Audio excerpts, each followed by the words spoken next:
I'll be using this mic.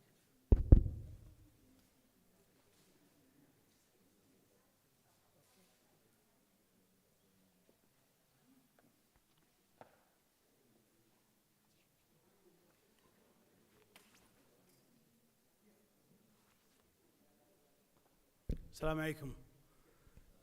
يعطيكم العافية. حياكم الله. So, hello and welcome everyone.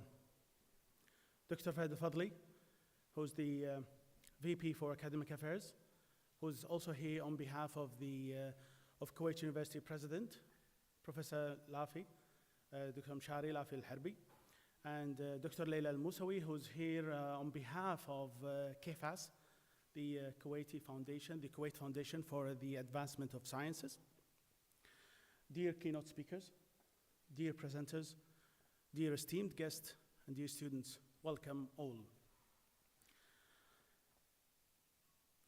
I extend my heartfelt gratitude to each of you for being part of this inaugural event of the first Linguistic Studies Biennial Conference, LSBC, a pinnacle event in applied linguistics for many and hopefully countless years to come, inshallah. To start, first, I will deliver my speech, and finally, I'll conclude by sharing some housekeeping rules to ensure that we start and end the event on time. DEL, dear esteemed guest, is reforming DEL as the Department of English Language and Literature, is reforming its academic identity and restructuring its curriculums and major sheet to market and Kuwait University as a leading institute in language and linguistic studies and research. We are driving and leading a team of young, keen, and eager scholars towards a research-centered education that would ultimately lead to excellence and innovation. In our attempt to deliver our vision and enact our mission, we have envisaged organizing LSBC, an event that revolves around hot debates, taking AI and corpus linguistics center stage. Before we delve any further, I'll briefly share with you how LSBC came about.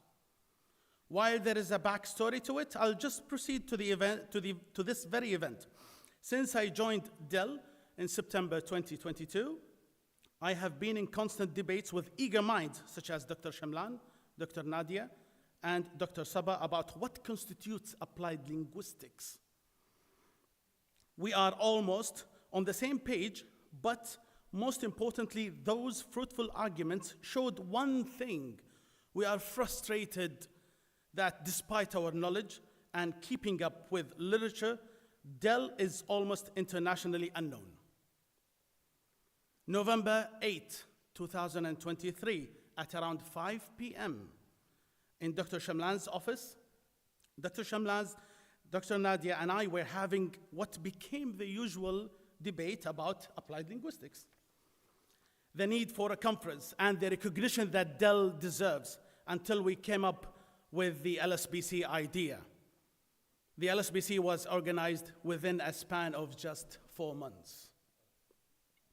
Those 4 months were tiring and full of sleepless nights, being away from home and families and loved ones just to fulfill a shared objective. The primary objective of this conference is to bring together great minds and gurus in the field to discuss and tackle major issues related to corpus linguistics, NLP, and artificial intelligence. By focusing on these aspects, we aim to foster collaborations, exchange ideas, and contribute to the development of topics such as Arabic-based and English-based language models. Another key objective behind organizing this conference is to showcase and elevate our departments and KU's presence on the global academic map. We believe that by bringing together leading scholars before me from a diverse range of disciplines, we can create a compelling case for joint expertise and capabilities. Our department firmly believes in the power of collaboration and exchange of ideas across borders. By inviting scholars from countries renowned for their academic excellence, we are sending a message that we value diversity and consider perspectives beyond our region. This international outlook allows us to think critically and expansively, pushing the boundaries of knowledge and innovation. To ensure the success and impact of this conference, we have carefully curated a list of renowned scholars in the field: Professor Lawrence Anthony, Professor Stefan Gries, Professor Yuka Turko. Due to unforeseen circumstances, he couldn't make it today. Dr. Teresa Lin, Dr. Tobias Bernays, Dr. Robilov, and our special guest, Dr. Sandrine Piraldi. Last but not least, we also successfully secured the participation of Sketch Engine and its representative, Andrei Machuska.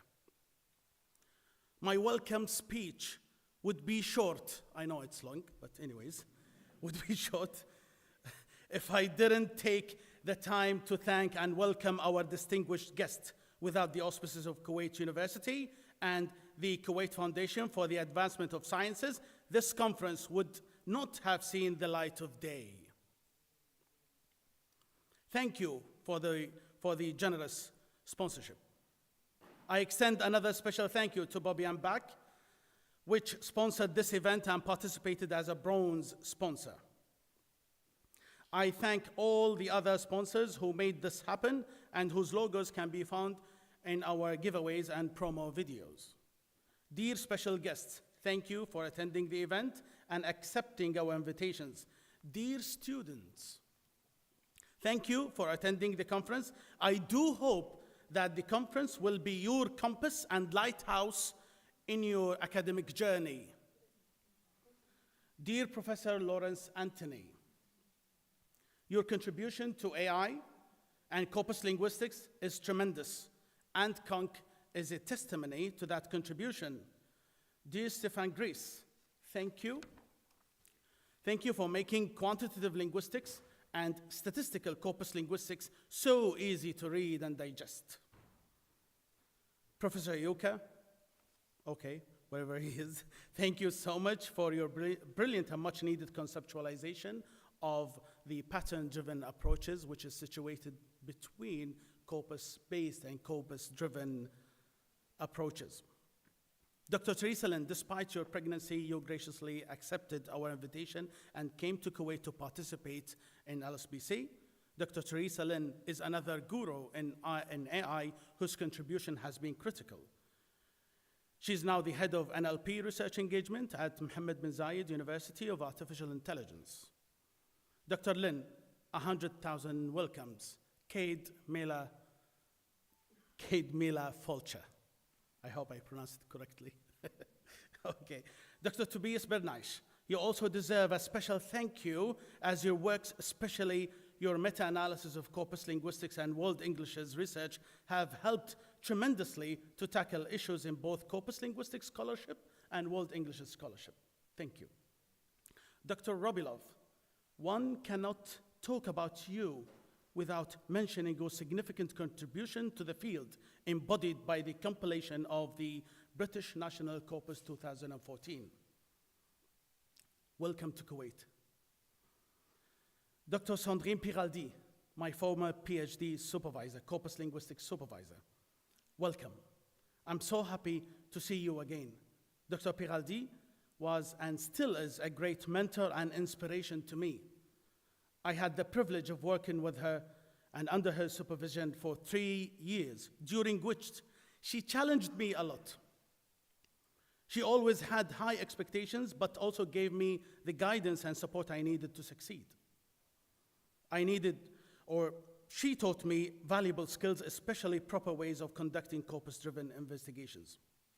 Moreover, she introduced me to both sketch engine and pattern-driven approaches. I can honestly say that she's one of the best supervisors I've ever had. I did enjoy your amazing yet demanding supervision. Dear Dr. Shamlan, dear Dr. Nadia, Dr. Sabah, and Dr. Inas, and of course, Professor Misha Al-Hmili and Professor Jeff Prunet, thank you for everything. We had crazy little fights while preparing for this event, which only brought excellence to the conference. Together, we created memorable moments that would be talked about for years to come. Ladies and gentlemen, this team is the dream team. Without you, or without them, there is no LSBC. Organizing this groundbreaking event needed you, fellow LSBC members. After 2 days, we can reconnect with life and socialize with our families again. Bear with me for 2 more days. You have all been team players. The Linguistics Studies Biennial Conference is set to be held every other year with a different theme. Its inaugural theme is Current Trends in Applied Linguistics Research, Corpus and AI Perspectives. The conference aims to highlight how to move forward with research given the substantial hurdles such as the interconnectivity of multiple disciplines now faced by applied linguists in the region and worldwide. The study of language and its applications have become increasingly complex as technology, globalization, and cultural diversity have advanced. LSBC 2024 features 3 main types of events: keynote speeches, presentations, and workshops, all set to take place here in the blue hall or the red hall on the same floor, except for the workshops. They are taking place tomorrow on the ground floor in meeting room 7. It's noteworthy that Sketch Engine is delivering a speech today, followed by a short workshop. If there is a high demand, Andre is more than happy to repeat it or give a full-length hands-on workshop tomorrow. Now, I would like to outline some housekeeping rules to ensure the conference runs smoothly and starts and ends on time. First, kindly familiarize yourself with the schedule and try to highlight your preferred sessions beforehand. We have allowed a 10-minute window. Before and after each keynote speech, but only 5-minute window before and after each presentation. We want to ensure that many of you get the chance to ask questions, so comments are not permitted. Only questions, please. Moderators are requested to intervene if someone makes a comment. We need to maintain the focus of the conference by encouraging concise and targeted inquiries. If you have more questions, you may send emails to our keynote speakers and presenters who will respond and answer your questions, hopefully at their convenience. 4, food and beverages are not allowed here. Kindly remain seated and attentive throughout the talks. Leaving in the middle of a talk may disrupt the flow and may cause you to miss valuable insights. LSBC student volunteers are there to help guide you around. I now leave you with our first keynote speech by Professor Lawrence Anthony and moderated by Professor Misha'al Al-Hmili. Thank you.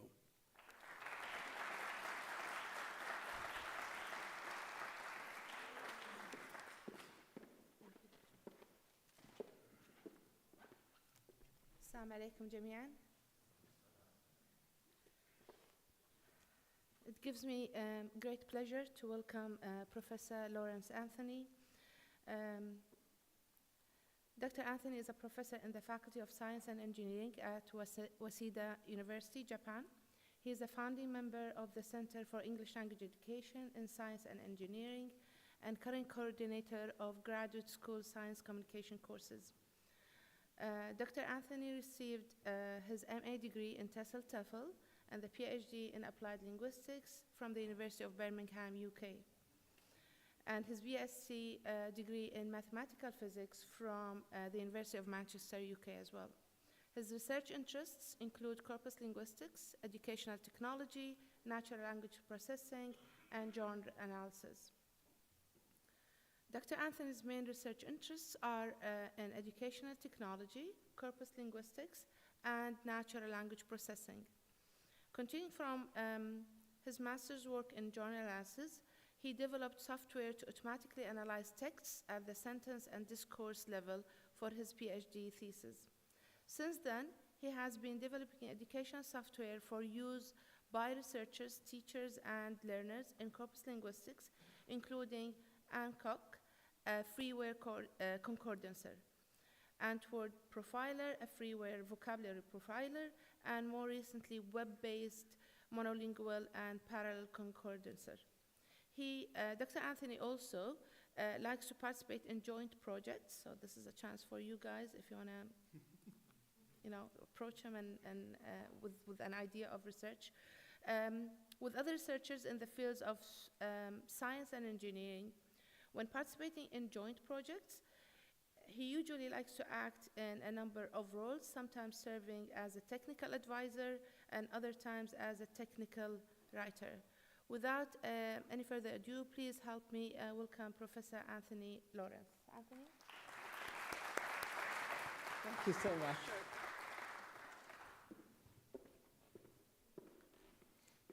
Thank you, everybody, for coming. Can I first say thank you to the organizing committee, Mohammed and Talma is somewhere here. They have been wonderful hosts since I stepped off the airplane. They welcomed me, and it's been a wonderful few days already. I'm very much looking forward to meeting and talking with all of you in the audience today as well. Thank you also to the organizing committee for inviting me. Thank you to the IFSAS funding for the conference as well, which is amazing. It really is a great honor to be here at this first conference here, and look forward to the next conference in 2 years' time as well. So, following the theme of the conference, we are looking at current trends in applied linguistics and focusing specifically on corpus and AI perspectives. Now, I do understand that in the room here, we will have a broad range of people with a broad range of interests. Some of the audience here probably don't know what corpus linguistics even is, and maybe have never thought of using AI, or maybe even afraid of using AI in their research. What I hope to do today is kind of take you on a journey through what corpus linguistics is, introduce you to the ideas of AI and large language models, show how they do work together and can be integrated together in a very productive, useful way, and perhaps most importantly, that the linguists in this room do have a role to play in the development of AI and the development of future language models, and that's a very exciting, very important area of research that we can work together on. And it brings in funding, it brings in interesting papers, and changes the world in a good way too. So I hope to take you on this journey over the next 55 minutes. So I'm going to start by introducing what corpus linguistics is and what large language models are, with some definitions, the basic designs. Some of this gets a little bit technical, but I hope everybody will be able to follow. And then focus on some of the limitations and the concerns and the challenges of using large language models and AI today. There are some serious problems with it, and we can maybe help to solve those problems and develop better systems. The main focus of the talk, of course, is looking at refining and redefining corpus linguistics. I do understand some of the audience won't know so much about corpus linguistics, so I'll try and generalize it to how we can refine and redefine our research, whether it's linguistics or corpus linguistics, in 3 areas, as you can see here. And then it's always good to look to the future. So how can we advance LLM-assisted corpus-based research? And I'll talk about some of the concrete ideas, concrete ways that we can contribute to this at the end. Okay, so what is corpus linguistics and what are large language models? Let me start with a definition of corpus linguistics. This was written in the book by Biber, Conrad, and Reppen back in 1998. If you haven't read this book, I definitely recommend you do. And they don't provide a single sentence definition of corpus linguistics, but there are kind of 4 key components, as you can see here. So it's an empirical or an experimental approach, a scientific approach to language analysis, okay? An analysis of actual patterns of use in target text, okay? It uses a corpus, and that's a key word for the conference, and we'll be hearing a lot about corpora at the conference, of natural text, authentic, original, real text, as a basis for the analysis, where a corpus is a representative sample of target language stored as an electronic database. I actually often use the word language database when I'm talking about corpora, but they're the same thing. And a key factor is it relies on computer software for the analysis, because the data is often quite big, and we can't just look at the data with our eyes. But it's not just all computers. The results are generated using automatic methods, but also interactive techniques where we look at the results and interpret the findings. So it depends on quantitative and qualitative analytical techniques. So we do count things, but then we also interpret what those counts mean. And we have some excellent keynote speakers at the conference who are going to be talking about all these different facets from corpus creation and analysis and so on. And of course, in the program, you'll see a lot of these areas covered too. So if you think about the basic steps of corpus study, we start with choosing a topic area. What do you want to research? Now that could be quite broad, and it's not just corpus topics. It could be any linguistics topics. It could be outside of linguistics. It could be, for example, science communication, which is my area. So how do you write a research paper? And then we can review the literature in the field or in other fields to inform us about that before we identify some gap or problem. Maybe Japanese scientists are not able to write very clearly structured research papers. I don't know about in Kuwait here. So we can decide a research question. How do we improve that? And then we get to the corpusy part where we search for a suitable corpus. For example, science research articles. If we are lucky, they exist, and then we can jump to this analysis. And that's where we have two of the keynote speakers here going to be talking a lot about the ways that we can then analyze language data here. And of course, coming back, Robbie Love's work earlier on spoken B&C is creating the corpora that you can then use to do the analysis. But if you're unlucky, like Robbie before he created the spoken B&C, you have to design your own corpus. And that means you've got to think about deciding sampling frames, what text to include, how do you get the data, how do you clean the data, remove noise, and so on, how do you tag it with parts of speech, how do you annotate it with speakers, and so on, before you analyze it. I don't think Robbie's going to be talking so much about the creation of spoken B&C this time, but he's a person to talk to if you want to know more about that. Okay, so that's the basic steps, and each of these steps does have a challenge. For example, what should we do research on? What is an interesting area of research to work on? What are the questions that we should be answering? For professors here, probably have lots of ideas about good topics and good questions, but students may not. Master's students coming in may not know. How do we use corpus methods here? They may not know. There's challenges there. There's challenges in finding good corpora or creating corpora. And in all of these areas, I think AI can assist, as I'm going to show today. So what are the main uses of corpus linguistics methods when we follow this? If you are not familiar with corpus linguistics, there's a fantastic book called the Routledge Handbook of Corpus Linguistics, released in 2022. I do have a chapter in there if you want to look. But it basically covers all the areas that corpus linguistics can have an influence on, and you'll see probably, hopefully, an area that you are doing research on right now. For example, we have literary studies experts here, and of course, it does have a role to play in literature analysis, but just starting at the top, lexis, grammar, registers, discourse, pragmatics, phonetic phonology, variation. If you're teaching English here, I don't know, maybe some people are, there's work on language acquisition, language teaching, learning, testing. I've heard at Kuwait University there's a very, very good translation program, which I'm going to be looking at over the next few days, and corpus linguistics and translation go together very well too. And there's all the areas of digital humanities. For example, Stefan Gries here is doing a lot of work with legal studies using corpora.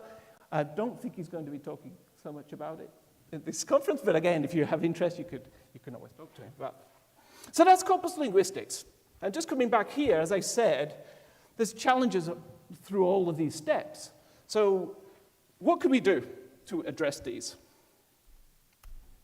And this is where we go to the growing world of large language models. I'm not sure how familiar people are with large language models, but I'm probably certain you've heard of them, especially if I say ChatGPT and so on. So if you look here, you can see OpenAI, who created ChatGPT. They released ChatGPT 4 almost exactly 1 year ago today. So in 1 year, most people have gone from never hearing about language models, never hearing about ChatGPT, never thinking of talking to a computer and getting responses, and in 1 year, our lives have totally changed. My workflow is completely different. I was just talking here, and we were talking about the way to write papers is completely different. We talk to these computers like they're humans now. And of course, all these big companies like Microsoft and Meta, Facebook, Meta, Google are all investing heavily in these models because they are changing the world. They're releasing these tools like Perplexity AI, Microsoft Copilot, Bard, Claude, Twitter released Grok, and all these models. So, what are they? And why are they interesting? And why should we be maybe using them to assist us in our work? Okay, this is going to get a little technical now, a little bit. So a large language model is a transformer-based neural network, and it's designed to generate natural language. For the computer scientists here, I'm using quite simple explanations here, but please forgive me. This is an example of a transformer network, the first one that was presented that changed the world. 2017, so literally just 7 years ago. Everything is new in this world. Now, when I say it generates natural language, as we do with ChatGPT, it just talks back to us with real, native, normal language, but it's part of a family of generative AI models, where generative meaning generating output. And we can generate photographs, as you may have seen. If you watch the news, you may have seen Soda AI that can generate video now, like movie quality from just a prompt. You ask it something to do, and it just generates language, or sound, or music, or movies, or photographs. It's all the same. And interestingly, the models are all converging as well. Originally, they thought that video generation and language generation was different, but actually they're finding a singular model can generate all of it. It's kind of like our brain, how we can do this as well. Okay, so the basic design of a large language model has an encoder and a decoder. And the encoder splits language into tokens, chunks, and then finds relationships between these words. Let's just stay with language. Now that may, how do we do that? I'm going to explain in a moment, but it finds or learns how words combine, connect, relate. Kuwait University. They sound very separate things, but actually, Kuwait University comes together pretty well, as we know today. And it would know that. It learns that Kuwait is a place, but a university is also a place, and there is a place called Kuwait University, which we're all in. And it learns that through input and seeing context. And the decoder then predicts, if we have something coming in, what would be the next word that comes out afterwards? For example, Kuwait University is a great university. And it can kind of understand that flow and generate the next word. And what would come after that? I don't know. So it generates new text sequentially through this adding words that probably come next. Okay, as I say, it's a little technical, but we're finishing soon. Okay. There are many components to this AI model. Mathematically, it's not so complicated, actually, but there's a lot of components to it. And the key components are in this encoding part. How does it model language? Okay, so we have here this embedding layer. And you can see this photograph here, and this figure here really kind of encapsulates what it's doing. So the embedding layer converts these tokens, these word chunks, into numbers, and then it positions these numbers in an n-dimensional space. N meaning could be 3, like here, or it could be 10, or 100, or 1,000, or 1,000,000. So it maps it into a world in its mind. And then the feed-forward neural network adjusts the positions of these tokens based on how frequently they come together in the input. So Kuwait and university start off far away.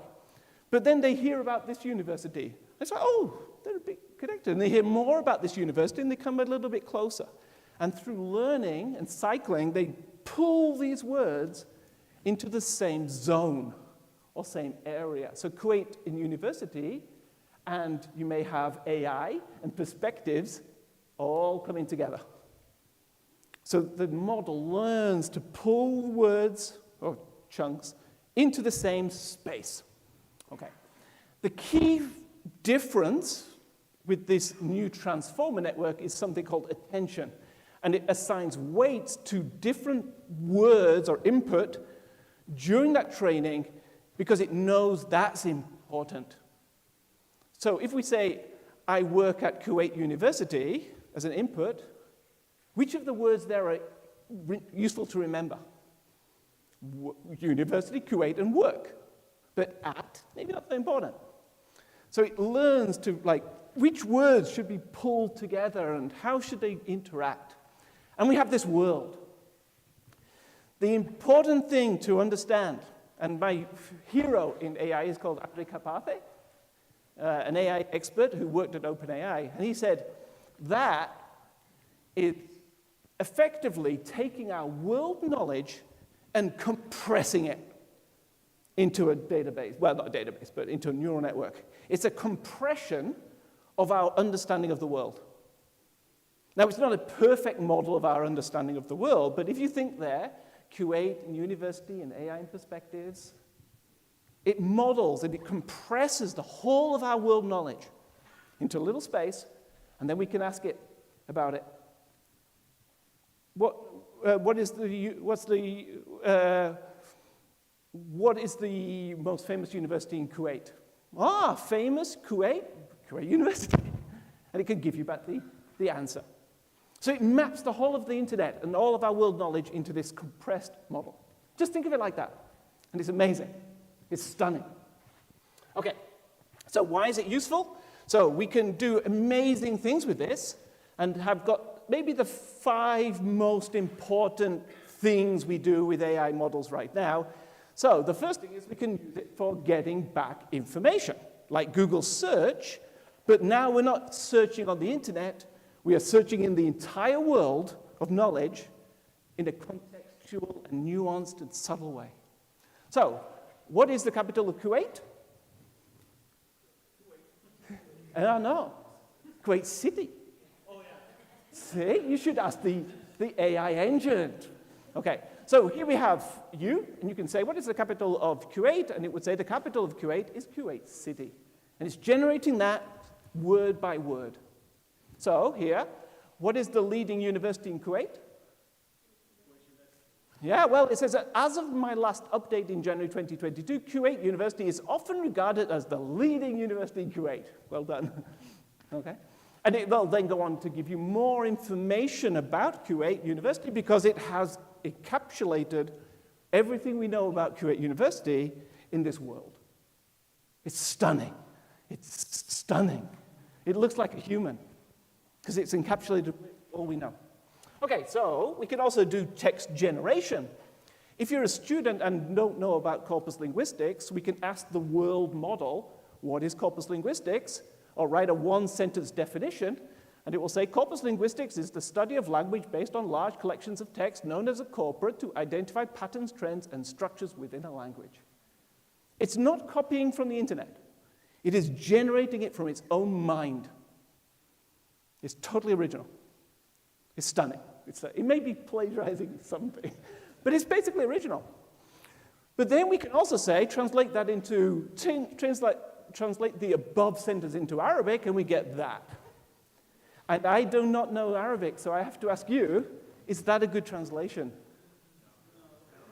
And that is important for us all here. It's not a good translation. Why not? Because the model of the world that ChatGPT has doesn't consider Arabic.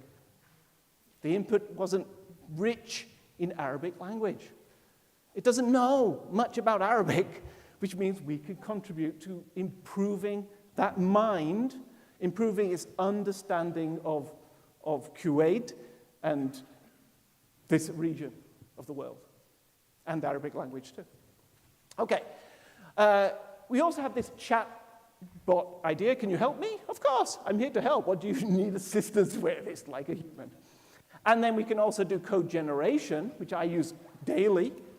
I can say, write a Python script to generate a word list from a folder of files, which is the starting point of corpus linguistics, and it would say, yeah, sure. Oops, sorry. It jumped. Where did it jump? Oh, jump there. There we go. Yeah, sure, here you are. And it will just generate code that will run with bugs sometimes, but that's the way it goes. Okay, so it's amazing, but it has some problems right now. It looks good here, but we saw with Arabic it doesn't work well. What about with corpus linguistics? Does it work well with language processing and linguistic research and so on? And the current view is like, we don't know. It's very, very new, and we have a great paper that's just come out this year. This is Niall Curry, Paul Baker, and Gavin Brooks, looking at generative AI, and evaluating it for critical discourse studies. And I know some of you are interested in discourse analysis and critical discourse analysis, and they found it doesn't work, basically, or they claim. Okay, you can see here, it can semantically categorize keywords. It performs reasonably well, but the categories are generic. It performs poorly. It makes false inferences, and it modifies the data. It fabricates data. It fails to perform the procedures correctly, and it has limited utility for corpus approaches to discourse studies. And I think they are wrong. I haven't proved it yet, but they have sent me all their data. So I'm going to talk with my AI engine and see if I can replicate this. But my understanding of the model is that it's so good, it should be able to do this. And if it can't, that's interesting to figure out. The interesting question is why it can't do this, because it should, looking at everything else it can do. So it's a great paper, and I strongly recommend you look at it. But if we look at the problems that we have then with LLMs, the general concerns we have is this idea of hallucination. It produces an output that is just false. As I say, my hero, Andrew Karpathy, says a language model is always dreaming. It's always dreaming. It's just coming out with its ideas from its own mind. Some of those ideas are great, and some of them are completely false, and some of them are completely original and will change the world. Because it's coming out with new ideas. It's dreaming of the world that it knows. So it is a problem, and it also has biases.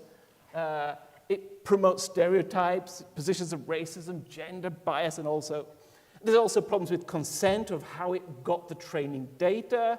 There's a problem with deployment and maintenance and scaling. As you hear, if you have stocks and you know about NVIDIA as a stock, you'll know that your stocks are doing very, very well because NVIDIA as a company is making GPUs, the hardware for these models, and everybody wants them because you need big hardware stations, big server stations to run these models. And there's problems with security and privacy issues and so on as well. And I have a fun example of how bad they can be. These are examples of asking different language models who developed the AndConc software tool. In our introduction, we had a very nice introduction that explained that I developed AndConc. If we ask the language model, it says it was developed by Future Growth Software, it was developed by Jijin, it was developed by Ann Taylor, it was developed by David Robinson, it was developed by Mark Davis. What? It was developed by the University of Liverpool? What?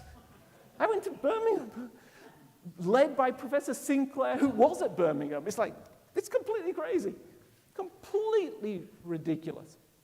So that's a danger, right? It does produce false answers. But why? And this is a major area of research right now. Okay, so the chief scientist at OpenAI, another great guy, if you listen to his talks, Illicit Skipper, said reliability of this hallucination problem is currently the single biggest obstacle for these neural networks being truly useful. But he said that in 2023, a year ago. And now it's 2024, and we are getting better. So here's an example of ChatGPT. Now, who developed AndConc? AndConc, a popular concordance software tool, was developed by Lawrence Anthony. Thank you. Thank you. And just last week, this is so new, Gemini came out from Google, and their model will say the same thing. Who developed AndConc? The AndConc software was developed by Lawrence Anthony. Thank you. But it also highlights the information and says where you can find the information on the internet. So it's not just dreaming, it's also giving you some feedback of where it got its ideas from. Okay, so it's pretty cool. Okay, so main part of the talk there. So these language models are amazing. They have a model of the world that we can interact with, but it makes mistakes, but they're getting better. So how can we use this concept in our corpus linguistics research and more broadly in our linguistics research and then going beyond that in all communication, and beyond that into legal studies or business marketing, mass media communication, and so on. Okay, so remember that I talked about this. These are the steps that do have challenges at each level. And I feel, and I'm going to propose now, that AI can absolutely help us. So I'm kind of going against the Niall Curry, Gavin Brooks, and Paul Baker's study that said, hey, it's not working well. I think we need to embrace it. And by doing that, we can actually make them better. And I've got some concrete examples how we can do it. Okay, so if you look at this and you're a student and you're just coming into corpus linguistics, you might think, like, how do I even do this study? Well, the first part of any kind of study is this create a research space idea. And it's actually an idea presented by John Swales, one of my heroes in genre analysis. I love this man so much. He came up with this idea of create a research space as a model when you're writing research papers. And the idea is, in simple terms, we first need to choose a thing to look at. We need to read the literature and find a problem, find a question.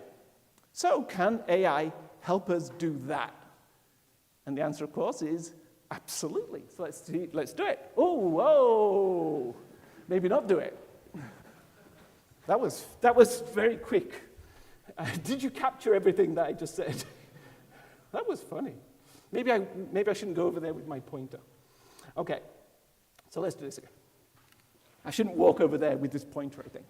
Okay, so you can start with a ChatGPT model or any language model and just ask it, what are some under-researched areas in corpus linguistics or linguistics or in health communication or mass communication? What should I look at? Just ask it. Because it has answers, it's got ideas. So it will say, yeah, whoa, how about these? Okay, we have listened up. Oh, this is definitely going funny. Okay. So you can just say, yeah, these are different areas, multimodal corpus linguistics, historical, social linguistics, discourse analysis, corpus linguistics in less studied languages like Arabic. It's great for us. It's just giving us ideas and explaining them as well. It's not just giving you a title, it's giving you reasons why and so on. Okay, so I'm doing my research, and I have this book, the 1988 paper, by Douglas Biber on how to build a corpus, in some sense. So, okay, I've got this paper. What are the key points in this paper? I don't want to read it. I want to cover the literature effectively and efficiently. So what are the key points that I need to look at? Well, these are the key points in the book, or in the paper. It already has read every paper in the field. Remember that world model? That already encapsulates or compresses every paper in corpus linguistics, probably. So we can ask it about it. Yeah, these are the key points. And here are things like representativeness, sampling techniques, size and balance, text selection, corpus annotation. Oh, how should I annotate my corpus? Here's the answer. It's incredible. Okay? Now, this is a prompt, and a lot of people don't realize you can prompt an AI like this. Okay? So I'm interested in the evolution of first-person forms over passive forms in scientific writing. What are some important research questions that I should consider in my corpus linguistics study? It's like you're a student talking with your supervisor. So if you are a student in the room, and your supervisor isn't really up in the field of corpus linguistics, you can use an AI. Now, there's problems with that, and we can discuss it later, but here's what it would say. Wow, all of these things. I've just listed some up. Historical trends, authorial stance, persuasiveness, and so on. I'll just give you an example of what it says. These are things that you could look at. How does the choice between first-person forms and passive forms reflect authors' attitudes, beliefs, and rhetorical strategies? Do certain disciplines or contexts prefer one form over the other, establishing credibility, persuasiveness, or objectivity? It's an incredible answer from an AI engine. Okay, remember I talked about building corpora. A lot of people don't know what corpora are available to do studies. we have Robbie's spoken B&C. What else is there? Well, just ask it. What ready-built corpora might I use for that study? And it will say, oh, well, there's some corpora that you could use. COCA is an option. Cosmic, PubMed, Web of Science, ArcVic. This is really common now for AI papers. Okay, Scopus, just. Now, some of you are looking and thinking, that's not a good answer. Some of those are not great. But it's a great starting point to look further. Okay? Okay, so what corpus tools could I use to help me do the analysis? This is my area. And it would say, oh, well, here's a whole lot of tools. And of course, the most important tool it says is Anconc. Thank you. ChatGPT, thank you so much for understanding the importance of my subject. But you also see Sketch Engine second in that list. Sketch Engine developers here, you know I'm joking. I love your tool so much. And then we have other tools that you could perhaps use. But you also have the explanation of why these tools might be useful, and you could ask more about it. So you can see that just creating that research space and finding tools and so on can be assisted through that. Okay, now, I know Robbie has developed the spoken BSc, and when you create a corpus, we created a corpus for contemporary Welsh with the University of Cardiff. And when you're creating a corpus, there's a whole issue with noise. What text should we not include, or what text should we include? And I created with Paul Baker at Lancaster University a tool called Protant, which was a prototypical text detection tool, not using AI. It's using traditional keyword methods, and it would look at the keywords from different texts and decide this is prototypical and this isn't. So we shouldn't use those texts in our corpus creation, and we should focus on these. As an idea. So that was in 2016. Can an LLM replicate that functionality today? Can an LLM look at our input text and say, you should include that, you shouldn't include that for these reasons, like a human who knows everything about the text? So I did a little experiment. So can an LLM replicate the functionality of Protant? Can it identify prototypical text? Can it identify outlier text? And we actually replicated what we did. I replicated what we did in 2017. So I got a very small corpus, 20 texts related to Islam. Newspaper articles in the British press related to Islam, and we mixed in other topics. And the idea is that the prototypical text would be Islam, and the outliers would be the others, and we want to take those out. And Protant was pretty good at this. This is Protant's result, and we have the ranking of Protant, and it says this text about Islam is on the scale of 1 to 20, 10, and then 7, and this text about Islam is the number 1 prototypical text about Islam. The idea, of course, is that the unrelated text would have a lower ranking, and you can see that all of these unrelated texts are low ranked. But we have some problems with Protant because this text about Islam was ranked 14, pretty low, and this one about football was ranked 5. It's like one of the higher prototypical texts about Islam, but it's not, it's a mistake. It's just bad. So, can LLMs do better? And what do you think? Absolutely, astonishingly good, they can do that, depending on your question. If you get a text, you can say to it, is this about Islam? On a scale of 1 to 20. And it will give you an answer. Okay, the answer is quite interesting. Let me get it here. This is the answer that it gives. So, it's on a scale of 1 to 20, trying to replicate the Protant results. Is this related to Islam? Well, pretty high, 2. This one, 7, 2, 2, 2, 2, 3, 5, 4, 12, that's a little low. And 7. Well, okay, so this text seems to be, for some reason, not really related to Islam, but it's got Islam as a word in the text, but it's really about politics in Britain. The really interesting result, I feel, is on the right. When you give it a text about football, and you ask, is it related to Islam? It says, absolutely not, it's 20, it's the bottom. And everyone is the same. It's like, no, it's nothing to do with Islam at all. So it's really good at kind of understanding the nature of the text and categorizing it. Now, of course, there's many questions that you could ask a very refined, nuanced question which would not get as good results. But saying, is this about Islam? Is it about football? It works well.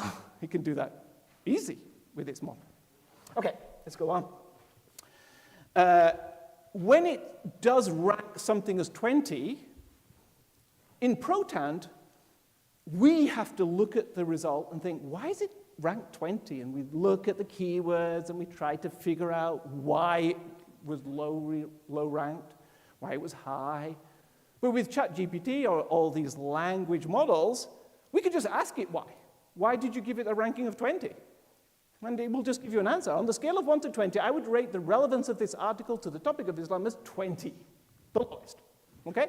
This article is solely focused on discussing the work and techniques of the artist Benjamin Shine, with no mention or connection to Islam or any related topics. Therefore, it has no direct relevance to Islam.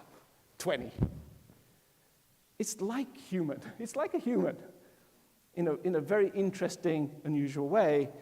But of course, it could be dreaming, and it could be completely wrong. But you can also check then to see what it is, if you want. And that's where the integration with traditional corpus methods comes in. Okay, let's go on. So AMCONC, as we had in the introduction, is a freeware corpus analysis toolkit, a general-purpose corpus tool to do analysis. Okay, and we're having a workshop on this tomorrow. But its design philosophy is it's free and easy to use.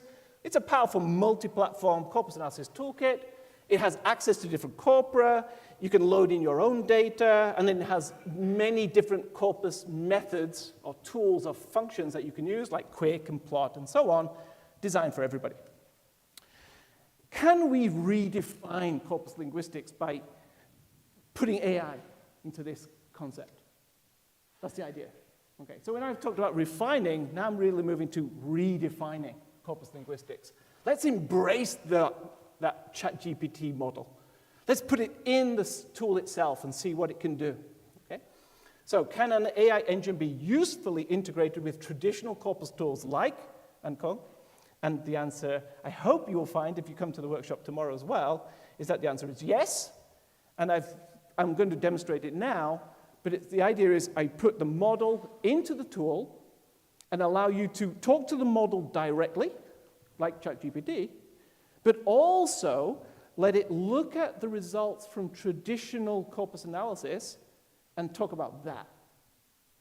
Not just dreaming in its own world. You say, here's some real answers that I've generated. Now, what do you think about that?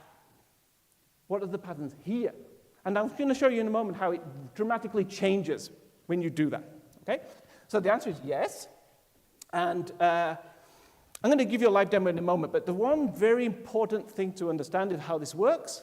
If you're thinking, oh, can you do it tomorrow? You do need, at the moment, an API key. You need a pass key from OpenAI to give you access to the language model that you're using. Okay, but you will see here, there's many default models, and there's lots at OpenAI, and my idea is to add more open source models so that you don't need the key. You can just access a range of different models as they increase. Gemini would be one, Perplexity, and so on, okay?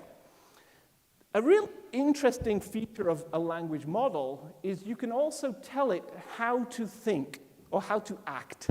Sounds bizarre, but it's called a system prompt. And you can start out with a system prompt like, you are a helpful assistant, just be helpful. Or you can say, you are an expert corpus linguist, and now start talking to me. And if you imagine this AI with its dreaming, you're saying, oh, now imagine you're really good at corpus linguistics, and now tell me what's happening. And by telling it it's clever, it acts differently. It's crazy. This isn't strange, but it does. You can say here, you are an expert corpus linguist, and when you reply, always tell a joke at the end. And it will. Yeah, corpus linguistics is this target, blah, blah, blah. And do you know why this dog did okay. Okay, so that's the key point. So here's The animation is strange. So here is a screenshot, but let me just show you it live. And we've got 50 minutes left. Okay. So I wanted to show you a screen of the actual code of Ankong. This is the code that I used to develop Ankong in Python using the VS Code editor. I've actually already started it. If you see here, main, I've just started it there. So I actually can just look at Ankong, and here it is. Okay. So I can go to these different tools, but I won't show those now. Let's just go straight to the Chat AI tool. And it starts off with "Can I help you?" And let's say, okay, what does the word, there's a reason for this in a moment, as you'll know. What does the word expression mean? Do you know? Well, let's ask it. Okay, so did you see how it actually generates word by word? That's live, actually. It's producing the next word. The word expression refers to the act of communicating thoughts, feelings, and ideas, either through spoken or written text or through other means such as body language or artistic forms. Yeah, expression, we all know. Anybody in bioscience here? Bioscience people? No. Does expression mean communicating thoughts, feelings, and ideas in bioscience? Not at all. So what does it mean in bioscience? Well, I could just say in bioscience, and it would give me a different answer. But let's do it a corpusy way. Okay, so let's load a corpus of bioscience. Okay, I have one ready, of course. So I've got some different corpora here. I've got my bioscience corpus. I'm going to load that. It's a very small little corpus of 10 bioscience articles. And in our traditional corpus method, I can use my quick concordancer and type the word expression, and I can generate some responses. This is the traditional corpus method approach, and we get a word and the surrounding context. And then normally humans look at this, interpret the information, and try to understand how the word is used, what it means, and so on. But in Chat AI of Ankong, I can send those results to the AI and ask it again, what does expression mean in my data? So here's Chat AI again. You'll see here, I've got here source. I'm going to turn it on now, and I can source any of the tools that are in Ankong and ask the same question. Okay, so what does the word expression, sorry, my typing is terrible here, expression mean in this data? Oh, have I spelled it wrong? Oh, expression. What's interesting is that actually it would probably be fine. It actually understands that was a typo. It would be fine with that. Okay, so you'll notice here I've got things like the maximum tokens it's going to produce, so you can fix how long, and there's something called temperature, and that's the degree of creativity. How much do you want it to dream with this answer? It's very unusual. But we're keeping it at 1, which is fairly normal. It's dreaming, but not crazy. Okay, so now it says, in this context, in that context, the word expression refers to the level or amount of a protein or gene that is being produced or shown in a particular sample or context. It is often used to describe the activity or presence of a specific marker or molecule. Is that better as an understanding of? It's great. And it only produced that by looking at real data, real usage, and then coming up with that expression based on that. So we pushed it in the right direction to understand. And I won't do it now because of time, but we could ask it now, okay, so what verbs do we normally use with the word expression? Should we do it? Quickly. Okay. Let's do it some linguistics. So what verbs do we use with this word? Notice I just said this word because it knows its expression. Okay, so increased expression, enhanced expression, noticed, induced. Ooh, it's verbs, but it's actually past participles. It's actually more like an adjective. So we could help it more, like what past tense verbs go with this noun. But you see how it's trying to answer, and now it's focused in a linguistic sense. Okay, let's move on. Okay.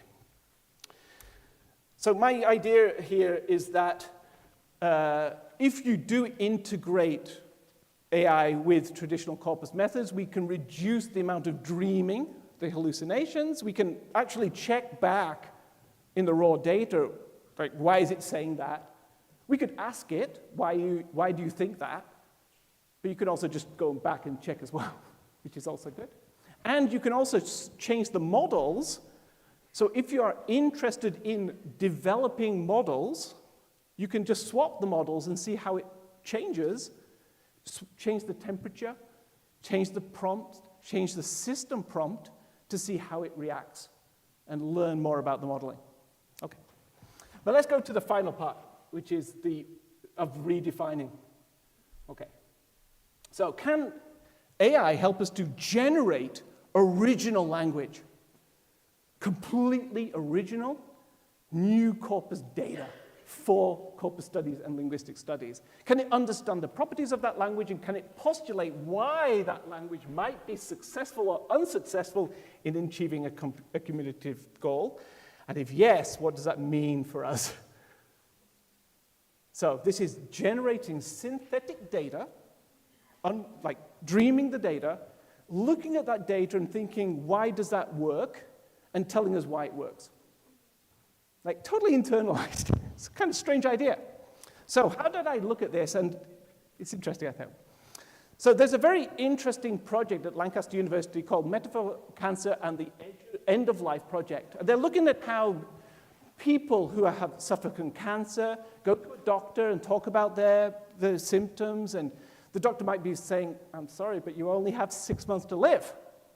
In 6 months, you're going to die. But they don't want to say you're going to die, so they will use other words like you're going to run into difficulties over the next few months, or whatever. Now, I don't know what a doctor would say. And they don't know, so which is why they started the project to see how do people talk about cancer and death and controversial topics like that. Great project, very interesting. And I thought, well, it's very difficult to access what doctors are saying to patients. So why don't we just let the AI just generate it and then tell us what's happening? It's very unusual. This is controversial. And I hope in the conference you can debate this. Is this even legit to do? So this is my prompt. Can you create a 10 to 20 turn conversation between a doctor and a patient where the doctor must break the news to the patient that they have cancer? So we don't need the spoken BNC anymore. I'm really sorry. We just let the AI create the spoken corpus. After generating the conversation, please explain the following. What discourse markers are used to signal, it should be signal, sorry, not single, but signal turn taking. What pragmatic markers are used to signal that the doctor has some bad news to break? And what metaphors, which was that project, are used instead of the words like death or dead? Would it work? Could it even do that? Could it even understand like how doctors talk to patients? I didn't know, and it's completely new, and this is probably the first time anybody's doing this in the world, I guess. So let's see. Well, good morning, Mr. Smith. Thank you for coming in today. How are you feeling? Oh, hi, doctor. I've been feeling a little bit tired lately, and I've had this persistent cough that won't go away. I see. Well, based on your symptoms and the results of your recent test, I'm afraid I have some difficult news to share with you. And he goes on. Now, a doctor in the audience might say, we never talk like that. I don't know. I don't know. This kind of looked convincing to me, but I've only ever seen doctors on TV and in TV dramas, and maybe the AI engine is dreaming of a TV scenario where this is happening. So that's a question for corpus people to look at, I think. Okay?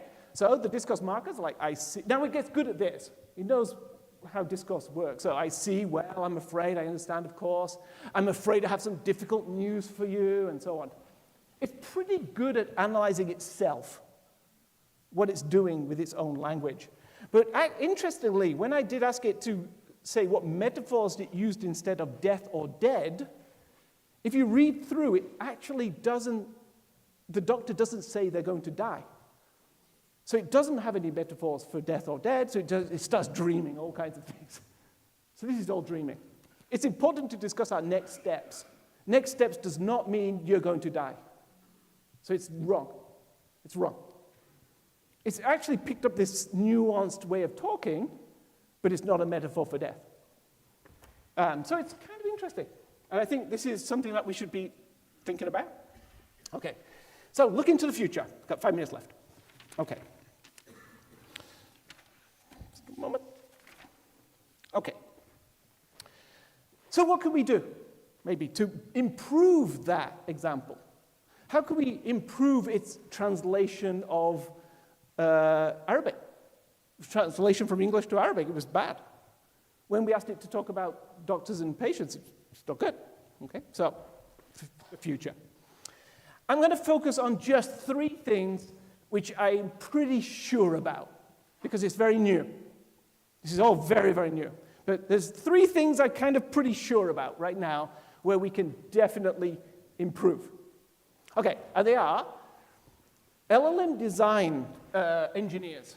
If you're in the room, no disrespect, and the fact that you are here contradicts this statement, but work largely independently of corpus linguists. They don't care what we're doing in language or linguistics, because they are engineers and they're building their models. They don't come to our conference. They're not interested. Now, that's probably naive and narrow-sighted because we have contributions to make to linguistics. And these are language models, so they should be listening to linguists. That's the first thing. Very important now. They pay little attention to the importance of individual speakers, genres, and registers in their training data. They do include this data, but they don't really care about it. It's like the world's knowledge, internet, let's put it in. Wikipedia, let's put it in. They're not really thinking about who is saying what and how people are interacting and registers and so on. They don't really care. It's just like, let's put all the data in the whole world and put it in and let the model figure it out. Which is ambitious, but it means that all of those concepts and ideas from register analysis, genre analysis, and so on are kind of not included at the start. And we also know that they adopt a incredibly silly, terrible model of tokenization. When they start off dividing language into chunks, the chunks that they use are incredibly dumb. Now, the LLM language engineers don't care because they say the model will learn how these words work. They give it chunks of words, pieces of words, just pieces, and say, figure it out yourself. Do and NT, figure it out that it's together as don't. They just don't care. Just divide it, put it in. Now, I think we have contributions here to all of these things. So, first thing that we can do to play an important role is looking at what are multi-word units, lexical grammar, all the work of Sinclair and so on. What are the basic units of written and spoken language in terms of words, families, lexemes, multi-word units, positional frames, n-grams, lexical bundles, idiom principle? That is not included now in its basic design. It's just like chunks and just learn it. Okay. How are grammar and lexis related? They don't care. Just put it in. So I think we have a contribution here. Second one. They're not interested in this speakers and genres and registers and so on, but we do a lot of work in that. So through research on discourse communities, genres and registers, we can contribute. What discourse communities, genres and registers are underrepresented in the training data? What are overrepresented? How can useful training data be generated? Right? I keep talking about Robbie loves spoken B&C, but that is currently used in those language models, I'm sure. But how do we build the next one? What new corpus should we provide to the model to be better? And the third one, kind of going backwards, through interaction and collaboration with the experts. So I have these questions. Who do you know in the Department of Computer Science here? Maybe nobody. That means you're not working with them. How often do you attend an LLP conference? What computer science papers do you read? Do you follow the latest trends on AI in social media and so on? If you're not keeping up with this massive change. So do it, and you'll be able to contribute, I think. So to summarize, last slide. So large language models, I hope if you did not know what a language model was, or its underlying engine, I hope you now can appreciate it's a truly astonishing new technology. It is really astonishing. And it's changing the world in ways that we could not imagine even like a year ago. February last year, nobody here was using it. I guess almost nobody here was using anything like this. And now it's daily in 1 year. But they're far from perfect, and they can be greatly improved. So integrating LLMs with traditional corpus methods can address these problems of dreaming, these hallucination problems.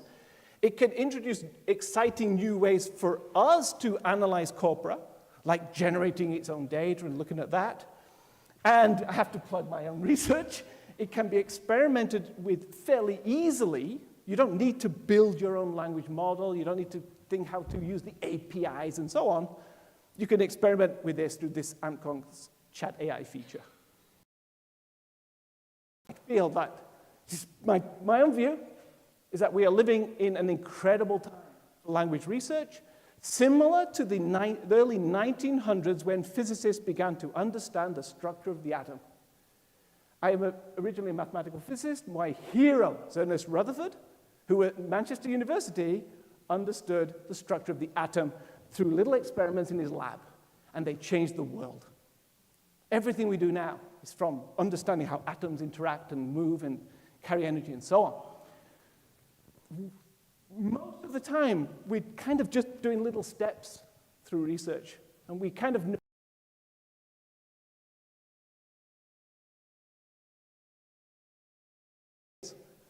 a lot of what I'm saying today is like, I don't know, but what do you think? So your research in this area can really change the world, like next week or next month or in the next year. So please enjoy the conference. Think about how these ideas might work with your own research, and enjoy the conference. I will finish there. Thank you. Thank you. I went 58 minutes, I'm sorry. That's fine, that's fine. Thank you very much, Lawrence. I think we have time for maybe 1 or 2 questions. We need to stick to the timetable. Any questions from the audience? Stefan, you said as well. I'll be around at the break. Yes. Yes, Dr. Amin, please. Yes. The mic's coming your way.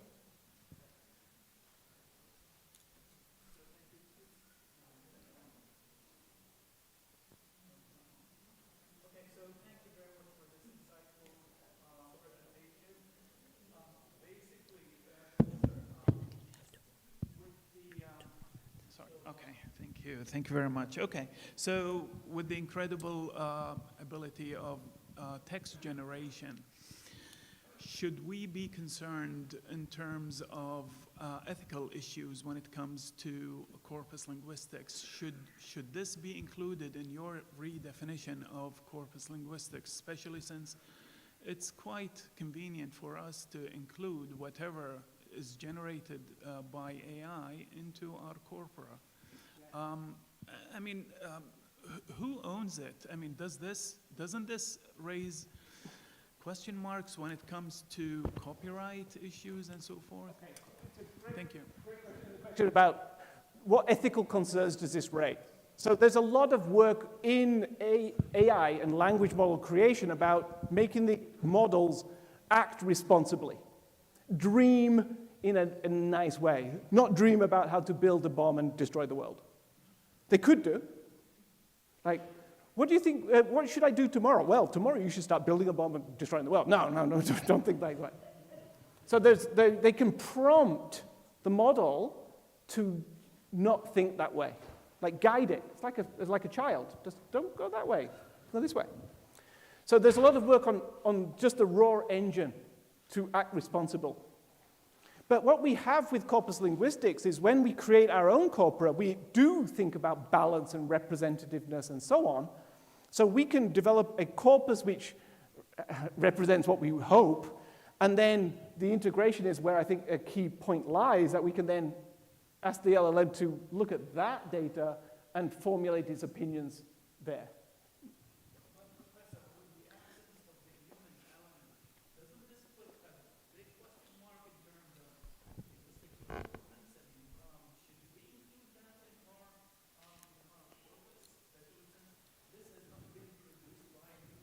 This is, and the question here is, can we really start using this data that's generated synthetically? What does it say for our field? And I don't really have an answer for that. We don't know, but what I can say first is it's not purely generated by AI. We see the response from the AI engine. And like in traditional corpus methods, we still look at that and make our own conclusions. Is it dreaming? Why did it say that? And those are the questions that we must keep asking. At some point in the future, I would guess that these models get better and better and better until they're very human-like, very oracle-like, and know a lot more than we do. And we start trusting them like we trust Google search when we do a search. When we do a search for something and we get the responses, we don't go, really? We just trust it. At this point, language models are not even close to that level, and Ilya from OpenAI said the biggest problem right now is the reliability of these models. The biggest problem. They're very interesting, but they have problems. Why do they dream like that? Why do they make mistakes with Antconk's developer? They shouldn't. They should know. They do know. The model did know I created Antconk, but just told me the wrong answer. It told me John Sinclair, who was my supervisor, well, not my supervisor, but in my university. It knows that I'm close to him. It just picked the wrong person. Kind of interesting, right? University of Liverpool is where Mike Scott works. He created tools. And tools are close, and my good colleague with Mike Scott, who's my external advisor, it knows the connections.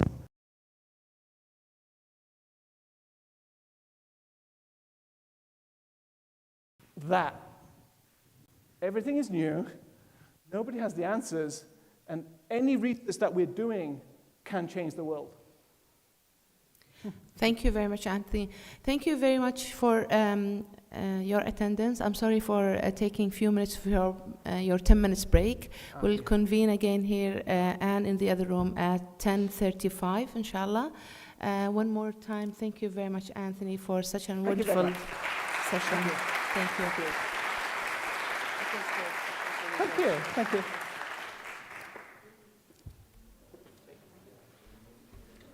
I'll just back away as well.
The next speaker is going to focus on issues in the talk is titled, "Let's Wrap This Up, Shall We? Designing and Examining Multimodal Corpus of Professional Online Meetings." The guest speaker is Dr. Sandrine Peraldi from University College Dublin. Her research interest ranges in the fields of corpus linguistics, the analysis of socio-professional communities, such as organic chemistry, law, criminal proceedings, renewable energy, and finance, and also in terminology, the conceptual relationship, intercultural communications like face work, and translation studies, especially in translators' cognitive efforts to implement corpus tools in the work environment, and of course, machine translation and post-editing. We have 20 minutes for presentation, followed by 5 minutes of question.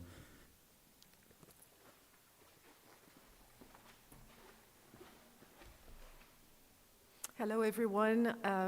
First of all, I would like to say how delighted, I'm happy to be here. Thank you so much for the organizers, and particularly to Mohammed for having him here. I just wanted to, on a more personal note, as already mentioned, I used to be Mohammed's formal PhD supervisor, and over the years I have seen him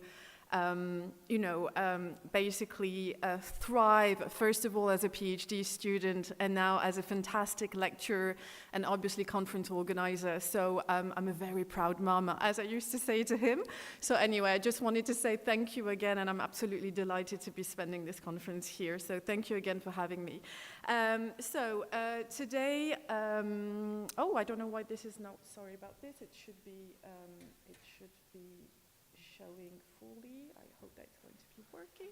Yes, okay. So as mentioned a second ago, here I'm actually representing an extraordinary team of people. I'm the very proud representative, as you can see, of many names on the screen there. Basically, what I'm going to be doing today is presenting a funded, Irish and UK funded project that has been basically taking place for the last 2.5 years, which is going to be wrapped up in a couple of months. Unfortunately, I don't have the time to go through all the names, but just to know that we have Anne O'Keefe and Dawn Knight as the principal investigators of this fantastic project, which I am going to be calling the IVO project.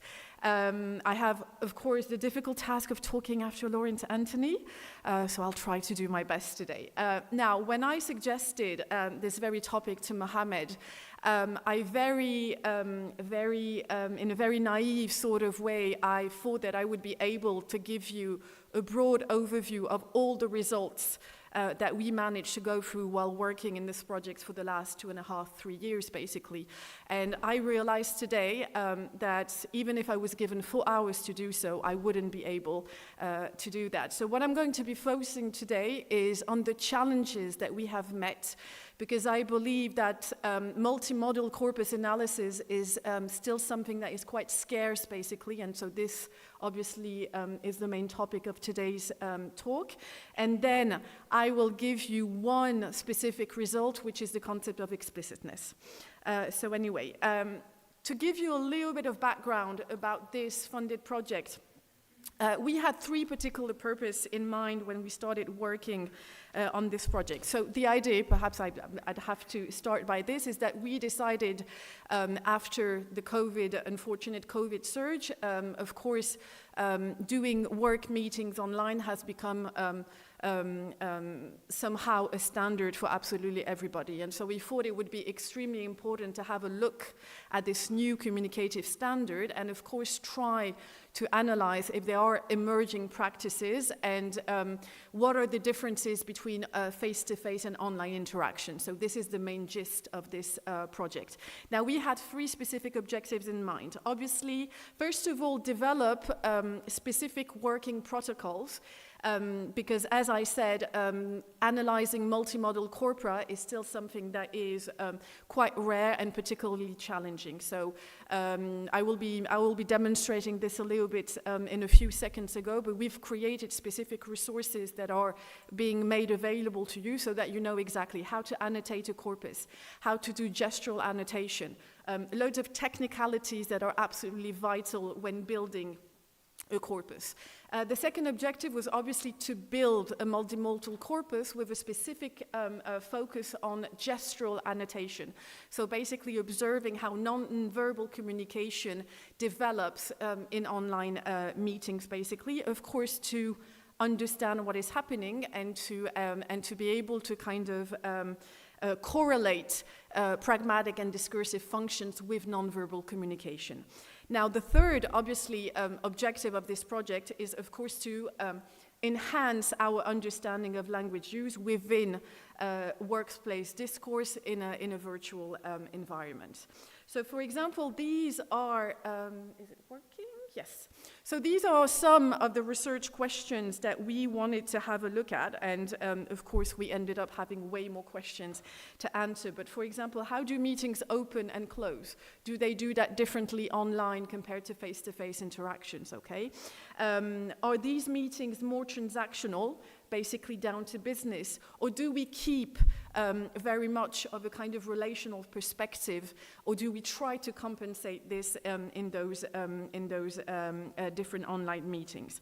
Now, of course, the IVO project is not the first research project to be dealing with online meetings and workplace discourse. I don't have the time, unfortunately, to provide you with an exhaustive literature review, but I could be quoting here Janet Holmes, obviously Hanford, Koster, who all have been working on those aspects. However, usually they have rather focused on the enactment of professional identities and on very specific power dynamics. Now, if we look a little bit on the side and we look at this from the perspective of information science and communication science, then the main focus this time is going to be on information processing and especially on the impact of virtuality on group cohesion and task performance, okay? So we thought of this project as a fantastic opportunity to kind of bridge and well, bring those perspectives together, but do that for a corpus-driven approach with a specific focus, obviously, on nonverbal communication. And also, as I mentioned, because online meetings have become a standard today in the workplace, then it means that we have much more data and we are able to generalize further basically the results that we are going to be displaying today.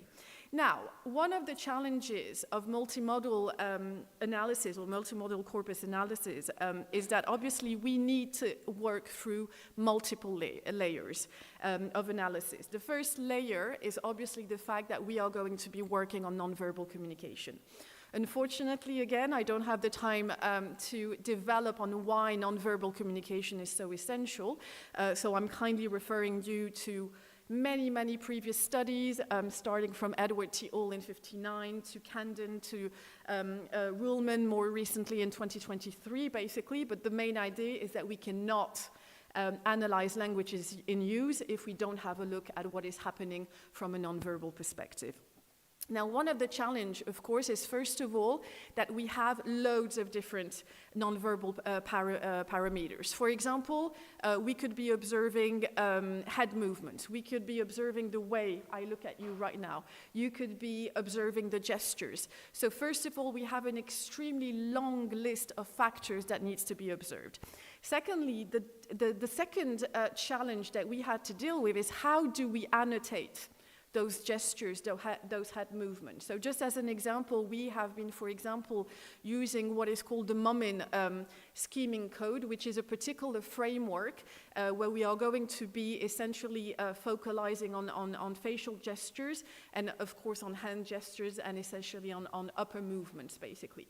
But these are extremely difficult challenges to go through. I just wanted to actually give you an example. So we have body movements. Then if we go down basically the hierarchy, then we have gestures, generally speaking gestures. Then if we go down a little bit further the ladder, we are going to move into hand gestures, for example. And suddenly, when we move into hand gestures, we discover that we have actually 10 subcategories of hand gestures, okay? Which means that all those categories need to be identified. They need to be understood, okay? They need to be correlated with the discursive, the social, and the pragmatic function, okay, of those gestures, so that we can understand exactly what is happening in those online interactions. Now, in this presentation, we will be essentially focusing on two types of hand gestures, especially emblematic gestures, which are used to convey thoughts and emotions, typically the thumbs up, okay? And we are going to be also focusing on what we call iconic gestures, basically typically waving hello or pointing at somebody, okay? So we will see how they develop and what they mean in a virtual context. Now, if I'm just going to give you a very quick view of the interactions that we have been recorded so that you understand exactly what we're talking about. We have been essentially recording interactions, work meetings that have been taking place through Zoom or Teams, and this is one extract that I'm just going to be showing this to you very quickly. So, as you can see basically here, so we don't hear the sound, but obviously we have 5 different speakers doing different gestures basically with, of course, specific turn-taking happening.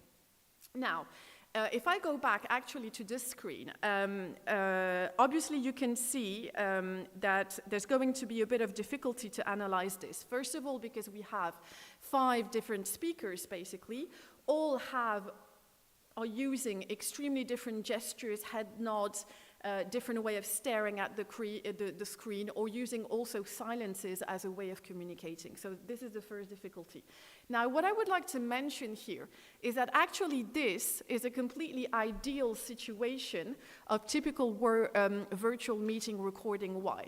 Because we do have basically the screen that is being split quite in an equivalent manner between participants, basically. We have a clear voice. And luckily for us, which I will be showing in a few seconds, most of work meetings are extremely well structured, basically, and follow very specific stages that kind of facilitate the way we are going to be analyzing the data.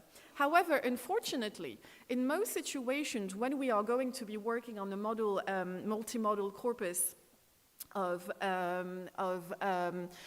virtual meetings, we don't have that ideal situation, and we are going to encounter many technicalities, okay? This is another example that was taken from our IVO data set corpus, and as you can see here, suddenly the number of participants is much larger, which means that we have less visibility, obviously, when we have to analyze the typical gestures and nonverbal cues that are going to be happening, okay? But also we have other difficulties. Very often we have what we call an exclusive speaker's view, which means that we only see the main speaker talking, and we have literally no representation, no visual representation of the reactions of the other speakers, which is problematic, okay? The other difficulties, we can have freezing participants, we have hiding participants as well. Sometimes in those meetings, we also have conflictual situations where turn-taking is obviously not respected, which means that we have to move very, very quickly from one interaction to another.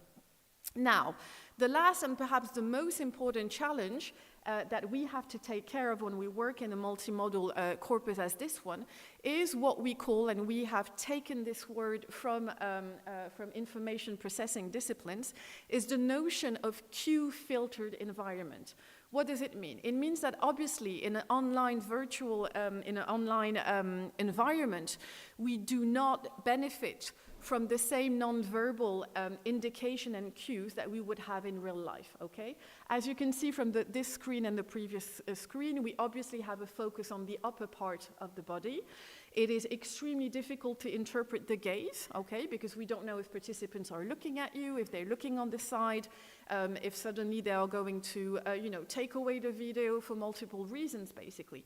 And because we don't have the spatial positioning as well, okay, and the way our body is going to be moving. So because of this limited number of cues, it means that our interpretation of the situation is going to be limited as well. And this is one of the biggest difficulty, both for the participants of the meeting, okay, but also for us as researchers and trying to understand the different linguistic practices that are actually taking place here.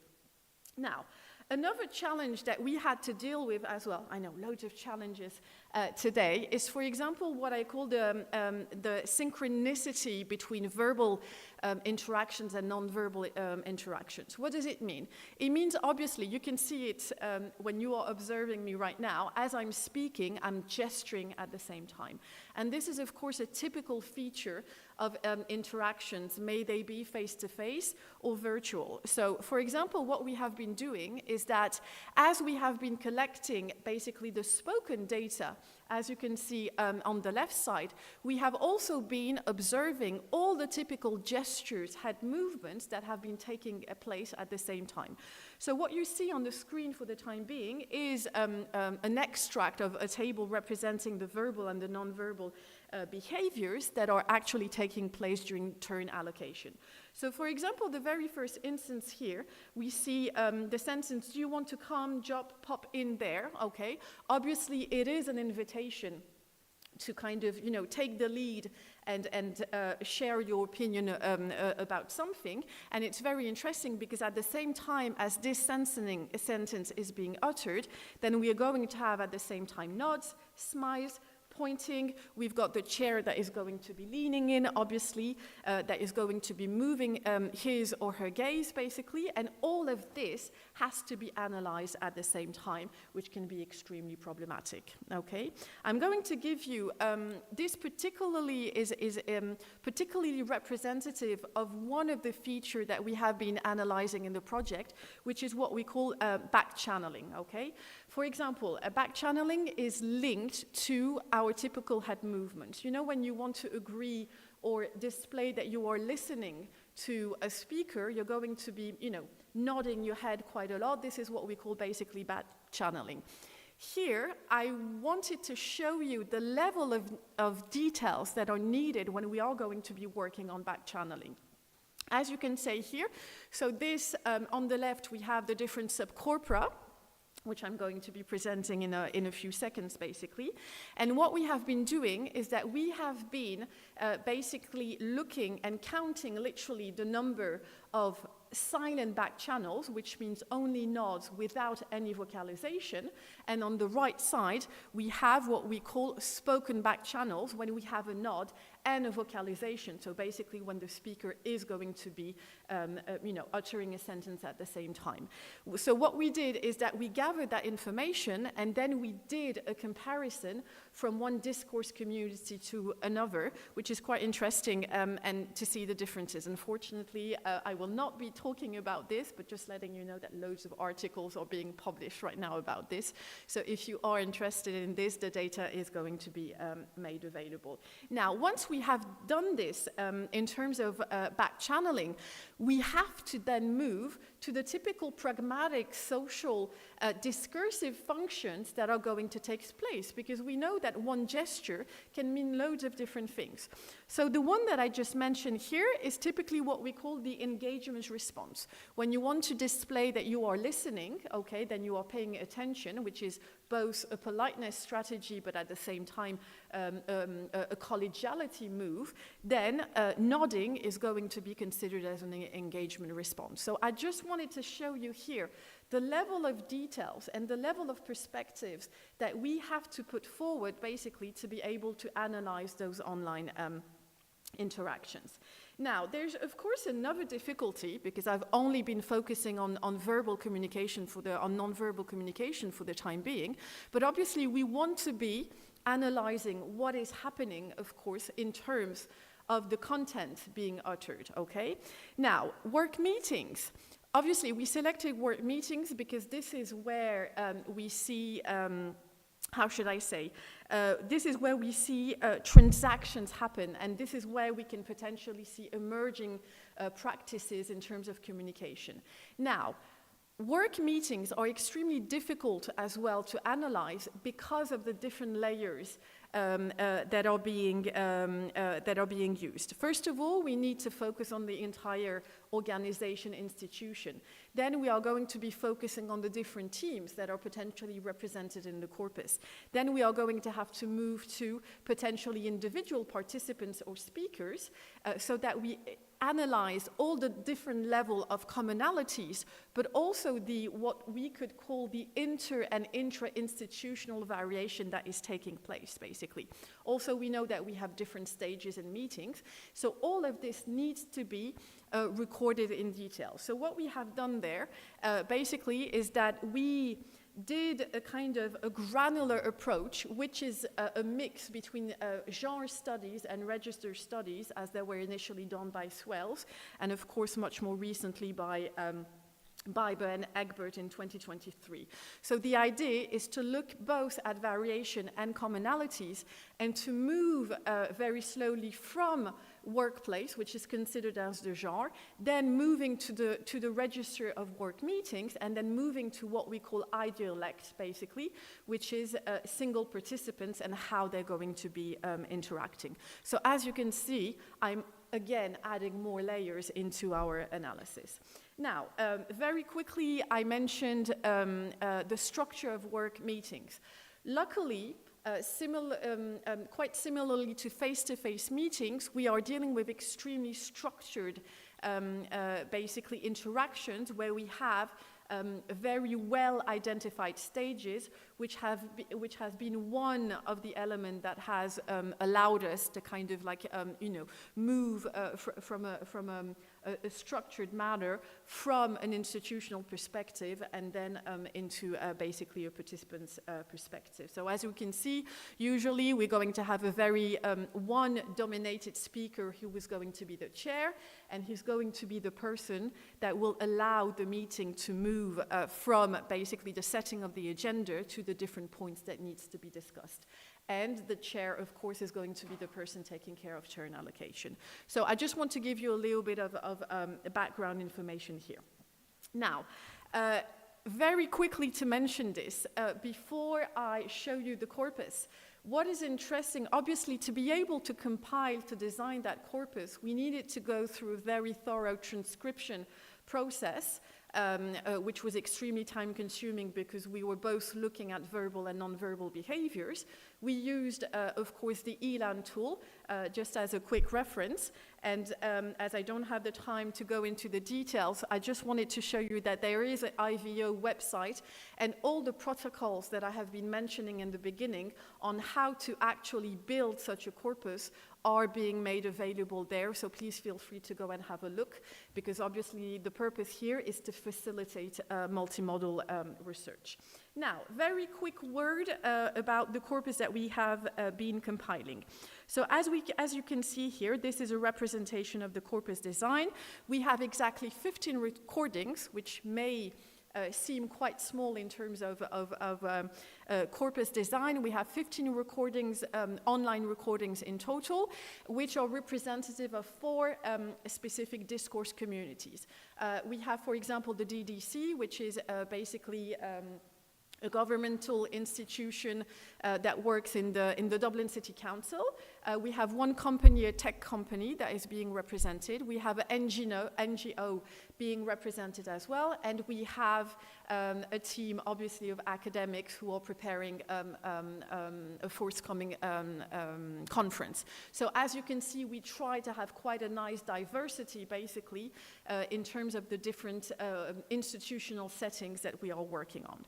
Now, let's have a look. Now, as I mentioned, I'm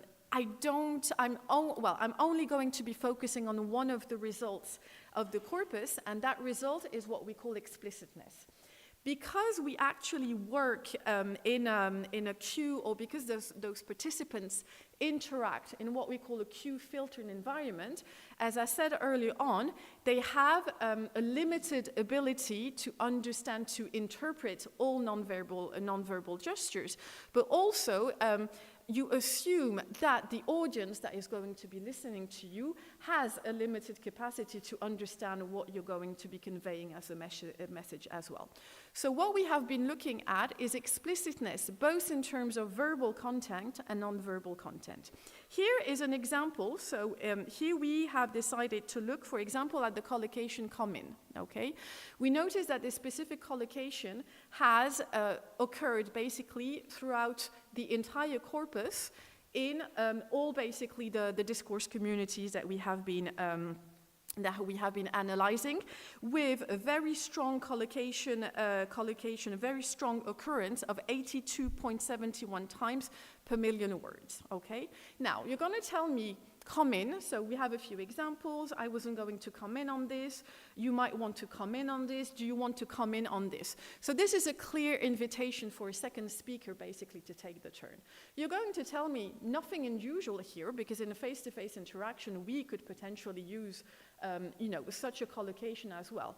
But suddenly, when we use a conference, a reference corpus, okay, the CANBAC, which is a reference corpus of online business meetings, actually, we suddenly discover that we have a much lower occurrence score, which is only 4.2 per million words. So suddenly we have an overrepresentation of that collocation that is taking place in the corpus, and none of the occurrences in our reference corpus are actually referred to an invitation basically to take turn and to enter the conversation.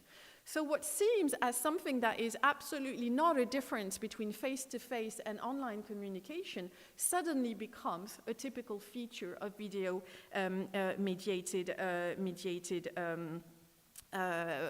basically feature of mediated characteristic. There's another example here of the around the collocate of pop in, okay? I might pop in myself. Do you mind if popping in? Do you want to pop in, etc. Here, the collocate of pop in shares the exact same function as come in, okay? It is also an invitation to kind of take turn. Now, what is interesting here is that all those occurrences of pop-in are only basically only done by a single speaker. In this instance, basically the talc subcorpus, and it's done by the chair. Why am I mentioning this? First of all, because when you're going to be looking at a multimodal corpus, we are going to have a different perspective in terms of corpus design and especially in terms of representativeness and balance, okay? Because we have the dominance, a very strong position of the chair who is going to be leading the agenda, who is going to be inviting people to come in, we have an over-representation of single speakers, which can be a little bit problematic from a representativeness perspective and from a balance perspective, because the statistics are not necessarily representative of everything that is happening basically in this interactional corpus. However, we have to take this into consideration, because this is the very nature of virtual meetings, is that we have a specific lead, okay? So why am I saying this? Because we are going to be looking at statistics, we are going to be looking at concordances, but we also need to have a very neat qualitative approach to the corpus to understand exactly that those occurrences are not representative of the entire corpus, but these are considered as typical idiolect coming from a single speaker. Now, something that is very interesting in terms of explicitness is the concept of nomination.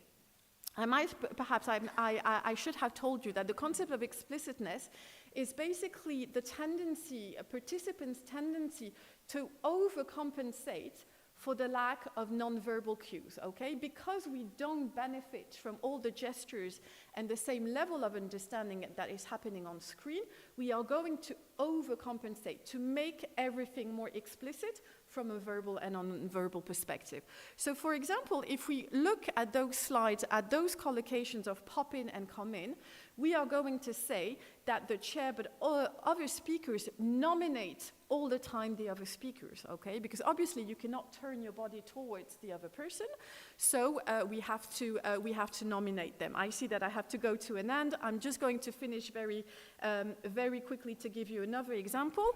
Another non-verbal explicit gesture is waving, okay? Very interestingly, we notice in the corpus that waving takes place much more often than in face-to-face interactions, because it is a collegiality gesture, but it is also a way, for example, to not disturb the meeting taking place and kind of acknowledge that you are coming in virtually within the meeting without disturbing the speaker. So as a conclusion, I had loads of other things to see. I just wanted to show you that explicitness can be considered as a typical virtual feature, and that the only way actually of reaching to that conclusion is to be able to have a very strong multi-layered and granular approach to be able to analyze both interactions and nonverbal gestures. Thank you very much, and if you have any questions, I'll be very happy to answer those. Thank you.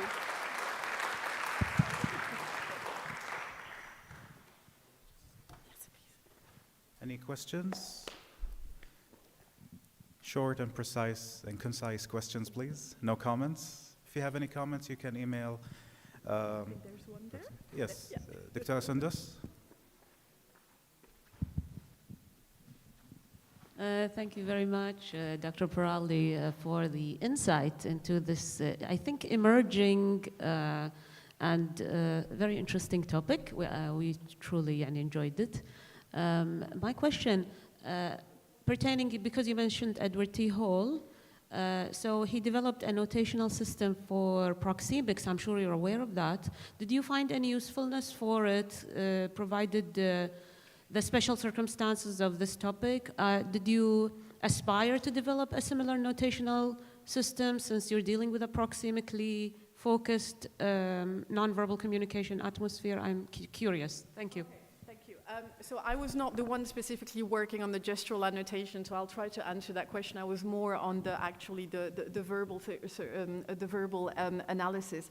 What we did is that, obviously, as in any projects, we did of course a literature review, and we looked at all the different techniques basically. And so we decided to kind of, unfortunately I don't have the time to show you the resources, but the idea was to kind of try to find the most straightforward protocol to enable people who haven't done any multimodal analysis, which was my case, for example, before joining the process, to kind of really streamline basically. So I think my answer might not be might not answer your expectations in terms of technicality. The project was really geared at the notion of allowing people who haven't done any multimodal analysis to kind of very smoothly enter this. So we kind of, in terms of gestural annotation, we went to the kind of classic, like the Mumman code scheming approach, and we have obviously explicited basically how to transcribe everything in ELAN, how to decompose all the gestures. So everything has been put on the website so that you can do this. So sorry for not being more specific, but I invite you to have a look actually at the resources, and there's actually also an article that is specifically being published on this, so you'll have the answer to this. You're more than welcome. Yes? Do we have the time?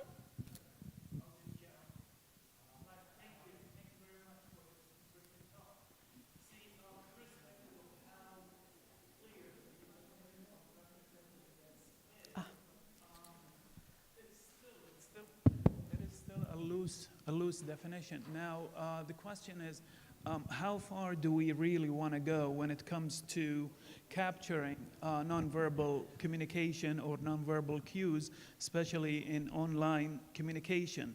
So, for example, right now, let's assume that we're communicating online. How can you capture, the fact that I'm freezing to death right now, or I'm hungry, or I'm in pain? Maybe I suffer from excruciating pain, and I have this high or low pain threshold. How, and maybe the question is why? Why do we really want to capture that in annotating the corpus itself? So there seems to be all sorts of physical limitations when it comes to, how far we can go in this framework. Yeah, and one more point. We both have something in common, that we had Mohammed as a distinguished student. Okay, thank you. Well, I should have perhaps mentioned that this project, as it was funded, also was done with the help of specific companies who were particularly interested, basically, in the findings, because what they notice is that they want to expand. I'm not going to name those companies, but very big companies are actually interested in further training, basically, their employees, so that they can kind of minimize what we call basically communication breakdowns. And they realize So there's loads of rationale behind this, basically, for example, allowing more collegial meetings, basically allowing for a more efficient communication. So we were approached by those companies, and that kind of led, of course, to this project. Now, the question of representativeness is just so tricky. I haven't mentioned this in my presentation. We have more or less 200 words, basically, 200,000 words, not 200 words, that would be, oh my gosh, 200,000 words, which is considered as a tiny corpus today. However, just with this and with annotating the gestures, we haven't finished basically analyzing all of the data. So what is interesting here is the multidimensional approach. We have been looking at sharing perspective. We had been looking at silences. What we are planning to do now is looking at conflict as well, and basically politeness strategies. We are also, hopefully, if we do manage to get a bit more funding, we would like to be looking at an intercultural perspective, especially to understand how gestures or those silences can be misinterpreted when we move from one culture to another. So this is I would say this IVO project is the very start of a much bigger, basically, endeavor to kind of understand what is happening. What we have been doing as well as a last element of answer is that we have been creating protocols for those companies so that they can disseminate them and kind of reflect together as an institution or as a team on how they can make their interactions or their meetings smoother from a virtual perspective. So the idea is that it's always based as an answer to real life needs, basically. This is one of the motivation and the rationale behind this project, basically. Yes? There's another one, but we might not have the time. I think we're out of time. Yeah. I'm terribly sorry, Doctor, but unfortunately we're running out of time. So thank you so much, Dr. Sandrine, for the talk, and we'll move to the next session.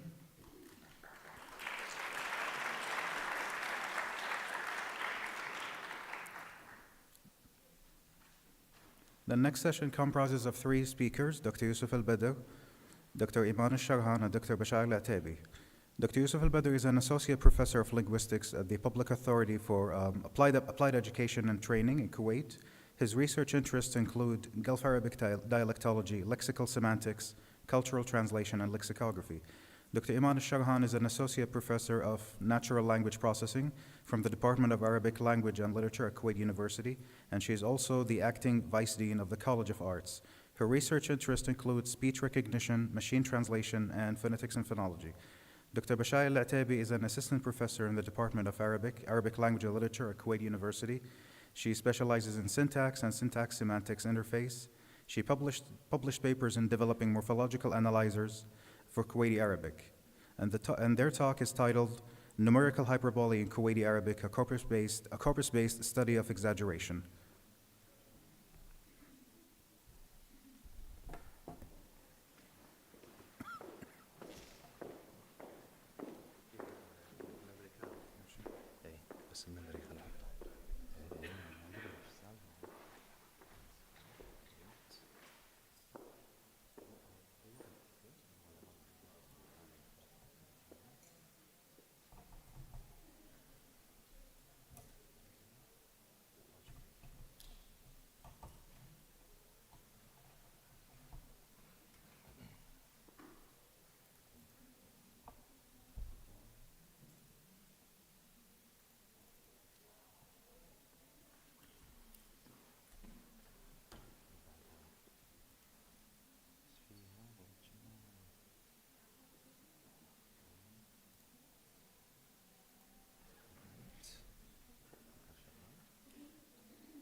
All right, Assalamu alaikum.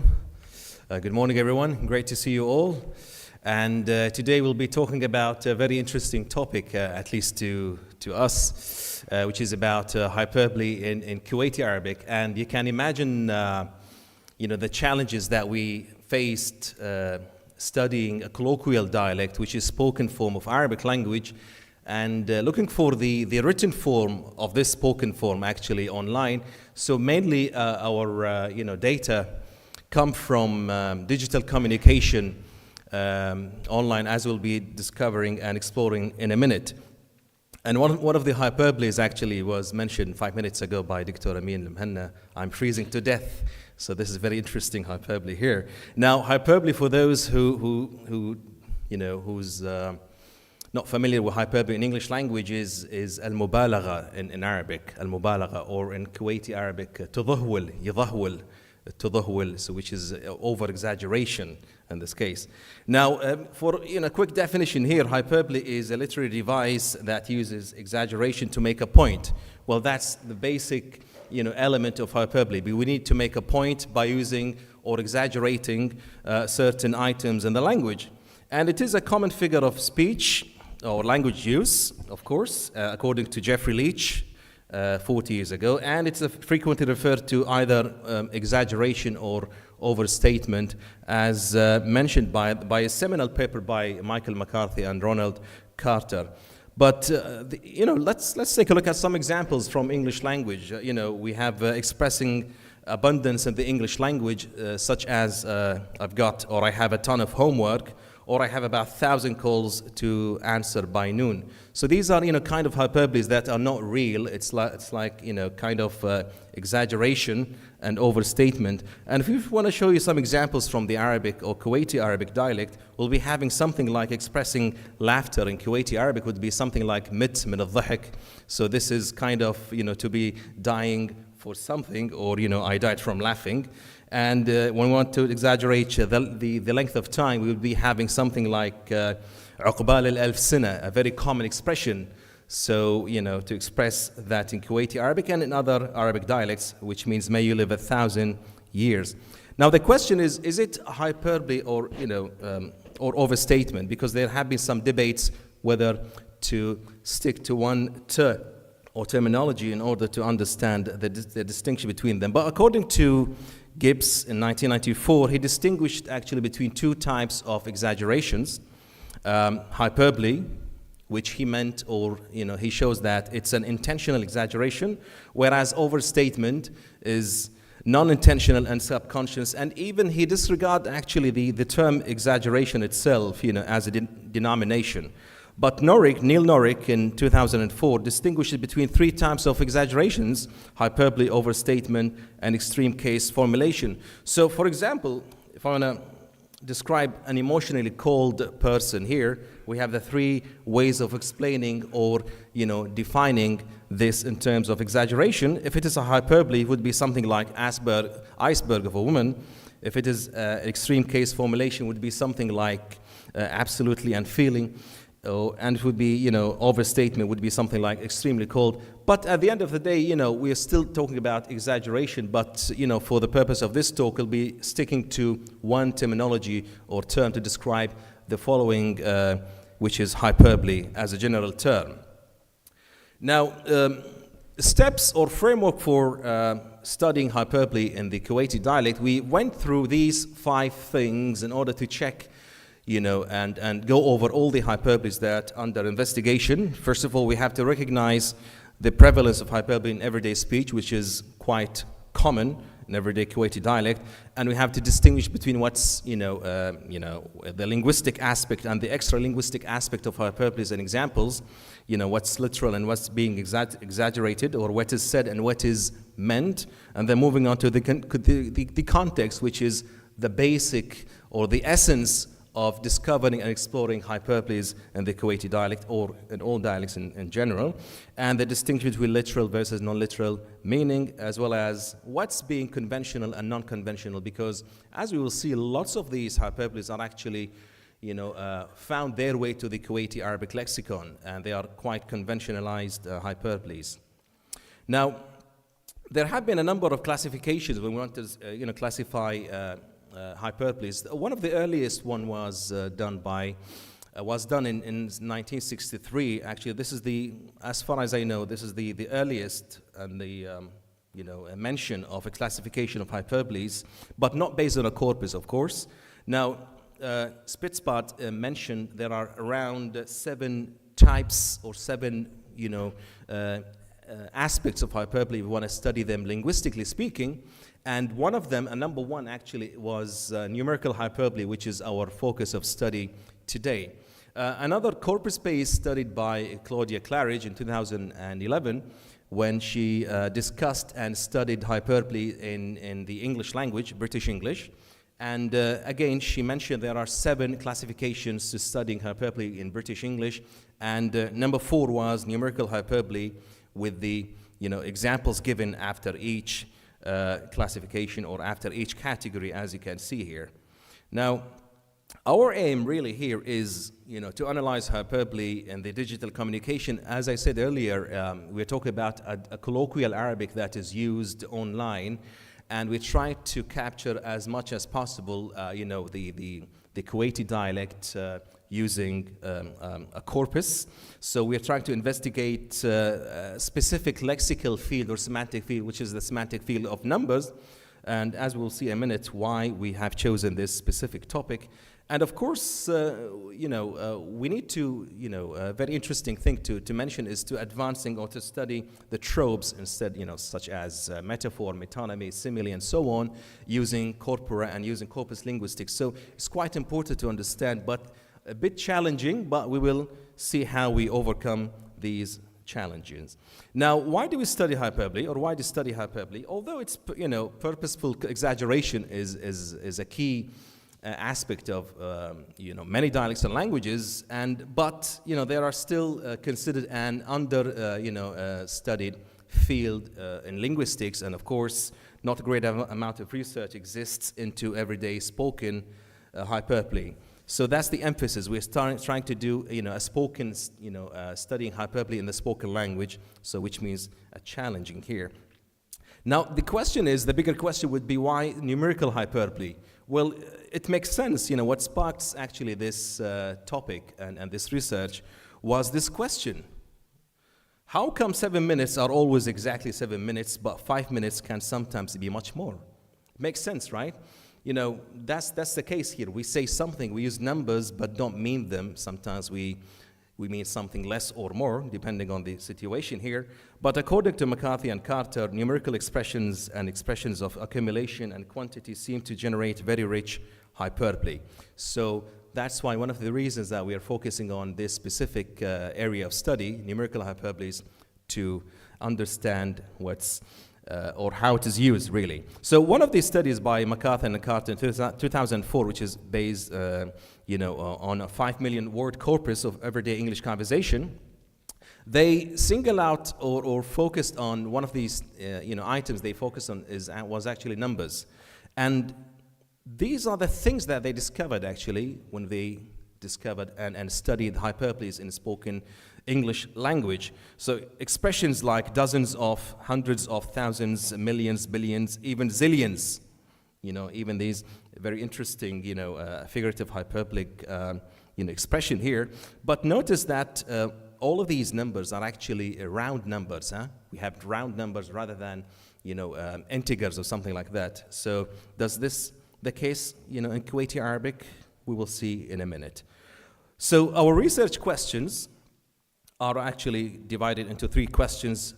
What patterns can be identified in the use of numerical hyperboles in the Kuwaiti dialect? What forms do the hyperbolic expressions employed take? And lastly, what is the range of meanings associated with common numerical hyperboles in the Kuwaiti dialect? And the data collection methodology will be taken over by my colleague, Dr. Iman Al-Sharhan. Assalamu alaikum, good morning everyone. So as Dr. Yusuf mentioned, our study aims to systematically analyze the use of numerical hyperbole in Kuwaiti Arabic, identifying patterns and contexts of its usage. And to achieve these goals and to answer the research questions, we'll need to identify diverse sources of language that are rich in colloquial Kuwaiti Arabic. This, of course, involves compiling a corpus that accurately represents this dialect. So we start with meticulous selection of data source. How to move this? Okay. Okay, so we start with meticulous selection of data source with significant focus of social media and particularly X platform. Why did we choose X platform? X platform is chosen as the primary data source. And by saying primary, I mean we use it for constructing the corpus mainly, but we also use some observations, remarks that can be found in TV and radio's programs. So again, why did we choose X application? This is for many reasons. The main reason is due to the nature of textual data that can be found in social media applications in general and in X application. As you all know, it's user-generated text, so it is more likely to find the type of text that we're looking for, which is the genuine text. It's also a good source for written form of dialects. Dialects are known to be spoken more than written. But this is not the case when the digital communication and the social media platforms where users of the language used to write in their own dialects. This is also due to the widespread of X application in Kuwait. According to digital marketing community, 39.5% of Kuwaiti population are using Twitter or X application. And the last reason is the platform also provides a powerful AI tool for academics, which makes it easy to retrieve data and analyze the textual data. For corpus compilation, we compiled our corpus from over 4 million tweets, spanning from the period of September 2019 to January 2022. These tweets were carefully filtered using popular Kuwaiti hashtags to make sure that we have only tweets that are written in Kuwaiti Arabic. Our corpus, comprising over 6 billion words, was then processed with some custom-built computational softwares to identify and extract instances of numerical hyperbole. So the developed tools, if you move to the other slide, the tools adaptations for Arabic orthographic. Because the orthographic and some stylistic variations in Arabic, we need to fine-tune our tools to redefine it, to make sure that it can accommodate some nuances, such as the adjusting the presence or absence of hamza, which is well known in writing Arabic, and also the interchangeable use of ha and ta marbuta, and recognizing some stylistic elements like extending the vowels and duplicating the consonants. And this is very familiar with when writing exaggerated text, like writing the word million with 10 wow instead of just one. And this is, of course, was important. This adjustment was important to make sure that we have accurate capture and analysis of hyperbolic expression. For context analysis, as with any typical corpus analysis tool, the tools that we created for this study analyze the context of hyperbolic expression. This co-occurrence analysis is, of course, crucial for understanding the lexicogrammatical environment of hyperbolic expression. Here is a table which shows the words that come next to the word elf, which means 1,000. This word occurred 15,824 times, and the word follows the word elf, mabruk, marra, or elf, reduplicated. We'll go through this further when we discuss the results of the research. So in general, in conclusion, the methodology employed in this research combines comprehensive data collection and some sophisticated computational tools.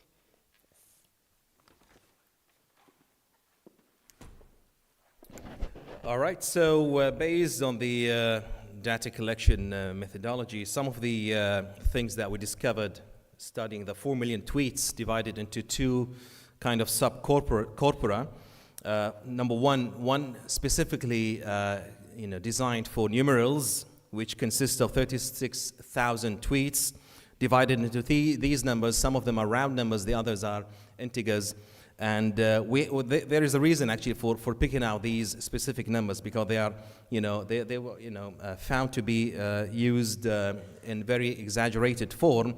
And of course, the other, sub-corpus here has to do with expressions of number and amount and quantity, consists of 12,000 tweets, and including, of course, fractions, as well as some borrowings such as double or dabalad, coming from French or English language. And of course we have some kind of interesting made up numbers, like for example 10 which translated as 10 teen, it has no translation, of course. We have lots of interesting examples here in addition to the dual numbers. Now, starting with one of the examples, picking up some examples from the numbers here. So it was found that elf was the most frequently occurring number in the corpus. Examples of the word elf being used in exaggerated form or hyperbolic.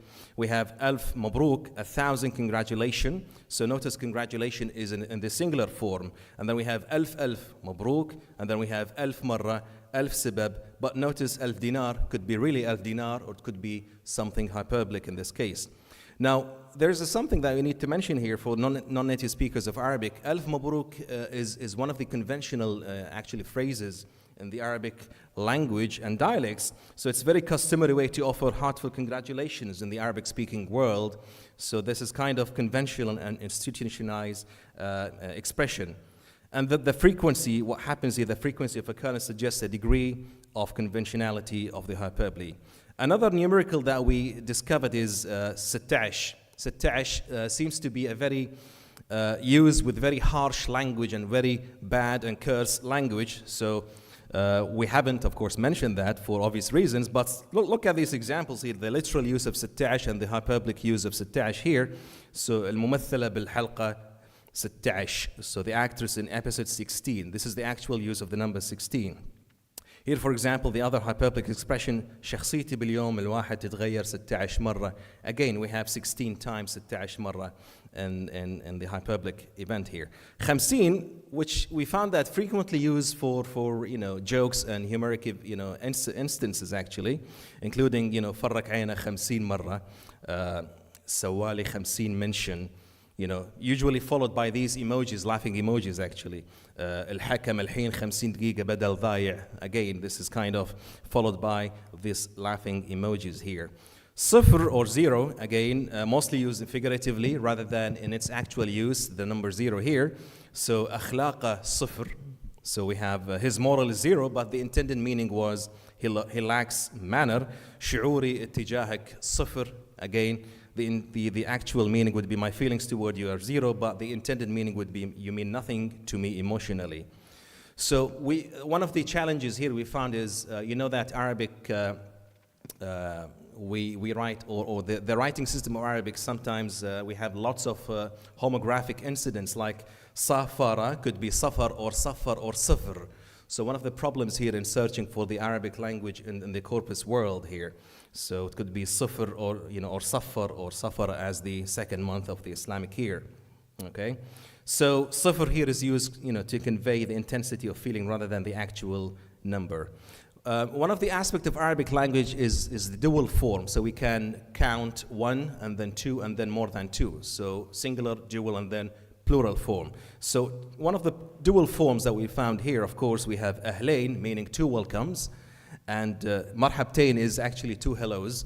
But that's the conventional way of using language in the Arab world. So this is quite normal. It's not actually surprising at all.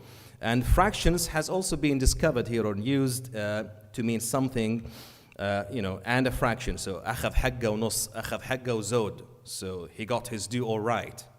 Okay, and of course we have the numerals, the indefinite and hyperbolic numerals. These are some made-up examples like 10, zilliar, and zillion. So zillion, gazillion, and 10 so 10 is something very interesting here. But look at the low frequency here, only 3 times occurring for 10 and of course zilliar here, meaning gazillion. Okay, so in conclusion, so what we found here, collocational analysis made things easier actually while discovering and studying the numerical hyperboles in the Kuwaiti dialect, because we need to discover and check what's happening, what surrounds each number, of course, and the studying dialectal Arabic or colloquial Arabic using corpora and AI tools will, of course, help felicitate and give us, data-driven and analysis. And of course, we are still working on, that's what's going to happen next. We are going to, because we've seen that corpus studies or corpus-based study has offered us a preliminary glimpse into the dynamics and patterns of numerical hyperbole in Kuwaiti Arabic, highlighting the need for advanced AI tools to delve deeper into hyperbole analysis. But we are working on developing such tool, which is our next mission, promising to unlock further insights into this intriguing aspect of the language. Thank you very much, and I hope you enjoyed the lecture. Thanks a lot.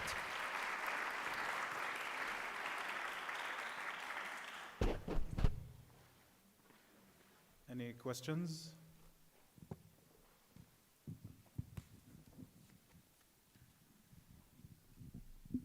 Questions?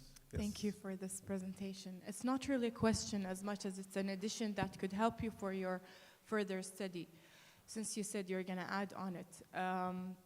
Actually, numerical hyperbole is very common even in the Quranic text.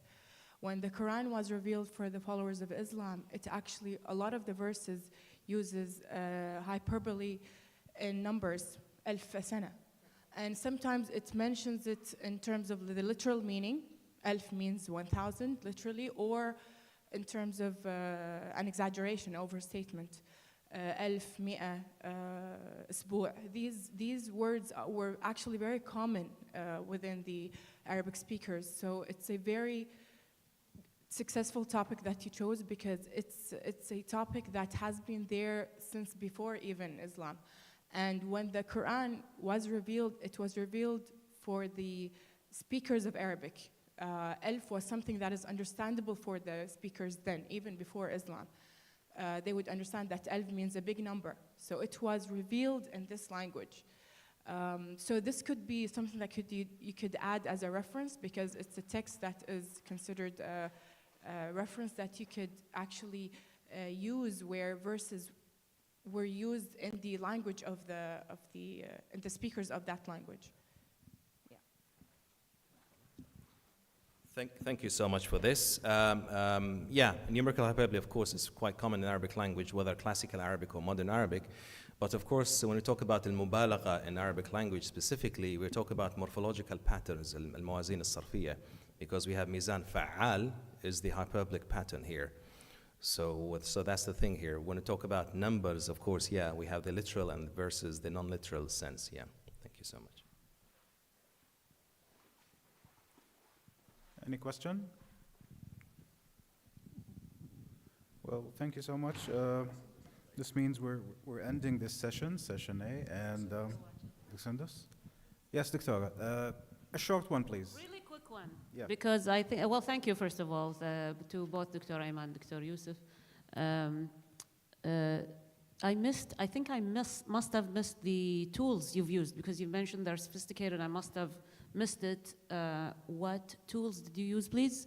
Enlighten us. Thank you very much. Yes, thank you, Dr. Sandus. I'm not sure if I've mentioned that, but we've created our own tools.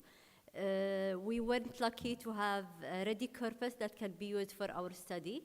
So we have to create our own corpus and to create our own tools. Mainly it's Python-based tools, which are designed specifically for the purpose of this study. Thank you. Thank you so much, Dr. Sandus. This concludes session A. We have a break, and we'll be back for the rest of the sessions. And we have both. I believe, we have a lunch break now, and followed by that, we have another keynote speech. So we will be back in 1 hour, inshallah. Thank you so much, everyone. Thank you.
We're honored to welcome Professor Stefan Gries. He earned his MA and PhD from the University of Hamburg in Germany. He is a quantitative corpus linguist who works at the intersection of corpus linguistics, cognitive linguistics, and computational linguistics. Okay. He has had many prestigious appointments, such as the Max Planck Institute in Leipzig, and he also worked at the University of Denmark and University of Hamburg, but he's currently located at the University of California, Santa Barbara. So without further ado, let me introduce.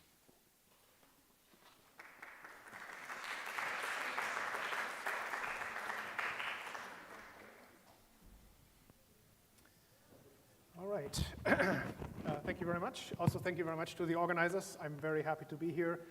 I can only echo Lawrence's sentiment earlier. We're being taken care of very well, so this is a great conference so far. So I'm happy to have the opportunity to present some of my stuff here. In fact, I just sent off a book manuscript essentially to the publisher, and what you're going to be treated to, whether you want it or not, is basically 2 or 3 chapters of that book. And so that's what I'm going to try and present here today. It's going to be pretty technical. So Lawrence warned you it's going to be a little bit technical. I'm warning you it's going to be somewhat technical and statistical, but that should not come as a surprise, at least to some of you. So, but I'm going to start with 2 questions that are actually non-linguistic, let alone non-corpus linguistic. And so, and both of them are from the medical domain, basically. So one is, would you be happy if you went to a lab to have your blood checked for its cholesterol level, and then you had a blood sample drawn, you pay the lab, and then a week later you get an email or a letter, and it says, your HDL level is whatever number, right? But then later you find out that the value X that you were given for your blood cholesterol level is actually somewhat correlated with HDL, but actually it's 0.9 correlate, so really, really highly correlated and predictive of your blood glucose level. And so would you be happy if that was the case? I'm suspecting not, because you were probably expecting something that was more correlated with your HDL level. Similarly, imagine you have some unclear health problems, you think they are metabolism related, and so you go to a doctor, again you have a blood sample taken, and it's tested for 3 things. First, your fasting glucose level, which should be between 75 and 100, at least according to the scale we're using in the US. Your bad cholesterol and chloride, and then also your body mass index is measured. And then, again, a week later, you get an email with your results, and it says your score is 400. Okay? And again, I'm asking, would you be happy with this? And I'm assuming you wouldn't be, because you would probably want to know what the individual values are that were measured, right? Because you very well know that an overall score of 400, can arise from all these different kinds of combinations of things. Right? So 400 can come about from these 3 values that are okay and this one that is bad, but it could also be the other way around, right? So 400 per se, not really that great information. We will see later why I'm wasting so much time on this. Now, the outline of the talk is this. So we have several different parts here. We're going to start up here at the top and then work our way down. So first we're going to talk about 4 main corpus linguistic statistics, which are here, like frequency, adjusted frequency, dispersion, association, and keenness. Then we'll talk about several problems that arise from them that you see here on the right. And I'll discuss those in detail, and then I'll basically talk about how these problems manifest themselves in a variety of different contexts, and then ultimately, of course, hopefully what can be done about them, and how I propose to do this, concluding with a brief case study on keenness. So let's start with this part. What are the main corpus linguistic statistics? I'm listing 5 on the graph, but 2 of them can actually be conflated.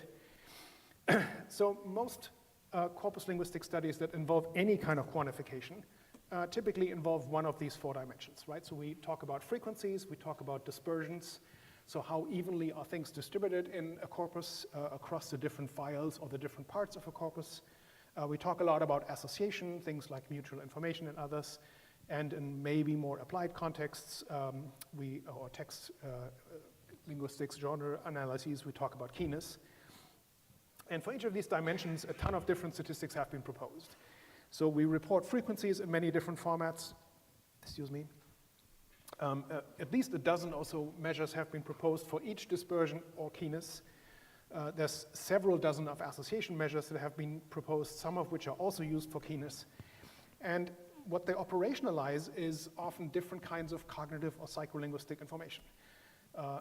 So in a sense, of course, all of these measure sort of distribution characteristics of words or constructions or morphemes or whatever we study, but the psycholinguistic constructs or cognitive constructs that they reflect, are related to different degrees to how we measure them. So for example, frequency, dispersion, and association often are related to psycholinguistic terms like entrenchment for frequency, recency for dispersion, and contingency for association.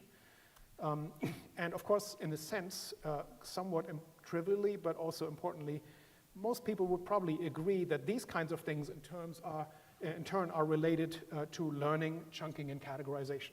Right? If things are highly connected to each other in terms of contingency, there's a high chance we chunk them together or put them in the same category. If things happen a lot of times in close temporal proximity, we are likely to learn that they actually belong together and maybe make them a chunk or something like this, right? This is how things like gonna and other things like that come into existence. And of course, in turn, all of these things are related to language acquisition, processing, and change, right? So in that sense, many of the corpus linguistic measures we look at are sort of highly relevant for a lot of other kinds of applications. So what are the problems then with these? There's essentially three of them, I think.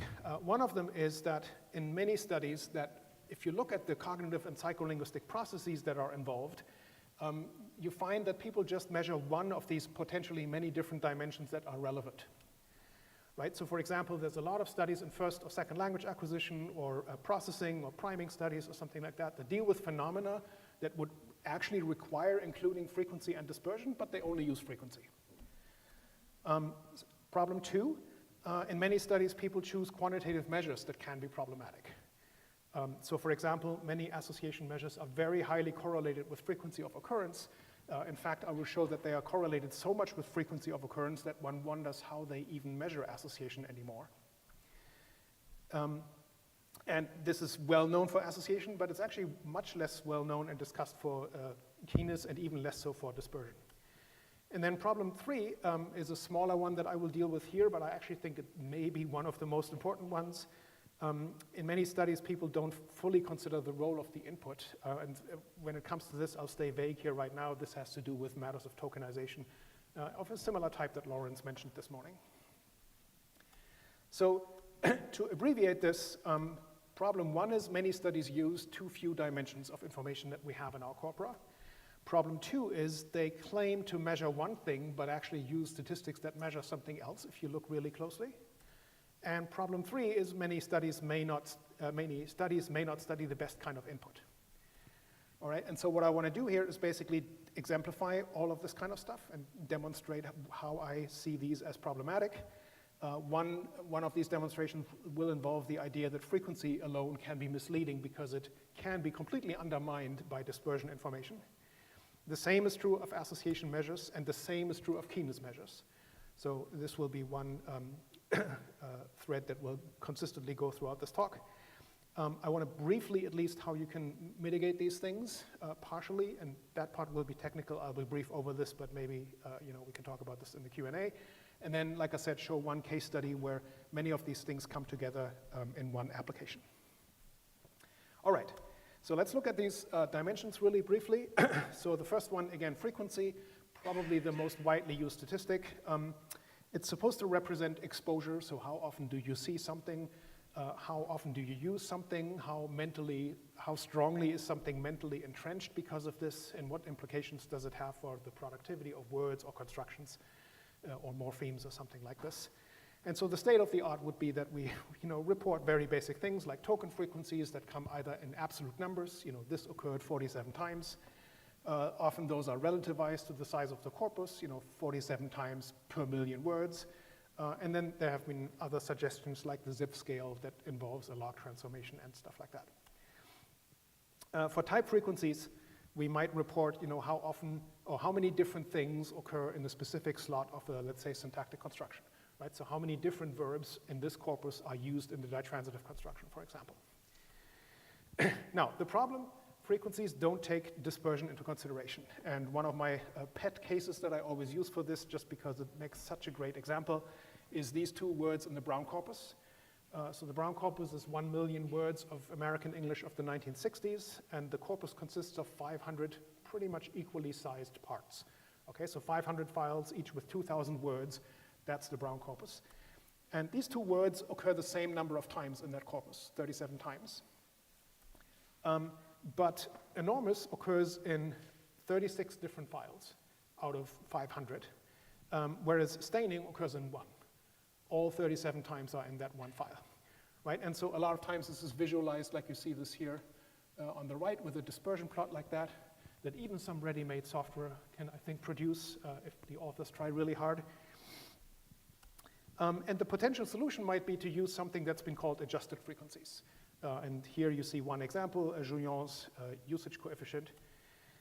And if you apply it to this example, it does actually do something. So the frequency of enormous gets downgraded a little bit from 37 to 31. The frequency of staining gets reduced to 0 because it all just happens in one case. So one might think, adjusted frequency would be an improvement. It's not so widely used. And the way it is often computed is that you take a frequency, like 37, and then you multiply it by a certain kind of dispersion measure. And the idea is to essentially downgrade something that has a certain frequency, but is very clumpily distributed in the corpus. But the problem is, and this is why I'm actually glad that not a lot of people are using this, is that this makes words seem identical that have otherwise very different distributions. That if you look at them as a human, you would say, no way in hell are these similar. So why does this number pretend that that's the case? And here are some examples. So in the upper table, you see the words break, books, and minister that have extremely similar adjusted frequencies, right? But you can see that these very similar values arise from very, very different frequencies and dispersion values, right? But the adjusted frequency says, well, those are kind of the same, right? And same with these two words. Right, fast and tax, extremely similar adjusted frequencies, although we would all agree, for instance, that a word like fast, a child probably learns at a very young age, a word like tax, hopefully not. So in the graph here, we can see how this can be visualized, right? So we have frequency on the x-axis, we have dispersion on the y-axis, and the words that are connected by lines, adjusted frequencies actually behave the same, right? And so saying that these three words, have the same adjusted frequency doesn't seem to make a lot of sense once you really think about it.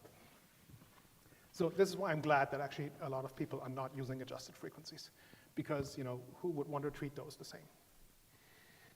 Here actually is an even more extreme example. So I'm using two certain adjusted frequency values, and all the words that are plotted with the 1 here have essentially the same value.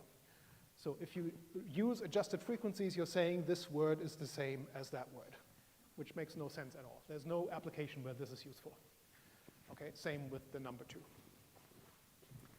All right, so then since we've already been talking about dispersion, this one I think is also underutilized, but here it's a sad thing because I do think it's extremely important. The state of the art is that most people are using a measure called range, which is just the number of files or the number of corpus parts where something is attested, right? So if you have 500 files, something shows up in 36 of them, then 36 divided by 500, that's the range number, right? So it's a proportion, essentially. But this measure is really primitive. It doesn't consider the sizes of corpus parts, and it doesn't consider how often something occurs in a corpus part, right? If something occurs a lot in really big corpus parts, that's not really a big surprise, yet that's what you would expect, given that that corpus part is big. It would be more surprising if something shows up a lot in really small parts. Range doesn't see that.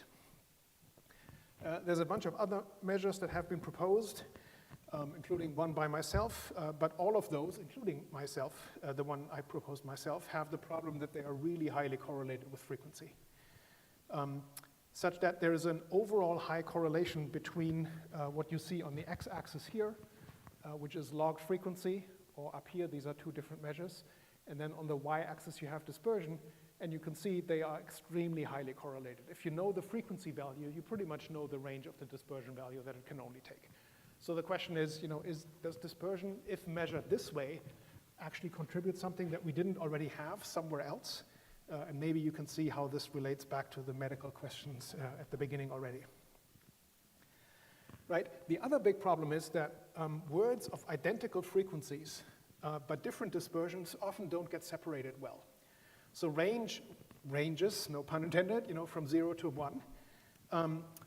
But the two words enormous and staining here have relatively similar values, namely really close to 0, in fact. When I will argue later that enormous should actually score a really high value. We will see why in a moment. Now, one solution to this might be we use a dispersion measure that is less correlated with frequency, and part of my talk later will be concerned with that. Okay, what about association? This is a big one. It's one of the most important and most widely used corpus statistics. And there are essentially two kinds of classes of measures that can be further subdivided, but we'll go with that heuristic here. On the one hand, we can distinguish bidirectional measures in two classes, namely significance test-based measures and the log likelihood value, which is abbreviated here as G squared. That is probably the most widely used one. And then there's heuristic or effect size measures, of which the pointwise mutual information is probably the most widely used, or the one that you will often read about. There's also a bunch of measures that are called directional measures, so they can distinguish how much something is attracted in one direction versus the other. But again, there's a variety of problems. One is that the significance-based measures are very highly correlated with the co-occurrence frequency, so how often do things occur together. So that raw frequency value has a huge impact on the association measure when that might not necessarily be desirable, and B, the corpus size. And sometimes this can also lead to very counterintuitive results, the way these are computed. And the bidirectional measures, of course, do not distinguish direction of attraction. So they cannot see whether, instead attracts off or off attracts instead, right? Which for some applications would be useful to have. So, so those are important problems. And then this is one that I talk about a lot in the book, a question that hasn't been asked that much, namely, can we really compare association measures from words with different frequencies? So that's something that has occupied my mind a lot, so we'll talk a bit about that. So let's look at these problems very quickly in some more detail. So again, problem one, significance-based association measures are strongly correlated with frequency. So if you measure the attraction of verb forms to the ditransitive in one corpus, co-occurrence frequency is correlated with the association measures this much. So like more than 90% of the behavior of the association measures can just be predicted from frequency. So how can we really say that these things measure not frequency but something else? It seems at least problematic. Second, sometimes this can lead to really counterintuitive results. In the two tables that you will see in a moment, the two verbs have the same preference to occur in the ditransitive construction in English, shown here, right? So assured occurs in the ditransitive 10 times out of 12. And like more than 80% of its occurrences are in the ditransitive. And this verb has the same attraction to the ditransitive as this one, of which only 20% or something like that occur in the ditransitive. Of course, this is not a mathematical mistake, right? It's a property of the measure we're using, but is it a desirable property? Here, when two things, one where the absolute majority is used in that construction, here the other way around, but they score the same value. I'm arguing this should not be desirable because it's not exactly what one would expect. And then bidirectional measures can't distinguish directions of association. So if we look at assured here, the ditransitive doesn't like assured. That's not the way it goes. The ditransitive likes things like give and tell, but assured really likes the ditransitive a lot. If we look at things like language acquisition and processing, we need to be able to distinguish these directions. Most classical measures cannot do that. But the last problem is the real kicker, I think. And so here's what it is. So pointwise mutual information is a score that generally measures association and theoretically falls into the range of, into the interval from minus to plus infinity, right? So minus infinity means something is super strongly rejected. 0 means they occur at chance level. High positive values mean two things like to occur together. But the problem is that given actual data, so once we forget about the theoretical range but look at actual corpus data, given the marginal totals, meaning the frequencies of the verbs and the frequencies of the constructions, the limits are much narrower. Okay, so pointwise mutual information for assured, so here, falls into the range of minus 0.68 to 6.25, meaning if all occurrences of assured, all 12, occur in the ditransitive, we get a value of 6.25. It can't get higher than that, that's it. Okay, and if pretty much none of them occurs in the ditransitive, so I'm saying 0.1 here to avoid logging of 0. So if nearly none of them occur there, then we get a value of minus 0.68, so that's it. So that's a far cry from minus and plus infinity. But the interesting thing is that for offer in the same corpus with the same construction frequency, the PMI value range is different. Okay, for offer, if all occurrences of offer are in the ditransitive, we get the same maximal value, okay. But if very few occur in there, we get a very much smaller negative value. So that means we're having two verbs that have very different ranges of MI values, but we sort them by the value we're actually getting, pretending they're measured on the same scale, which practically speaking, they're not. Theoretically, yes, minus to plus infinity, but given what's possible in this particular corpus, they are actually really different. And so the question is, can we, if we compute these two values, then the observed value for assured is 5.99, the one for offer is 4.23, yeah, but they come from different scales. So does it actually make sense to compare them? My answer will obviously be no. And this is particularly obvious if you look at the case that a lot of people have suggested, I think without any basis, that mutual information of value of 3 is somehow separating the important or interesting collocations from the ones that are not. And here's an example. Purchased has a PMI value of 3.25 and showing 2.85. And according to this really widely used measure of, or threshold of 3, one would say, purchased, that's interesting that goes in the ditransitive, showing, not so much. But as you can see, purchased, let me show both at the same time. So here for purchased, the smallest possible value is just below 0, okay? But the smallest possible value for showing is, minus 3.5. And so if these are the two values that are being scored, then it doesn't really make a lot of sense to say one is greater than 3, the other is less, if we do not also correct for the fact that showing can actually become much, much smaller given its higher frequency. Okay, so how can we compare these two values if they come from extremely different ranges of values? That's something we'll talk about as well in a moment.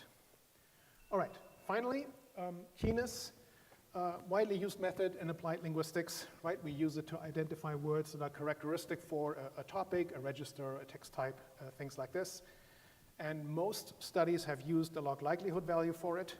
And the problems are all the same as for association measures. There's really no big difference. Here's another example for how this can be problematic. So if we look at the Clinton-Trump presidential election corpus, presidential speeches, then these two words, for instance, come out as having the same log likelihood attraction for Hillary Clinton. Namely, her website, abbreviated here, which she mentions 26 times, and Trump, of course, doesn't mention it at all, right? But then the word about, which both of them mention at these frequencies, these two words have the same keenness value for Hillary Clinton. Again, it really doesn't seem to make sense. I mean, it's not a mathematical mistake, but is this the kind of result we want? I cannot believe it really is. All right. Now, One other big thing that will surface in a moment is, since measuring association and measuring keenness are all based on frequencies, right? They're based on these 2x2 tables with frequencies of occurrence. All of these are affected by dispersion. One example for this, we discussed in a paper in 2003, fold and process. These two verbs were very strongly attracted to the ditransitive construction in this corpus, overpowering a lot of verbs that seem much more useful for the ditransitive. But in fact, each of them occurred in the ditransitive a ton of times, but only in one file. So fold occurred many, many times actually that was in the imperative, not in the ditransitive, that's a typo. In the imperative in a book on origami, right? So that makes sense, that's kind of expected. But you know, if you don't correct for this, the results don't really make a lot of sense. Okay, so how do we address all these things? The second problem is what I want to start with. So, you know, the kinds of measures that we use, we can do that in two steps. So one is that I'm suggesting, and this is what the new book is about, that instead of all the different measures that have been proposed in the literature, we use one, just a single one for all applications, dispersion, association, and keenness, namely the so-called KLD, Kullback-Leibler divergence, a measure from information theory. It will sound complicated, but it's actually really simple. It's much simpler than some of the other measures that you maybe are familiar with. This KLD value, it basically computes how different one probability distribution is from another. So you have a vector of values that are probabilities, and you compute how similar is this, or how different is this from another vector of probabilities. And so the formula is really simple. It's just this little thing here. You divide one set of probabilities by the other, multiply with the first one again, and sum up. That's it. So no complicated things here. So for association, this means the following. For the association of assured to the ditransitive, what you do is this. You look at how frequent is the ditransitive versus all other constructions.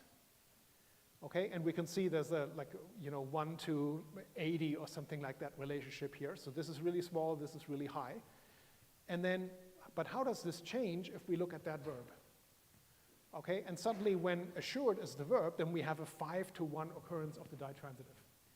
Right, so assured basically flips the orientation of this. Here we have the small value and a much, much bigger one, and here it's the other way around.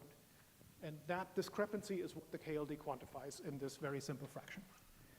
And here is this, here we see the percentages, right? So the ditransitive is 1.3% of all verb constructions in the corpus.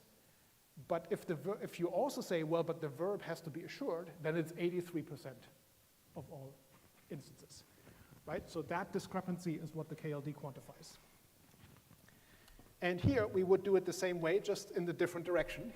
Here we would say, how frequent is assured compared to all other verbs in the corpus in general? And then we do the same for, well, but now if we only look at the ditransitive, what's the relationship then? And then we compare, again, the green to the red values and quantify this. And so here we can see that, again, the KLD is directional. So you can see that the verb really likes the construction, but the other way around, not so much. Okay, and again, for a lot of practical applications, this would be really useful. And for keenness, I'll speed up through this. For keenness, it's basically the same kind of calculation. Now, the other thing we can do is, like I said, we can apply this to dispersion. For dispersion, computing the KLD is the following method. So you basically look at how big is each corpus part. So here, this is a very small example. We're pretending we have 5 files in our corpus. And they're nearly equally big, right? So this is 20%, 20%, 20% of the corpus, and this is a little bigger, and this is a little less. Okay? And then we have a word that shows up 1 or 2 or 3 or 4 or 5 times, which is this much in percent. And then you can compute, again, the discrepancy of the red values from the green values just by, the fraction multiplying and summing up. And the KLD here is nice because it's much less correlated with frequency. And for association and keenness, we can look at both directions of association. And one of these directions is also already very little correlated with frequency. So that helps a lot. And why is that the case? Well, for one, it's the case because the KLD works with the percentages. So the KLD doesn't actually know whether 20% is 2,000 items or 2, right? So that's part of what desensitizes it already from frequency. But can we do even better? I think we can. This part is maybe the most technical part, although it's mathematically actually not that difficult. So what can we do? We can look for a word with a certain frequency, what the range of possible values is. Okay, we have an observed result, and so now we compute the minimally possible result, namely what happens when assured completely repels the ditransitive, like here. And then we can do the opposite and say, what is the KLD if assured maximally attracts the ditransitive? So basically we're establishing, given the corpus size, given the frequency of the verb, given the frequency of the construction, what's the range of possible values? Okay, and then within that range we say, okay, but what did we actually get? This is the theoretical minimum, this is the theoretical maximum, we're here. And then we basically say how much in percent does that cut off? Okay, and so then we take those three values and min-max transform them. That's that proportional thing that I just mentioned. So low, the greatest repulsion becomes 0. Up, the greatest attraction becomes 1, right? That's when the verb and the construction are perfectly correlated. And then we get a value of 0.73, which of course needs to be compared to what we do for others, right? And we can do the same for dispersion. And to maybe speed this up, let me visualize the process here for a moment before I go back to this. So the idea is this. If we look at the dispersion of enormous and staining, then we compute the dispersion values. We compute the possible range of values. So for words that have a frequency of 37, the values they actually need to be in this interval. They can mathematically not be outside of this, which is why the range of 0 to 1 doesn't apply. And then you look where in this little range of values the actually observed values are observed. And so then you can see that for staining, the value is actually really, really low, and the value for enormous is actually really high. And let me show you what that means in numbers.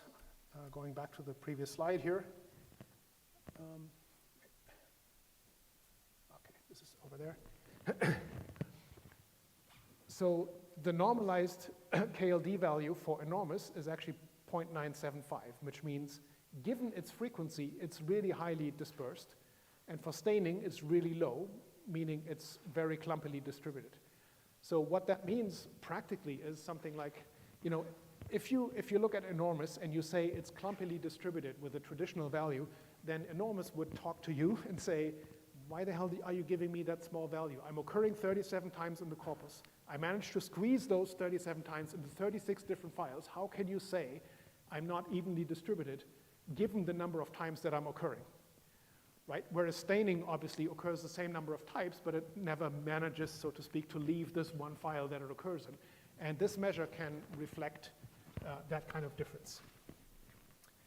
And what that means is, visually, just to show this, we can now identify words that actually have a relatively low frequency, but that are evenly dispersed, given their frequency, right? Like enormous. So here's an example. So this is the KLD without this frequency correction. And you can see that it too, actually here, is relatively highly correlated with frequency, right? So this is not great. If you know the value on the x-axis, you can pretty much restrict the value on the, on the x-axis, you can pretty much restrict the value on the y-axis. If we apply the correction, it looks like this. And the one thing that is worth talking about here is that what this shows is even values with words with really low frequencies can suddenly be recognized as, you know, given their frequencies, they're very evenly dispersed. This green E here is enormous. This green S here is staining, so you can see words for the same frequency suddenly can be identified as evenly dispersed or unevenly dispersed. Which also means now, suddenly, for the first time, actually, it's possible to generate a psycholinguistic experiment where you have low frequency items but high dispersion items. That contrast before was not possible because all measures were so highly correlated with each other that if you said it has to be low frequency, you were sentenced to saying, okay, it's low dispersion. I have no other option. And so that now is gone. Now, with this kind of graph, we're actually already addressing problem 1. Namely, we now already use more than one measure at the same time, right? We have frequency on the x-axis, and we're not conflating it with dispersion into some adjusted frequency measure. We have another axis that shows for a word what its dispersion value is. So we don't amalgamate 2 or more values into a single value so that we happily can click sort in Excel and be done with it. We keep things separate so that we're able to look at different kinds of analyses. And I just want to show you very briefly what kind of opportunities this offers. And so this would be a standard collostructional kind of analysis where we look at the top 25, I think, or 30 verbs in the ditransitive, and we use the log likelihood value, which is extremely highly correlated with frequency. And you can see, give and tell win, like by a landslide, and then the rest is much less, and then it levels off pretty quickly. Okay? But now, here's the first improvement. So now we have frequency on the x-axis, but we have association measured in a way that doesn't include frequency on the y-axis. And so we can see already that, give and tell, they're not only strongly attracted to the ditransitive, but they're also really frequent in it. But words like assure and convince are actually just as strongly attracted, but they score less on the frequency dimension, right? So suddenly we can tease apart, what is responsible for us liking a certain verb in a certain construction. Is it actually co-occurrence frequency, what we see on the x-axis, because the verb is very much to the right? Or is it attraction, because a word is very much high up? Right? That most of the traditional measures and nearly all traditional papers do not distinguish this. But we can also look at 3 dimensions here. So now we have frequency on this axis. Okay, we have dispersion on that axis. So how evenly distributed are words in the ditransitive across the corpus? Okay, and then we have association on this axis. And so in R, a superior programming language compared to other ones that rhyme with Ithon, you could rotate this and see what's going on. But one other way to represent this, let me just show this here in a different kind of plot. Skipping over this would be something like this, right? So now we have association on the x-axis, dispersion on the y-axis, and the word size as frequency, right? So you can immediately see, okay, give and tell play a big role because of frequency and because they're really highly attracted, but they're actually not super widely dispersed, right? Verbs like reassure are much less frequent, right? The font is smaller than these two. They're also a little bit less attracted, but they are more evenly distributed throughout the corpus, right? So we can see these kinds of things, and then blue means, a verb likes the ditransitive, red means it doesn't like it, right? So many very frequently used general verbs, they don't like the ditransitive, even though they are really evenly distributed in the corpus. So suddenly we have all this information that is relevant, and again, who would say that, like for language learning, for language acquisition and processing, that frequency and dispersion and association are not important? We all think those are important. It's just that the field for 30 years hasn't taken the steps to keep these things separate. All right, so problem 3, very, very quickly. Many keenness studies that I know of, especially on English, neglect the role that multi-word units may play. So this is a thing that I've been working on for a little while and that a student of mine is now working with his dissertation on. So it's a tokenization problem, namely, how do we decide what words we apply keenness computations to?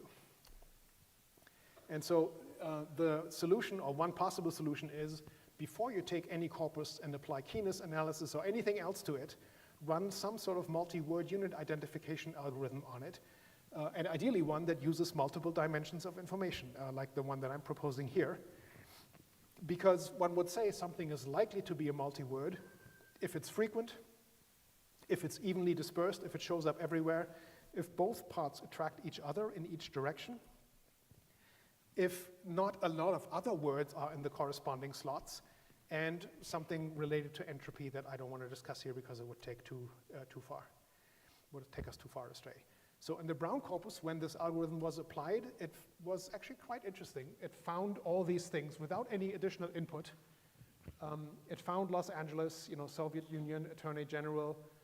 It found a lot of, technical terms or recurrent phrases like, interplanetary space, inversely proportional, minimal polynomial, and stuff like that.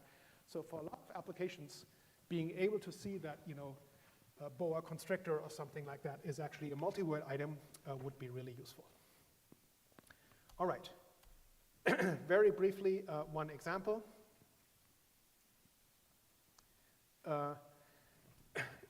Namely, the idea of extending keyness to a three-dimensional construct using frequency, dispersion, and association all at the same time.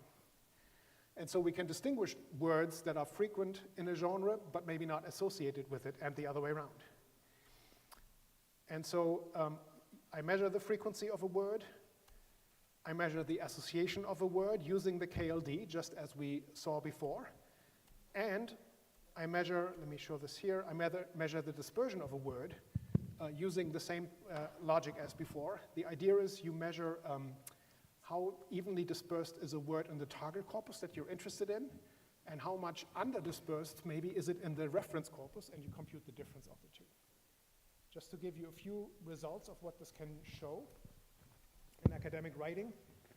So if you apply this to words in the B&C, or to words in learned academic writing in Brown, you get the following results. Things like this, Ku Klux Klan, Milwaukee Braves, Johns Hopkins, so a bunch of names and stuff like that. You get a lot of foreign language expressions that the algorithm identifies without any additional input, like vice versa, chili con carne, stuff like that, a German company name. You find a ton of different technical expressions and compounds and stuff like that, and a lot of phrasal expressions that we would probably often think of, like of course and stuff like that. And so what we can do now is we can say, which words are key for learned language because they have a high association, and which are key because they have a high dispersion. And it is interesting to distinguish those because they are very different. These are words that are key for learned but because of dispersion. And the interesting thing to see here is that these are very general words that are relevant for nearly any kind of academic study, right? Something like conclusion, or number of, or in addition, or considerable, or distribution, that's like discipline independent. But if you look at the words that are key because of association, you find this kind of stuff. So highly subject-dependent or discipline-dependent words that are not generally useful, right? Potassium, you don't need that in linguistics, but distribution condition methods, you do need that, right? So you get rid of this disciplinary bias. All right, let me wrap this up. So corpus linguistics, again, has utilized 4 dimensions for a long time: frequency, dispersion, association, and keyness. But the issues that remain are we often measure too few dimensions. We measure them in a way that are often just correlated with frequency, so it's just repackaged frequency and nothing else. And we use input that is easy to come by, but probably not the most instructive one. And so my suggestions were to A, use more than one measure, to look at more distributed information that corpora can provide. B, to use measures that do not just repackage frequency, and to consider, maybe we need to identify multi-word units and stuff like that from before. So obviously I liked what I suggested here, but the bigger problem, or the bigger message is, we need to deal with these things in some way, even if it ends up not being my way. Ultimately, of course, quoting Lawrence from this morning, exactly like he said, everything is new. I have all the answers. So thank you very much.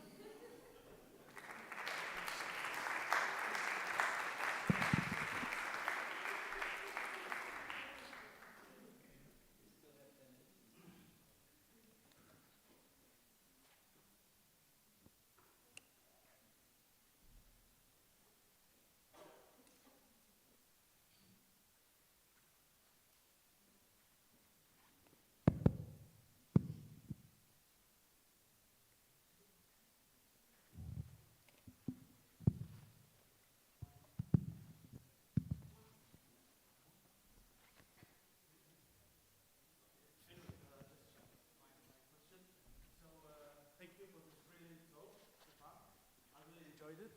And regarding the keenness, I'll just restrict my question to keenness. What's your take on text dispersion keenness? Because I thought that you would be mentioning that technique. Yes. Okay. So it's an interesting idea, right? Because it does take dispersion more seriously than all the previous approaches do. Because I thought it's similar to the adjusted frequency.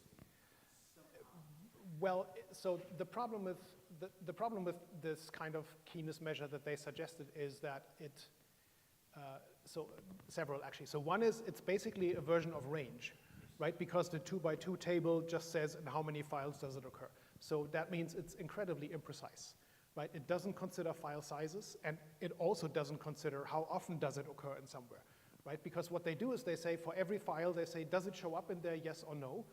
But not how often, and not, well, but how big is the file in the first place? So that's one thing, right? So the measure they're using is imprecise. Second, it's also correlated with frequency a lot because they're using the log likelihood value. So it has the same problem as if you took the frequency values and used the log likelihood value on it. The third problem is, and that was the focus of that 2021 paper where I came up with this first, the third problem is it's also pretending, just like the old approaches, that keenness is a one-dimensional construct, right? So it used to be, the significance value, let's say, of a log likelihood value, from really small to really high. So now they say, computed on frequencies, right? So now they say, no, it's not that. It's the dispersion value computed a log likelihood value, but it's still one dimension. So they can still not distinguish words that are highly attracted, but maybe not dispersed, or the other way around. So the distinction that I showed here with the highly specialized words and the highly general words in their method, they don't come out. So that's the third problem that I have with their method. So I really like the idea that they brought dispersion in, but I think they should have not just replaced one dimension with one other one. They should have recognized, we need frequency, but also dispersion. And so that's my biggest problem with that approach. Okay, just a follow-up question. Can the KLD be integrated into AntConc? Well, AntConc is a really rusty little program. I'm not sure it's extensible at all. So it probably will just crash your computer. So I don't think so. But the good news is I have an R function that if you have the target and the reference corpus, it'll do all the computations for you. So it'll compute the frequency component, the association component, the dispersion component, and 2 or 3 different ways in which you can amalgamate them. And so then you can sort, okay, do I want words key because of association, or because of dispersion, or because of both, right? And so that's handling more than one number, which I think AntConc cannot do. Is that correct? Never mind. So generally, it may possibly be able to be integrated, but an R function can do it better.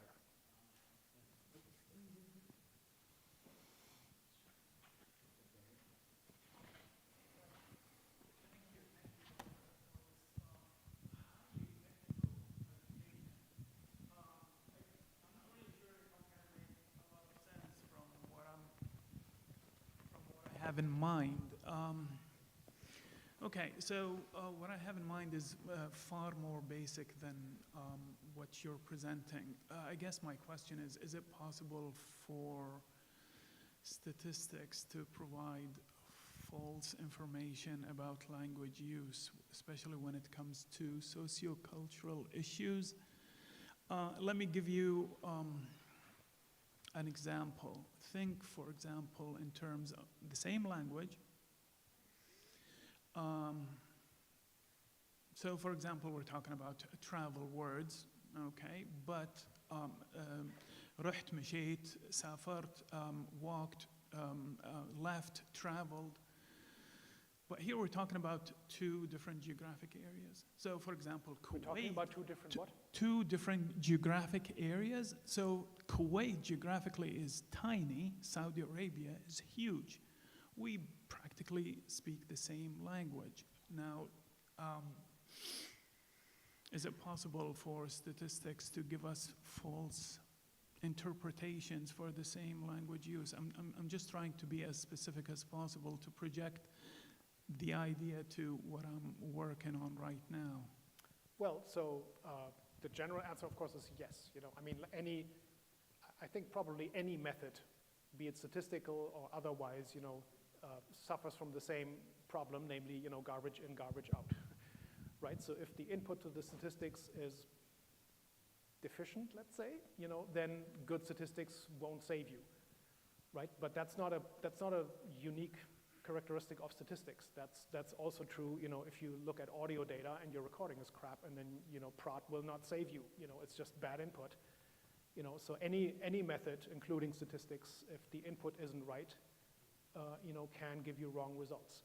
One area, like for keenness, where this is particular or can be particularly relevant is that also, another aspect having to do with tokenization is that most people, including myself and some work at least, when we do keenness analyses, we just work with the characters, so to speak, with the letters, right? But what we often don't distinguish well enough at the beginning is, the degree to which a word is polysemous, and to which degree certain senses might be related to a certain topic of a word, right? So in the book I give an example, and in an article as well, the verb put down, right? So put down can mean a ton of different things, right? It can mean, to ridicule, it can mean, to kill a pet, it can literally mean put the mug down or something, right? And so if you just do a keenness analysis, even if you recognize put down, let's say as a phrasal verb, if you don't distinguish the senses, you might get a weird result, right? Because the analysis literally doesn't see that, well, but these few cases of put down are this sense and these are that sense, right? And so in one example, I showed that if you look at the particle placement alternation, so put down the book or put the book down, right? The senses have huge degree of predictive power which syntactic constructions will be used. So if in a traditional analysis you don't include that, garbage in, garbage out, the result of the color structure analysis is not revealing. If you include the sense information by sort of tagging each verb with the sense it has, so increasing the resolution, suddenly everything falls out nicely. So that's the long answer, but in general, yeah, any method can be crappy if you give it crappy input.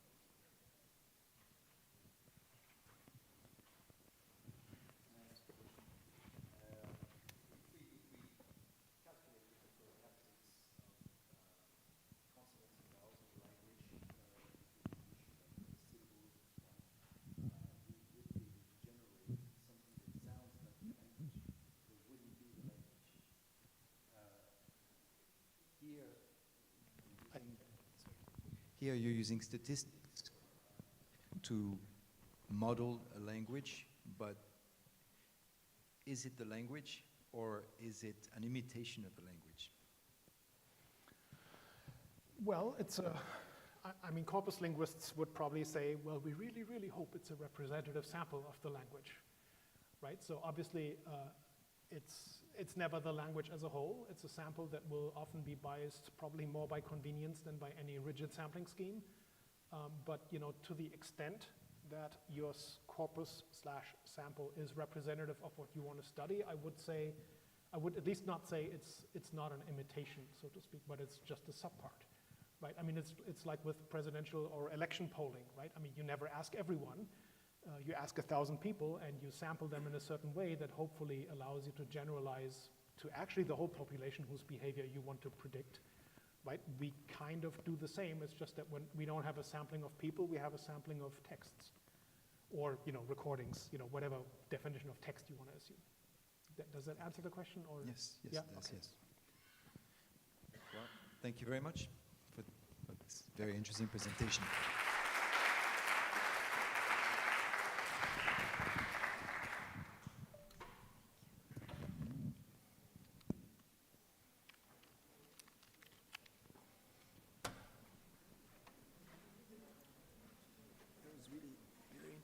Thank you. Didn't understand much, but because it's all very technical. But I would like to ask you a couple of questions at some point. Yes, of course. And you can also always send me an email if you want to, right? No problem. I can also send you the slides if you want to, or some whatever. No, just let me know. Noam Chomsky has been very critical of replicates statistics and all sorts of facts about the phenomena, but it doesn't identify the underlying principles. Yes. And this is what I had in mind. I don't know if it's a fair criticism. Well, I think it isn't. But the reason why, let me just back up so that we can now I can talk while I say. So, but the reason I think it's not a fair criticism is that that I think the Chomskyan approach to language isn't. I mean, let's put it this way: the question that, or the criticism that we have.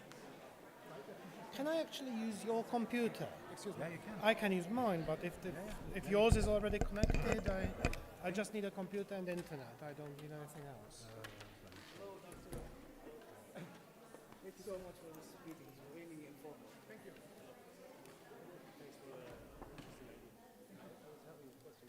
Can I answer his question first? We were talking. One second. So the thing is, Is this touch screen? No. Is there mouse? Mouse. Ah, okay.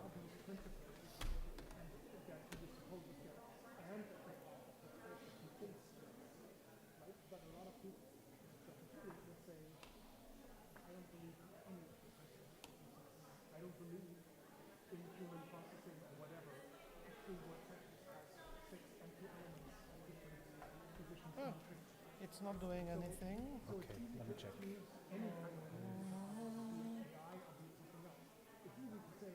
Because it worked in No, the session I moderated. the mouse works, but the keyboard does not work. And does it have like on-off switch or something? Let me just call the technician. Okay.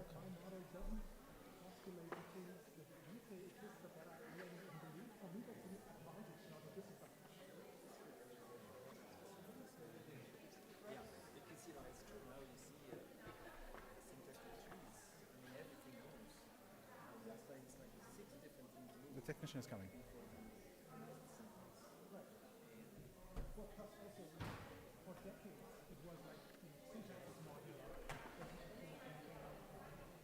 Because it doesn't have a, sometimes it's got a switch, but it does not have a switch, so it should be... I used it in the first session. I don't know what Even happened. the keyboard. Yeah. Aha, but it looks like there's no battery. Somebody took it, I guess, for the other session, for the other joining session. Okay. I'm not sure, but it worked. Okay. Do we have access to the actual...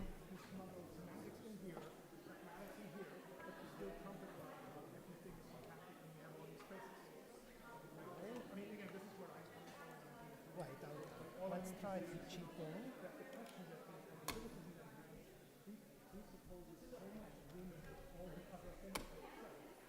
Ah, and we don't need a technician.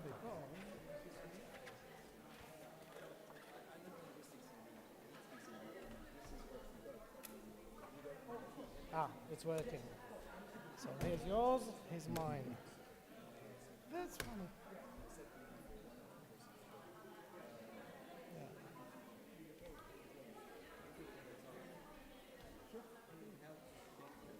Aha. Skunk.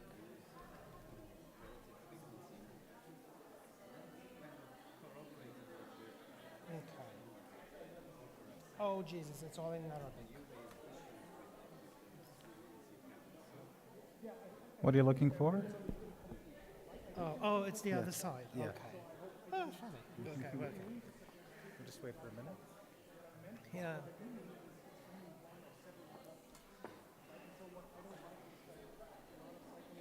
Hello? No, it's not on. No? This one? Yeah. Hello? Excuse me, before we start, can you please take a photo of this slide or copy the information into your notebook or somewhere? Thank you.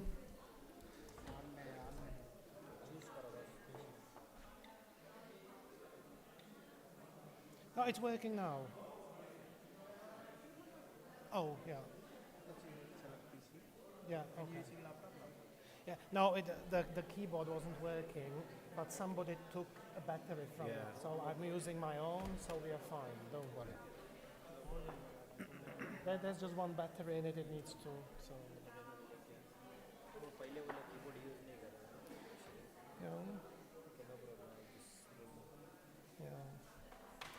Yeah. Can you please take a photo of the slide or copy the information into your notebook or somewhere? Thank you. You want more volume? No, the volume's good. I think you will be using that mic, right? The wireless. Now you can talk. Well, whichever you prefer. I can use that. Well, that's. You can use both as per your. If you want to just move while your presentation, you can use the wireless. Or if you want to just stand here, I'll prefer to use. if you want to just stand here, then you can use this one. And how do I turn it on? Just that one? Yes. And when it goes green, it works, yeah? Yeah. And now it's off. Okay, you can use that clicker in your hand, and you can just change the slides. Just a minute. Let me just fix. चल रहा है देखो सीधा रख रहा है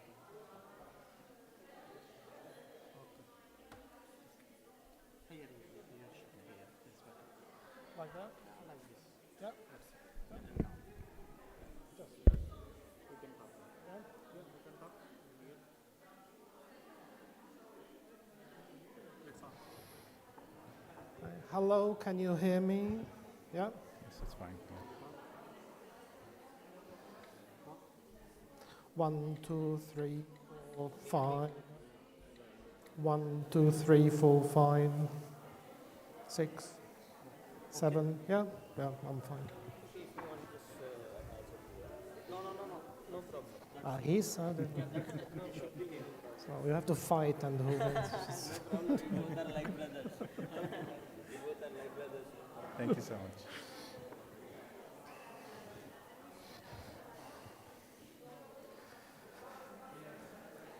Hello, everyone. Hello, everyone. It's an honor and a privilege to introduce our next guest. Excuse me? It's an honor and a privilege to introduce our next guest. I would like to introduce Andrea Matushka. He is a linguist and a head of sales at Sketch Engine, a corpus system developed by Lexical Computing. His role includes promoting the use of corpora among linguists and language professionals and running training events and workshops. Andrea also contributes to the development of the user interface and oversees the user experience at Sketch Engine. He will be giving a 30-minute talk on Sketch Engine, following by a workshop on the software itself. Thank you so much. Okay. Hello, good afternoon. Can we maybe start? Thank you. So my name, okay. Please make sure you take a photo of this, but I'll show it at the end of the talk as well, so that you've got the information. Okay. It's not doing anything as usual. Okay. So my name is Ondřej Matuška. I know this is a nightmare. This letter is a nightmare, but I found a very old edition of Guinness Book of Records, which said that this is one of the most difficult sounds in human speech, together with some kind of Arabic sound, which I don't remember. So I don't insist on you pronouncing it correctly, as long as you don't insist on me pronouncing Arabic correctly, so don't worry about that. I work at a company called Lexical Computing, which is a company that develops Sketch Engine, which is a corpus system. So Sketch Engine is a piece of software which is used by linguists and universities and researchers all over the world. It contains text corpora, large collections of texts in many, many languages. And it is a software that allows users to search and analyze those corpora, and also to upload their own data for analysis. And this is done through a web interface or an API. If you don't know what API is, don't worry. If you don't know what it is, you won't need it.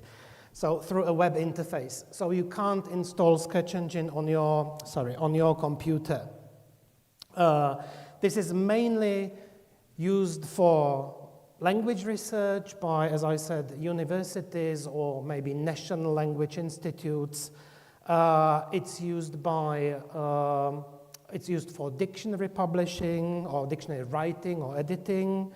It's used for generating all kinds of linguistic databases, which can then be used in software products. And it's also used by translators and interpreters, and I'll speak about the functionality for them later. This was the wrong slide, sorry. I said Sketch Engine already contains lots of text corpora. Currently, we've got over 800 different corpora in more than 100 languages. So obviously, English, French, but also Arabic, Japanese, Chinese, Thai, Indian languages, African languages, and so on.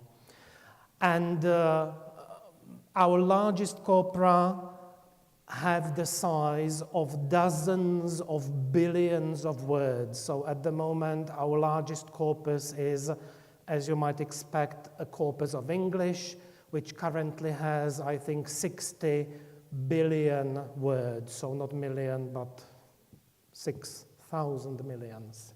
60,000 million, 60 billion words.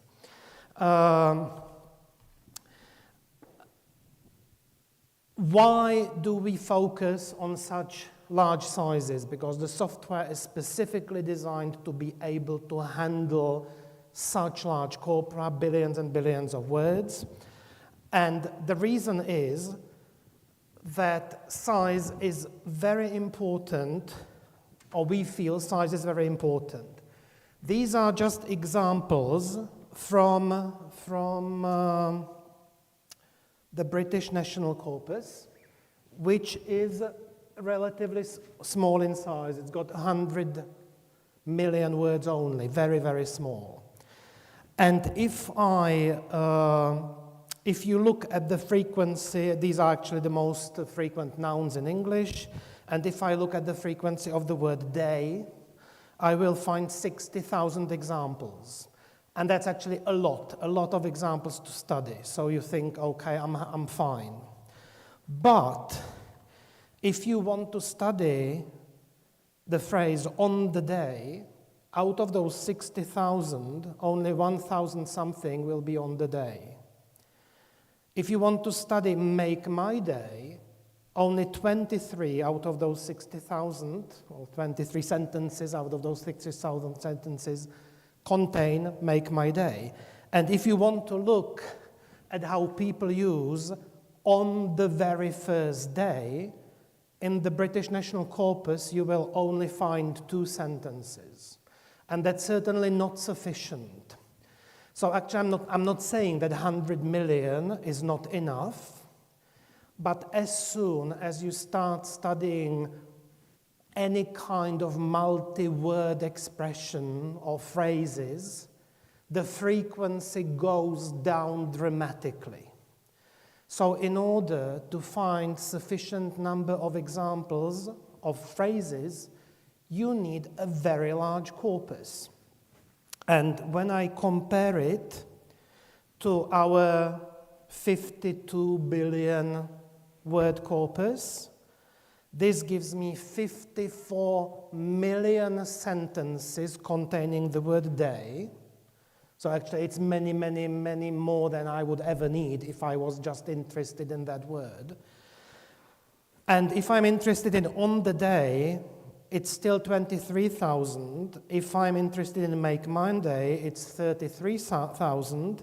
And if I'm interested in studying on the, or studying on looking at how people use on the very first day, which is not an uncommon phrase in English. You can't say that it's a phrase in English which nobody uses.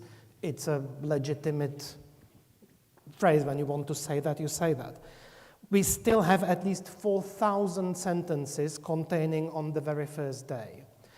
These were examples from English, but all languages behave in a very similar way, and that's why we feel that size is really, really important, because we don't know what our users will be using the corpora for.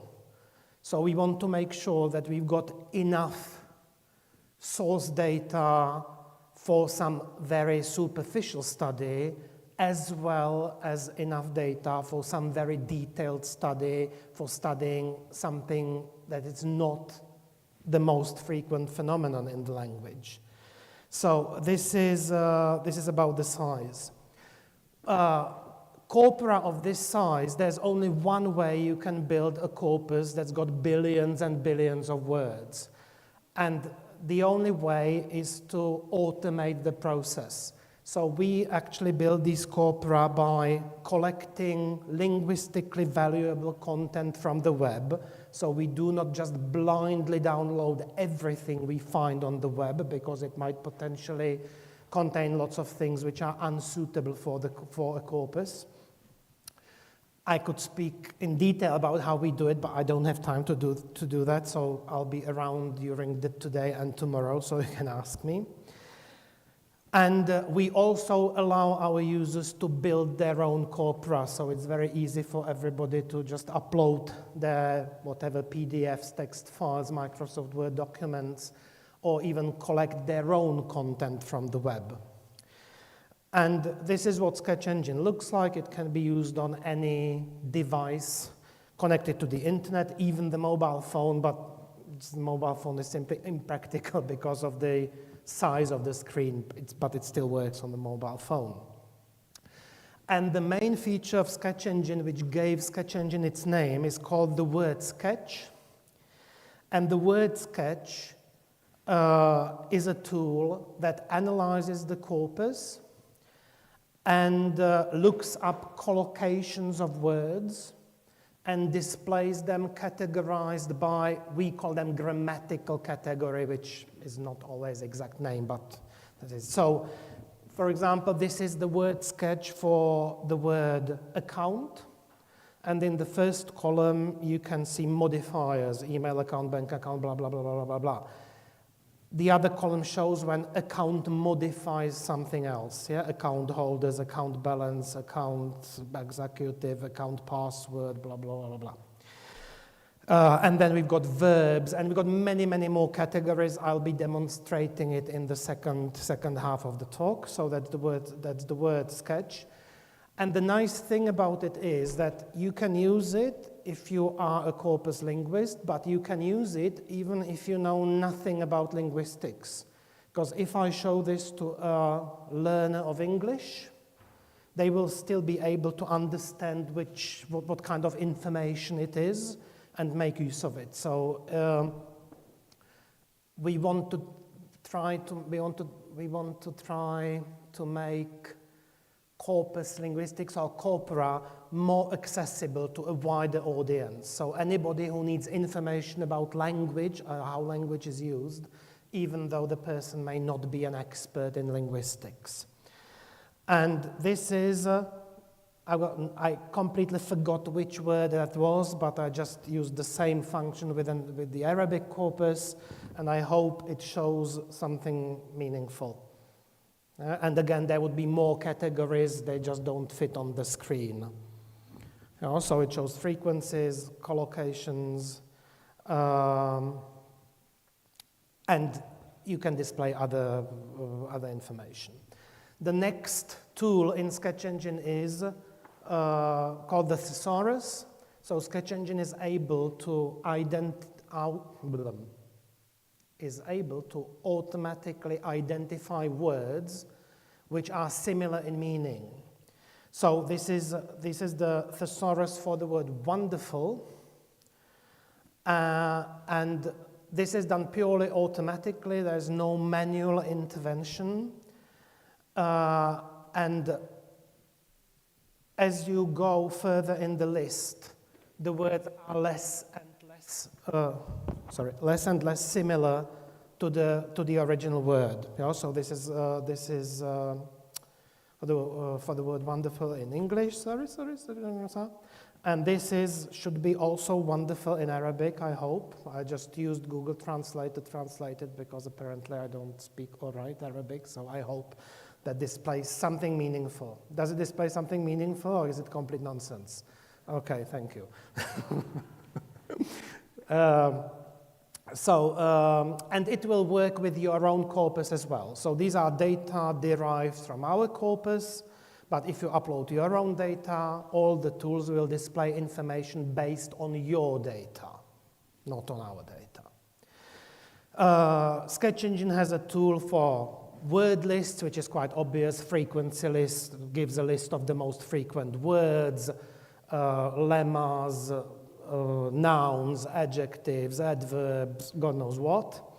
But also this tool can display frequency list of n-grams or multi-word expression. This n-gram is one type of multi-word expression. So these are the most frequent phrases composed of 4 words in English.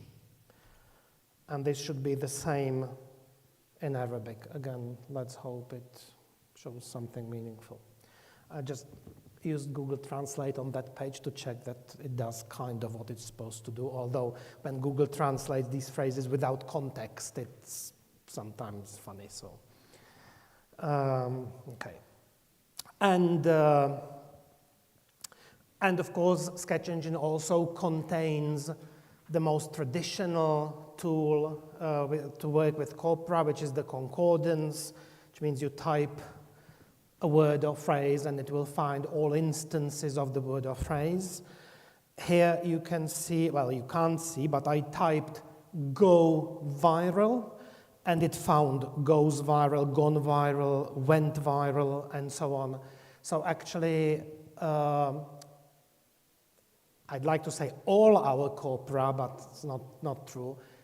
Corpora in the most important languages, about 40 out of those 100 languages, for about 40, I'm not sure, 40, 45 languages, we also support lemmatization, which means that we assign the dictionary form, or based on, probably know what a lemma is, but to all the words in the corpus, and that means that we can perform the analysis or any searches that take into account the declensions or conjugations in those languages. So by typing go viral, it will find even all the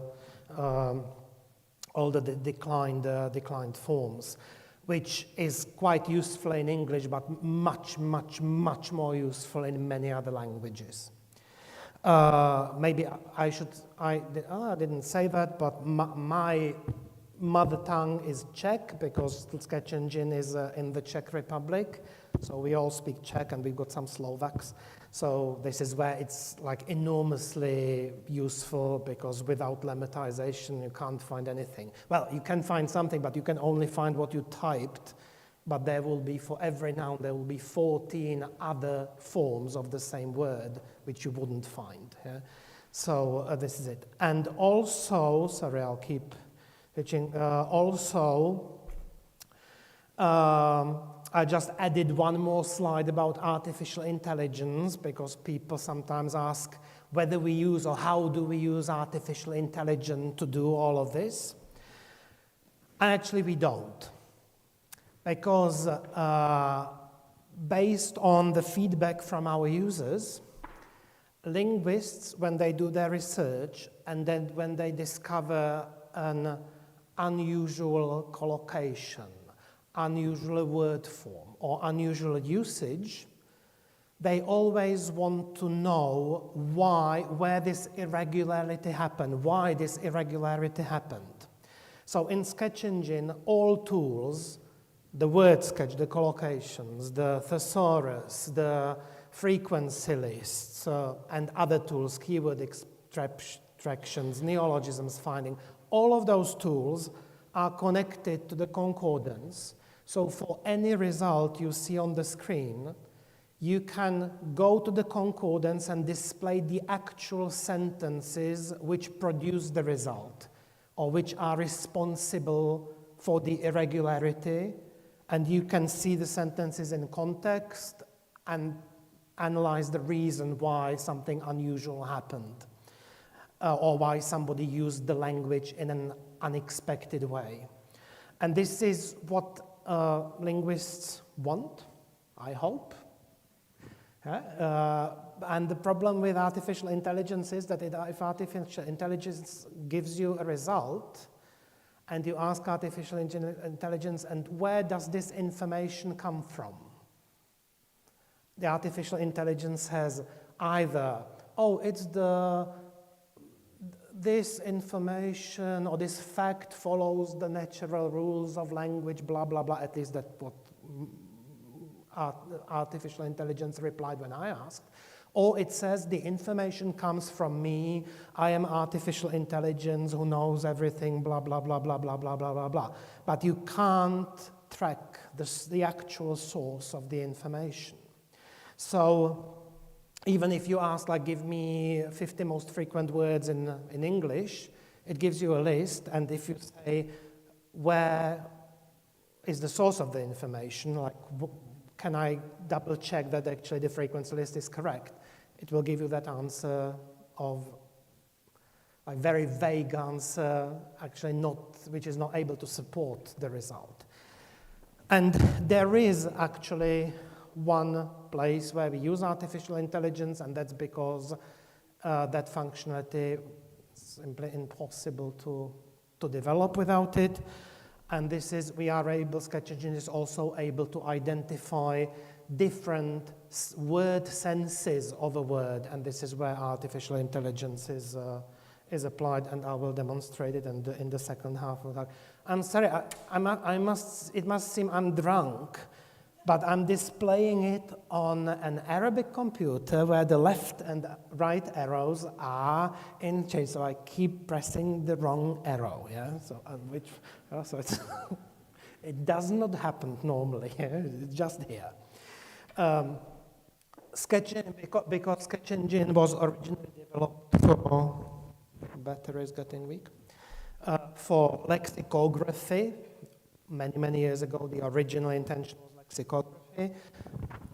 Hello? Yeah? We also have functionalities which help dictionary editors. And one of them is, for example, this one, which is called Good Dictionary Example. So we've got technology which can automatically identify sentences which could serve as good dictionary examples. Because not every sentence can serve as a good dictionary example. If the sentence is too long, like 5 lines of text, that's not a good dictionary example. If the sentence is too short, like 3 words, that's usually not a good dictionary example.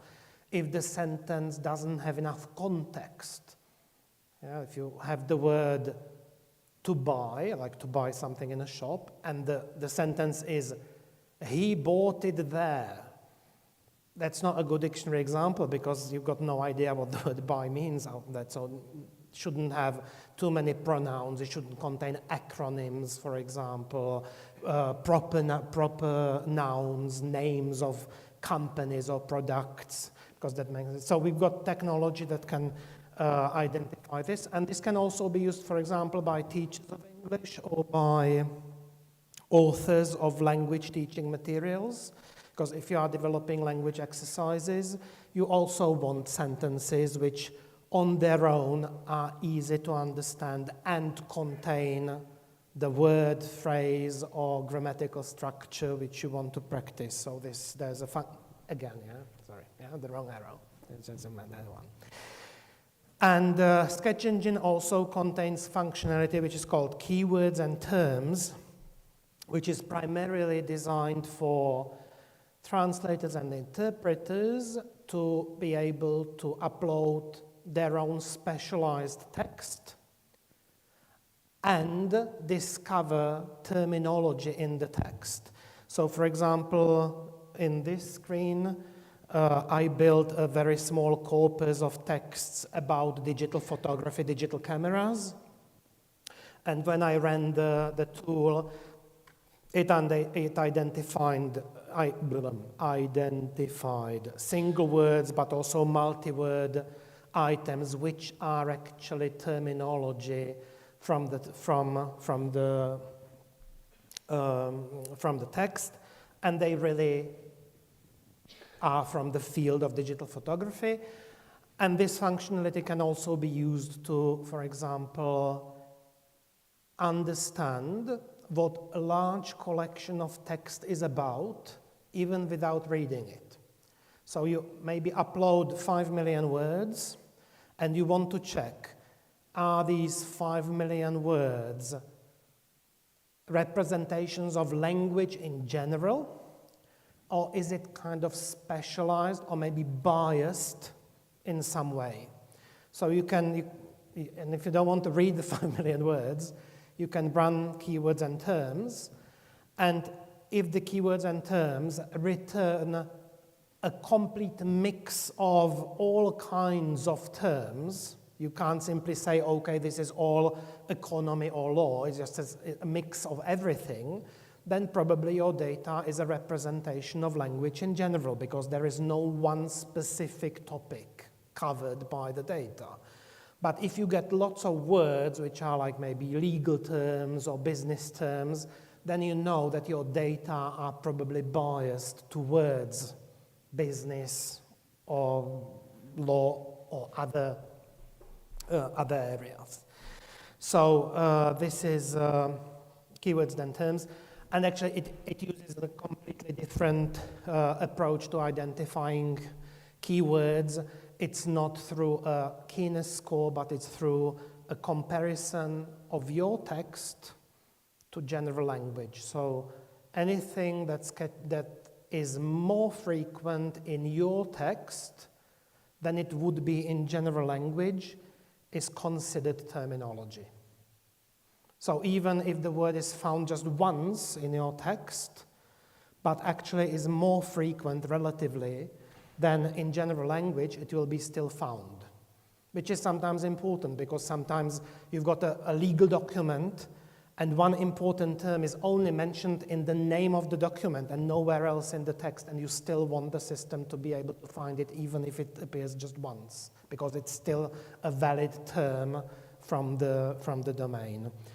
We've got detailed explanation of how all of these tools work directly in the interface, but also on our website, so you can actually read exactly how this is done. The wrong arrow again, sorry. Yeah, and maybe another tool that could be useful if you have data which are annotated for time stamped. Simply there is some metadata with your texts which say when the text was published or written. We've got a tool that can identify, we call it neologisms for simplicity, but it can identify words whose frequency changes over time. And also it will give you a list of words saying, okay, these were in that period, this word was going up and this word was going down. So you can use it for the identification of new words in the language, but also just words that are going out of time, out of use. Yeah. And this is a very very quick introduction to Sketch Engine. And the second part is called a workshop, but it will be more like a live demonstration of what Sketch Engine can do. Shall I just go on, or should I give them like 2 minutes to recover? Yeah, okay. It's been only 30 minutes, you can survive 30 more minutes. Yeah. Okay, I'll just want to say that, okay, everything is the other side.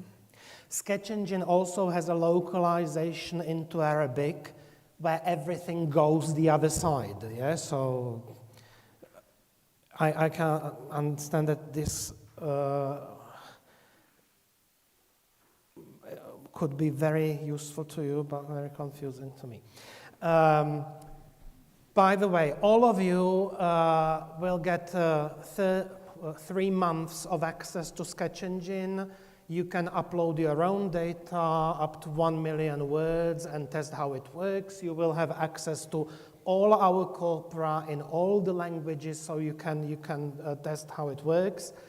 You just make sure you go to specifically this URL, not another URL. You complete just your email address and provide this access code, and that will create your account.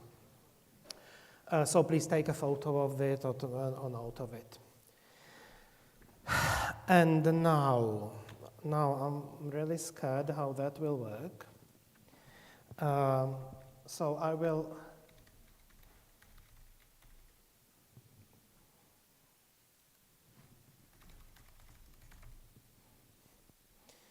Okay.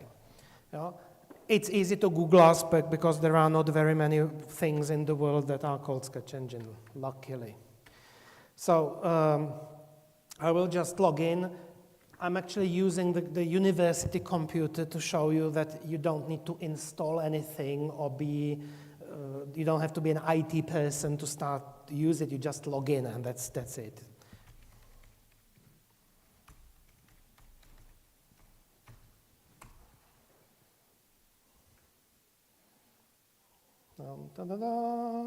Hooray. Okay. Okay, I'll just make it larger. Yeah. So when you actually first log in, it assumes that maybe you are a teacher of foreign languages or a student of a language and you don't understand anything about corpora. So it actually tells you which language you would like to work with, and you click on one of those buttons and it will select the largest corpus in the language for you.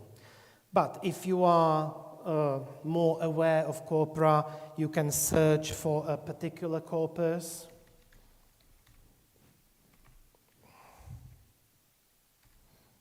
Yeah, so we've got currently, this one is not available, it's in development, so it will have about 6 billion words, but the largest is 7 or 4 billion words of Arabic, for example. Or you can search by corpus categories and so on. Sorry, this is my account. All of these dev are in development and you don't have access to them. Only I can see them. But there is a very long list of languages. There are even some languages which you didn't know existed. Okay, so I'll start by selecting an English web. Okay, English web.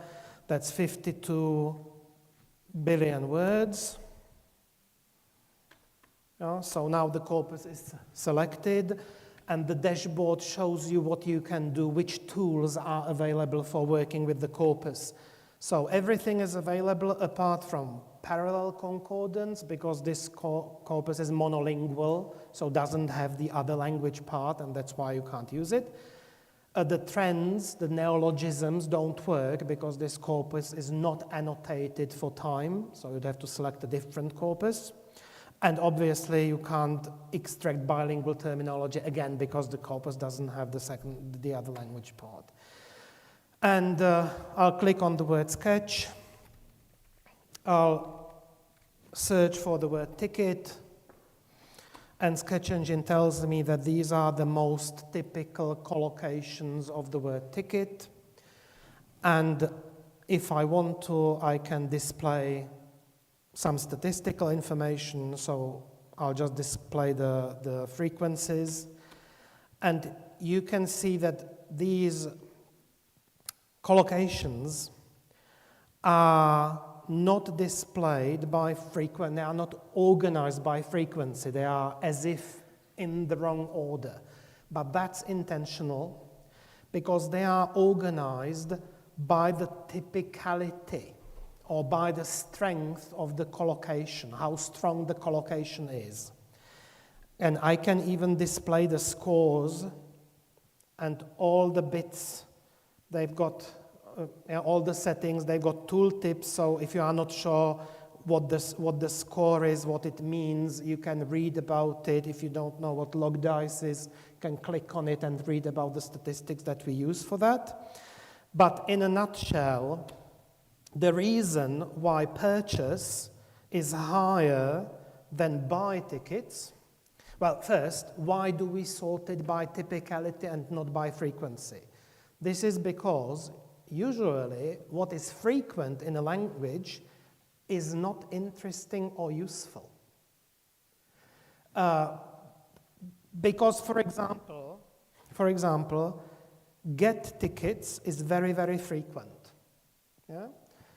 But get tickets is not interesting. It's very predictable. For example, if I was writing a dictionary, I wouldn't probably include get as a collocation because you can get anything. And people will usually work that out themselves. However, they might not work out themselves that you also say, if you want to be formal, that you use purchase tickets. Or maybe they don't know that you can use issue tickets. Because these are the less predictable, but very strong collocations. And if a collocation is somewhere at the top, it means that purchase combines with the word tickets, but does not combine with too many other nouns. I know it still combines with lots of other nouns, yeah, but maybe hundreds of other nouns. But for example, you rarely say, can you please go and purchase some milk? That's probably weird, no? Purchase milk at home, you know? Or purchase food. While you say buy milk and food very, very often. So actually purchase has like a limited number of partners, yeah, which it combines with. And this is why if it combines quite a lot with tickets, it's more important or a stronger collocation. But you can, if you want to see the frequency, of course, you can switch it to frequency as well. Yeah? So now it's, yeah, buy tickets, quite predictable, the most frequent thing. Or B, the ticket is. Yeah? It's very frequent, but probably not useful or interesting. So I'll just hide the scores. And there are all kinds of other things. When you are in the interface, please make sure you use the tooltips. We actually paid special attention for the tooltips to be explanatory, not like other web applications where there is a box where you're supposed to write something and the tooltip says, write in this box. That's useless tooltip. So this is actually, reading the tooltips will teach you quite a lot about how to use Sketch Engine. And the latest functionality is this, show senses. It was released a couple of months ago, and we are still working on making it faster.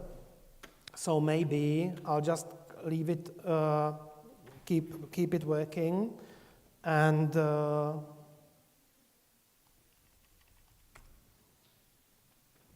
move to another stream while it will take like a minute or something. Okay, and I'll go to the next thing. Yeah, this is what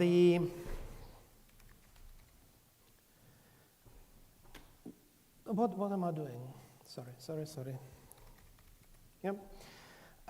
When I said that you can always go to the source data, so if I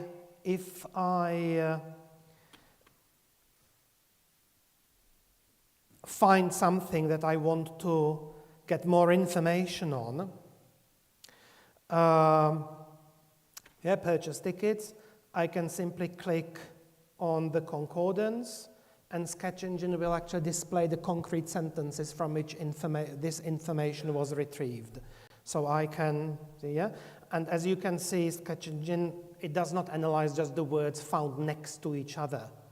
Now, it's got a certain window, and the window differs on the grammatical relations because, for example, modifier and the noun are usually very close to each other, but subject and verb can be further away from each other, so there's different window for different grammatical relation.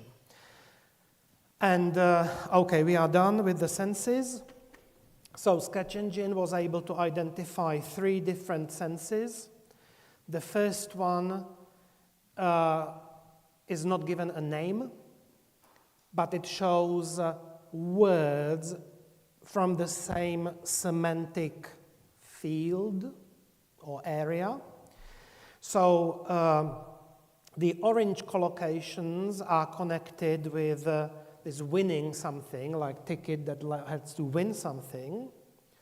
The red collocations are mainly connected to tickets, probably that give you either, it's like transportation or entrance somewhere, and this is actually entrance somewhere. Yeah? And you can display only collocations belonging to one particular sense. Yeah? So these are, and there's lots of collocations. You can play with it at home. And this functionality is at the moment the only one that actually uses artificial intelligence, but not the publicly available one. We trained our own models on our own data to identify senses. And I think it should be available for Arabic, but I'm not 100% sure. But if it's not now, it will be. It's like work in progress. Because all the computations, maybe one reason why you can't install Sketch Engine on your computer is that on our servers, and we don't have old servers, we've got new servers, it sometimes takes days for the corpus to be processed, to be used, to be tagged for part of speech, to be lemmatized, for the collocations to be identified, and so on. So it's really sometimes like 5-6 days of computation. So that's why it's a web system. Okay. So thesaurus. Yeah. So these are words which, and again, if you want to understand the similarity score, how it works, there's an explanation. There is even a blog post giving details about how exactly we discover that 2 words in a corpus are similar in meaning. So that's the thesaurus. We've seen the concordance. Yeah, go home and it will find all the senses. You can display the lemmas, part of speech tags if you want to see them. Normally you don't need to see them, but you can display them. And you've got tons of tools to process the concordance further, to calculate all kinds of frequencies, words before, words after, sort it in various ways, use the good dictionary examples, and so on and so on. Again, all of these, when you click them, it explains what it does. If you need more details, how it works, you can read about it. I've got only 30 minutes, sorry. And the concordance has a basic, all tools have like a basic tab, which is meant for non-expert users, but of course it's got a very advanced search, so you can search by lemmas, multi-word expression, concrete word form. So if I only want to find gone, but not go, went, I can do that. And it also has something that's called CQL, which is a corpus query language, where you can combine any information found in the corpus into one query. So you can say, for example, you can type it manually, but I strongly recommend using the CQL builder, where you start with just one button. And you can find the lemma purchase, or you can say, I want just the word purchase, so I don't want purchased or purchasing. may be followed by a noun. Where's noun? Ah, here is noun. Yeah, followed by a noun, and it will find, this is just an example of what this search will find, it's not the final result. And you can say, okay, I want maybe one optional token in between, so there can be a word in between or not. Or maybe I want exactly one word in between. Yeah, so, you can do repetitions, you can do more than, exactly 3 words between purchase and the noun.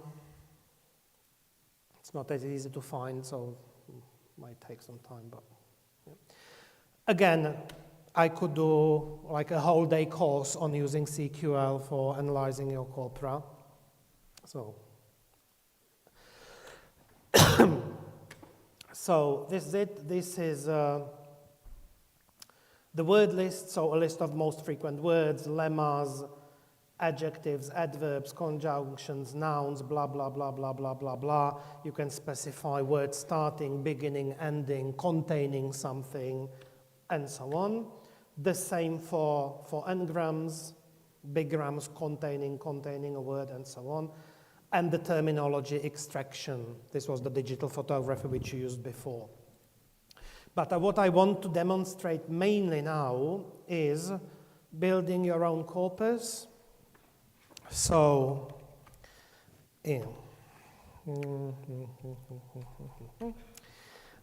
I'll give it a random name. I'll be building a corpus in English, but of course you can build corpus in a different language. And I've got 2 options. Either I have my own texts, which means I will just upload some PDF files, text files, Microsoft Word files, HTML files. If you have downloaded HTML files, you can do that as well. The list of formats is at the bottom. Or you can even, I'm not saying type the corpus, but you can copy and paste piece of text. If you found it somewhere, just copied it, you can paste it in here directly. So this is probably quite straightforward how that works. It's like uploading data to a Google Drive or something like that. But the other option is more interesting. Suppose you want a corpus which is specialized in some way, but you don't have data for it. So of course you could Google web pages containing texts related to the topic, but it's a lot of work. So instead, you can ask Sketch Engine to find some texts on the internet for you, and I'll go through start from the last option.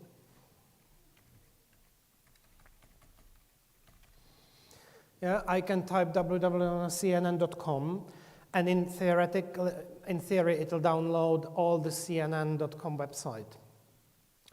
In practice, it will only allow downloading about 2,000 pages, and then it will stop. But actually, you never want to do this. You will mainly want to use this option if you want to download some smaller, specialized website. For example, you work in political science, you study politics at university, and you want to compare the websites of 2 political parties. So you download the website of one political party, another political party, and use corpus approaches of comparing them, so are much smaller.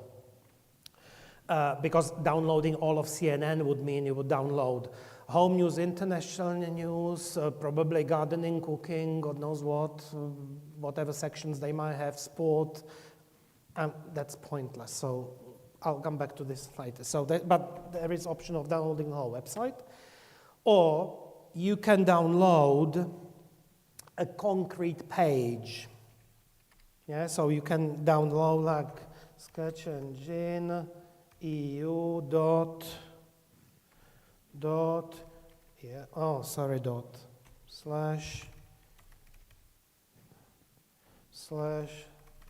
yeah, and it will download only this one page about thesaurus, not the rest of the site.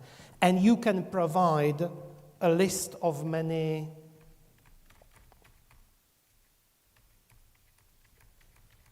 The list can be very long, it can be thousands of lines. So actually, if you somehow collected lots of URLs, you can make Sketch Engine download it. And the first option assumes that you've got no idea where to look for it. So,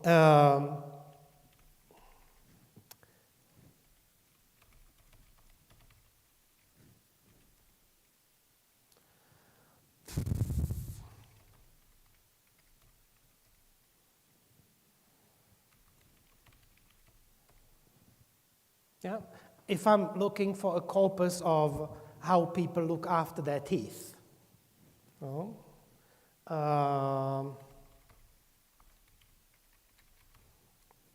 I can define the topic by giving Sketch Engine certain terms that are part of the topic. So not the name of the topic, but actually terms that are inside the topic.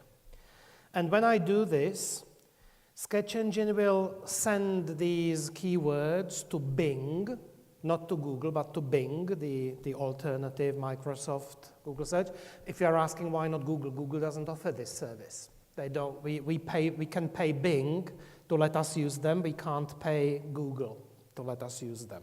Actually, Google has very low limits that would not be sufficient for us. So that's why Bing. And Sketch Engine will send the words to Bing. Bing will search for those keywords. I'll just perform normal web searches and will return these URLs. Yeah? Normally, I don't even read them because it's just for your information. And I click Go. And now Sketch Engine will start downloading each URL. But the best thing about it is that Sketch Engine cleans the content. So you know what a web page looks like. Web page, usually in the center, you've got the long text. Stop doing it. No? You've got a long text in the center, and on the side you've got a menu. At the top you've got a menu. On the other side you've got some advertisements or some small little things. At the bottom you've got some legal text or something like that, which is repetitive on every single web page. And if Sketch Engine downloaded all of this, the result would be that the most frequent noun would be, I don't know, download, copyright, home, menu, something like that. The most frequent bigram would be see more, because every text says see more, or something like that. So Sketch Engine actually contains a little tool that's available to identify the longest portion of text on a web page, and only that will go into your corpus. And it will also evaluate whether the text is not too short. By too short, I mean you might sometimes download a web page which is just a photograph and one sentence under the photograph. And for linguistic study, that single sentence without the photograph is not enough context. You lose the context because usually the photograph is an important part of the context. So Sketch Engine will not accept that. And also Sketch Engine will not accept a page that's got like 2,000 screens, because very often it's some machine-generated content. It's simply nonsense. Nobody can write something that's of 200 screens of text. That's always some suspicious context. So not too short, not too long. Also checks the language of the text. And as you can see, we already have something like 60,000 words downloaded, and we are 30% into the list. It's not that Sketch Engine cannot download fast. We can download, I don't know, 2,000 pages at one moment. But the problem is that sometimes the server, the response is very slow. Yeah, so This is why the time is unprintable. And when the corpus is finished, all the tools will become available. So you can use word sketch for collocations, you can extract terminology, you can categorize collocations into word senses, you can identify good dictionary examples. So I don't know if there are people teaching English at university, I mean teaching English as a foreign language at university, and maybe you need to teach some specialized English, I don't know what, civil engineering or economy or law, and maybe you need to teach terminology in a specific part of the law, and maybe it might even be part of the law where you are not expert yourself and might not know all the terminology. So that's one way of actually first discovering what terminology there is in that field and extracting example sentences where the terminology is used in context. Maybe if you want to go further, even develop some exercises based on that and so on. So this is in a nutshell what Sketch Engine can do. Do I have like 2 more minutes? Yeah, okay. I will not be demonstrating anything else now, just I want to stress again. When you set up your account, please read the tooltips, watch the videos. The videos only have 4 or 5 minutes. They are not like 30-minute video about how to use it. They are really short because we know that if we make it 10 minutes, nobody will watch. No, I wouldn't watch it. Yeah, that's just normal. Yeah, I think it's normal. If you ever land on a page, you land on this page and you don't know, maybe you don't understand something or you don't know how to do something. This is your best friend. It says request help or support. You click it and you say, why is it not ordered, I can't type, by frequency? What other? Question mark. Where's question mark on this keyboard? Okay, found it. And you hit send. You don't have to explain which page you are on, who you are, what you've been doing, because that goes to our support. And it goes with a link, a live link to the page. So when they receive it, they click the link. They will see exactly this page live, so they are able to click in it. So they can see what you see, and they understand perfectly what your question is about. Our support team, all of them are either linguists or computational linguists. So you can even ask questions related to concrete languages. So it's not like support, like I can't log in or whatever, my browser won't open. It's really support, like linguist. We should somehow, maybe we should change it and rename it linguistic support. So even if you ask us something related to your specific language, maybe we don't speak your language, but we know about the language. Yeah, we know with what type of language it is, what type of morphology it has, and we are able to understand your problem and help you. We can't, yeah? So it can be even like linguistically oriented questions. Huh? This is your best friend. I will not click send because then my colleague would say, was it you or was it somebody really using it? But this is important. Also, for every tool, please just go with your mouse, like I'm going now, over the icons and read what they do, because sometimes they do nice things. Yeah, and again, if you don't understand what exactly it shows, somewhere on the page, like here, yeah, it explains what it does and what all the things mean and why it's colored and so on and so on. Another thing, if you go to YouTube, Sketch. Yeah, so when you see the logo, this is our official channel with videos showing you, and you can see it's like 4 minutes, 3 minutes, 5 minutes. Well, this one's long, this is 6 minutes. Yeah, and and you have to watch some advertisement, and then, yeah, you can learn about how to use Sketch Engine, how to use it, how to search it, and so on. Okay. And of course, on our web page, we've got like a user guide, but the web interface actually frequently refers to it, so you will reach the user guide, wanted or not, as long as you read the tooltips. Okay, I'm done. So are you. No, any questions? Stretching my ears. First, thank you for this very informative talk. And for me, I'm wondering if I upload or create my own corpus in Arabic language, will it be tagged automatically? Yes, Arabic will be tagged and lemmatized. Fantastic. Stemmed and lemmatized. So it will have stems and it will have lemmas.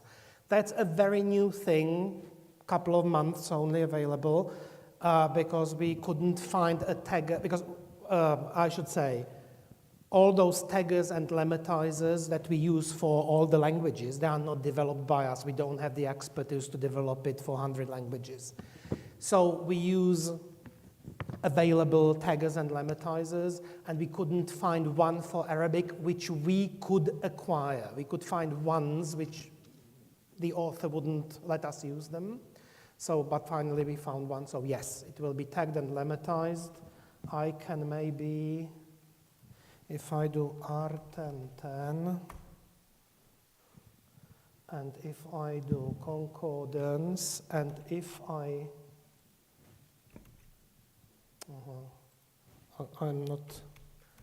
not able to make it, okay, let's do.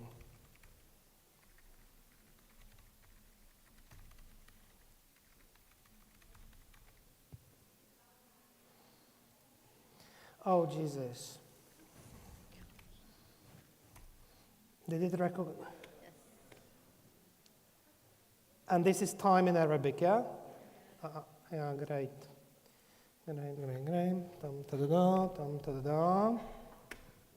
Yeah, like first, when you get the corpus information, yeah, it tells you it's got 31 tags, it was lemmas, it's got roots. Yeah, so it actually lists you all the different types of information that's added. And I can display lemmas and part of speech tag. Yeah, and now every word, maybe I need to make it larger, should have a lemma and a part of speech tag in Arabic. Yeah. And you can, of course, perform various statistics such as frequency of the tags, but that, because time is such a frequent word, it will take, I don't know, 20 seconds to calculate, to see whether the word time is always tagged as noun, or whether sometimes it's maybe mistakenly, or maybe correctly, tagged as something else. So, yes. More questions? Yes, hi. Yes, so many questions. Yes, first, thank you for this insightful lecture. I have some questions, and all of my questions are related to Arabic and the Arabic varieties as under-resourced languages. So the first question is about tagging the corpus with some stylistic and discourse features. Can we do so? And is there like a specific annotation scheme or framework that we need to follow in the annotation process of this you corpus? can add any types of metadata to the texts. So you can add metadata to the whole document, such as publishing date or name of the author or whatever nationality of the author. But you can also annotate smaller parts, such as sentences or noun phrases or whatever you feel like. And yes, there is a format which you have to use so that Sketch Engine can understand it. And if you use that format, then you can take this information or you can use it for statistics. So you can say how frequently it is used, like varieties or the stylistics and so on. But it has to be added manually. There's no magic for adding this. Yes. So before you decide to do this, think twice about either how long your life will be or how many collaborators you have, because it's extremely a manual annotation is extremely labor-demanding procedure. So think twice whether maybe you want to do something else that does not require manual annotation. Okay. But yes, Sketch Engine is ready for that. And one more question, please. Yes. It's about the morphological analyzer. Can I use my own morphological analyzer and embed it into the tool? Well, yes, you can. You mean your own tagger and your own lemmatizer? Like if I have my own stemmer. Yes. And I want to use my own stemmer instead of the one that is. Yes, you can. How? You can upload the data which you tagged or lemmatized externally. Mm-hmm. Sketch Engine will work with it, but for example, the word sketch is dependent on the tags, on the default tag set in Sketch Engine. So the word sketch will not work with your data, but you can take the word sketch and adapt it to your own text set, and then it will work. Am I making my sense? So yes, but some things might stop working because they may need to be adjusted to your own text set. Yeah, okay. See. Thank you so much. Yeah, by default, everything works with the default text set. Hi, thank you very much for this talk. I usually work with subtitles, SRT file. Are we able to build a corpus using SRT files? Corpus of what? Using SRT files like subtitles? Sketch Engine does not support it directly, so it's not like drag and drop procedure. Okay. But we actually have open subtitles, corpora, in many languages. And I think we used exactly that. So we got open subtitles, and that's a parallel corpus, and it's from this file. But to answer your question, not directly. You have to convert it into something that Sketch Engine can understand, okay. Which is usually probably the most likely solution would be just plain text something. But when you have a project like that, it's best to contact us. That's what we are here for. Say, I've got this and this and this. Maybe it's possible that when building this open subtitles corpus, my colleagues already have like a conversion script for this, and they will just press a button and it will start working, maybe. Also, and in that case, we will just do it for you. So get in touch.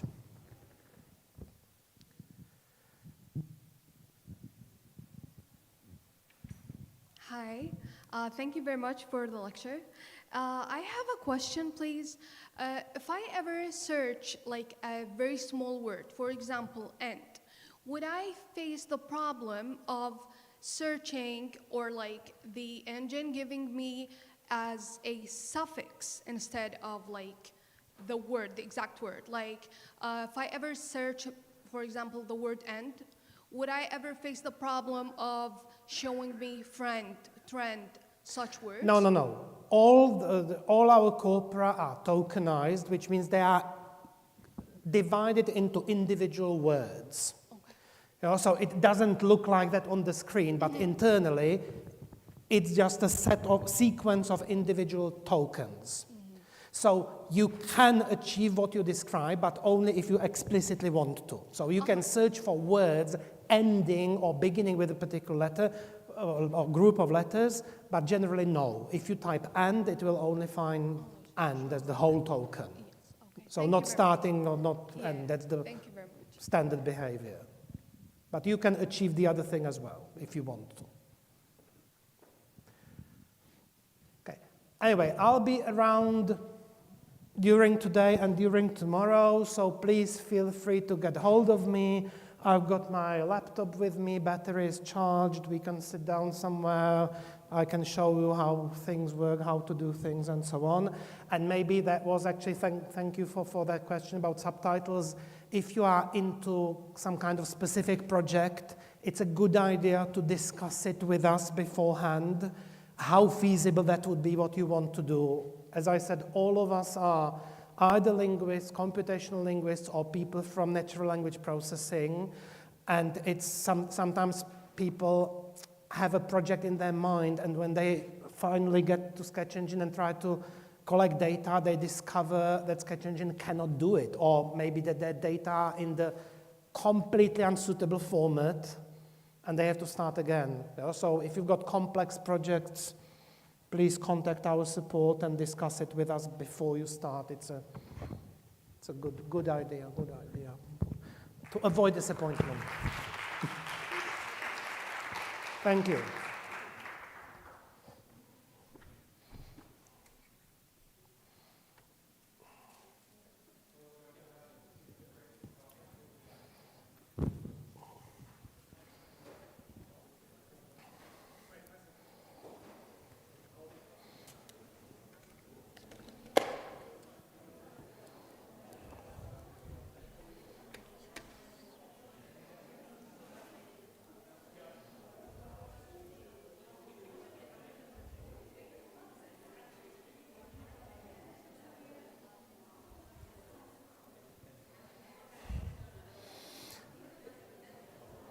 This is the dentistry corpus, if you remember, because we had to wait a few minutes. So this is the dentistry or terminology related to the problems of your teeth.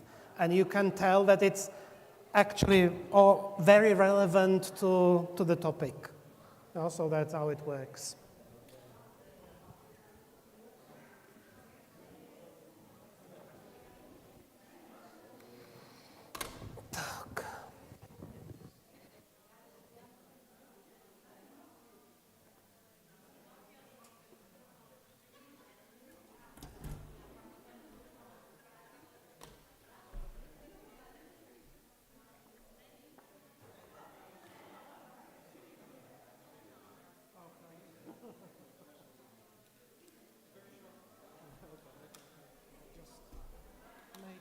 I close everything here.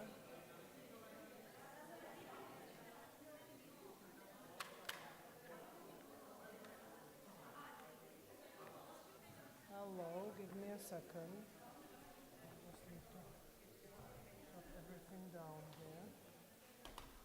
And then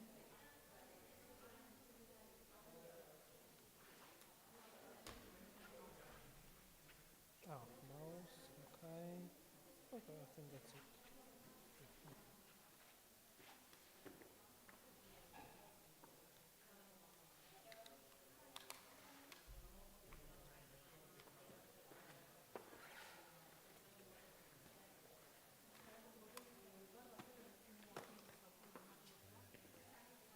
Okay, so what would you like me to do?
are you?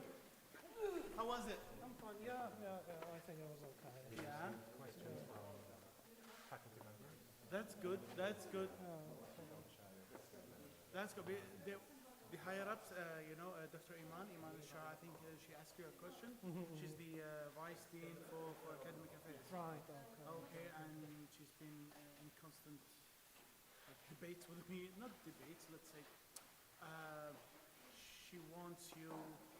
I don't know. I think she's thinking of subscribing for the entire College of Arts. Right.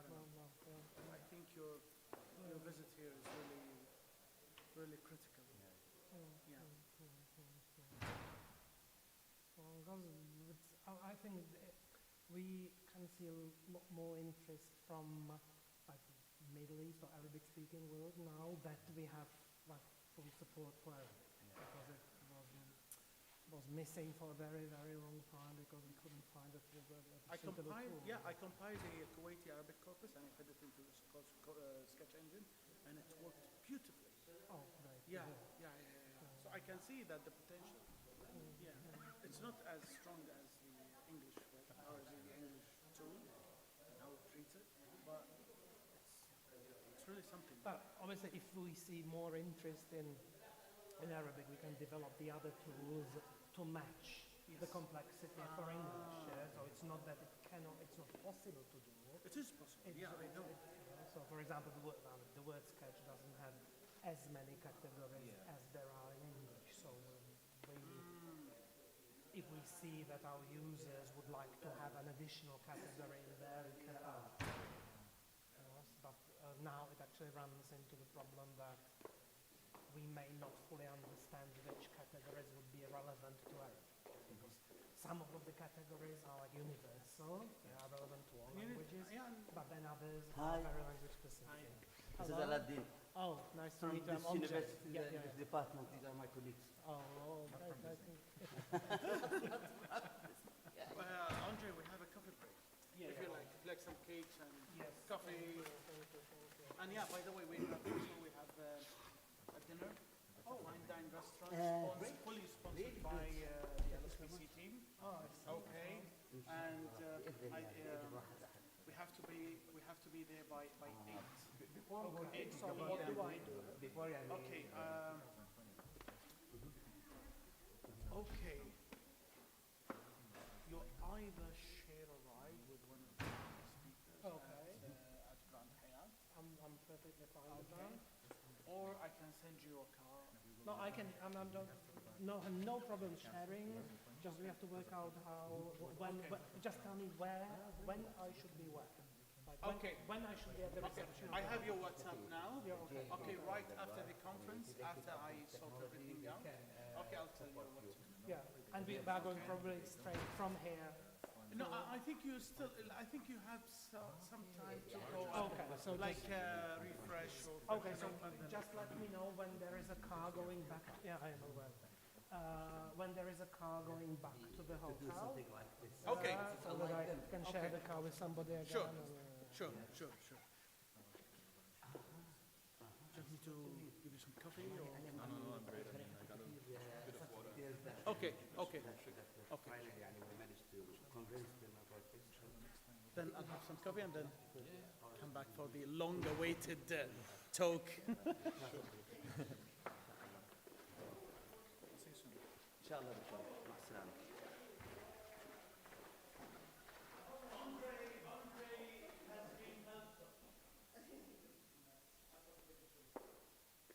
هلا دكتورة نازية.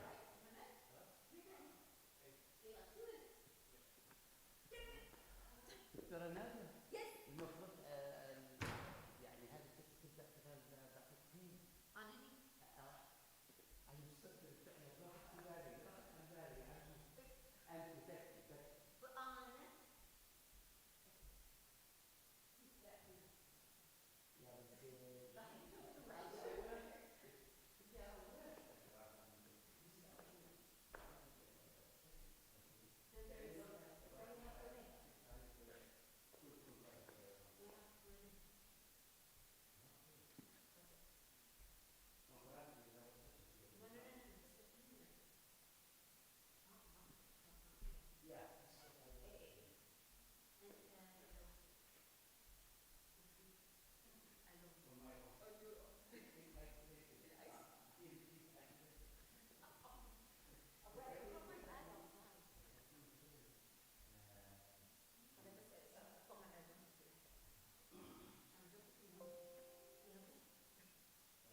I didn't include past, so only current and future.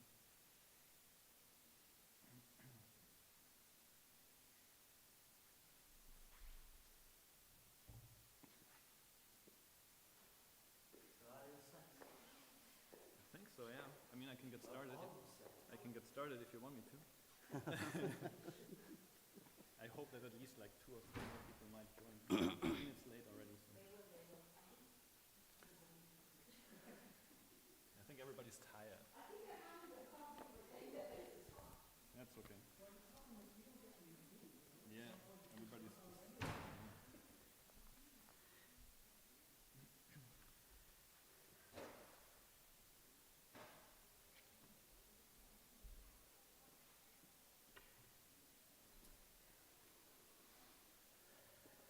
I hope that this will not affect us Taiwan. We're gonna make it happen. I hope that this will not drag on and on. Yeah. In that part.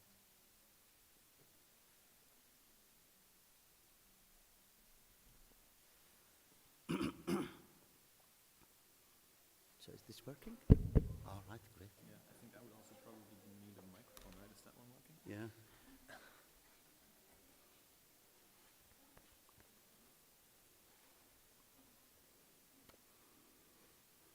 This is my sunglass. In case that I need them, I might need them, I'm not sure.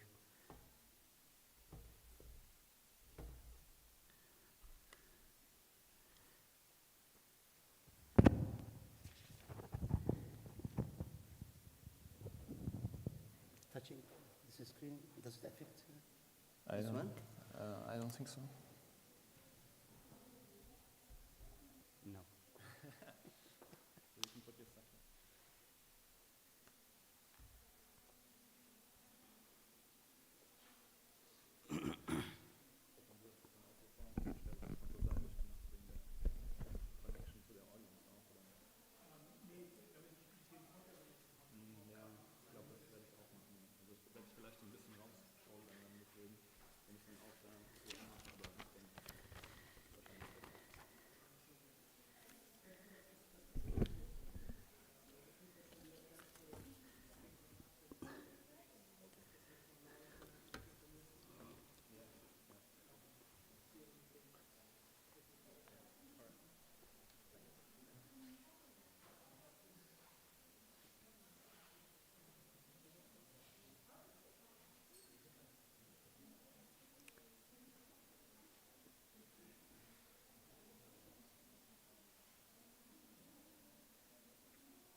It's a good job that this was in.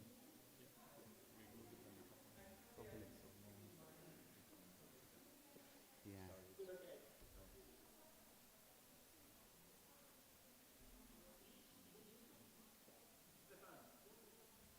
See, I found that seat really uncomfortable. It's very close to the front. Yeah, you've got hundreds of them.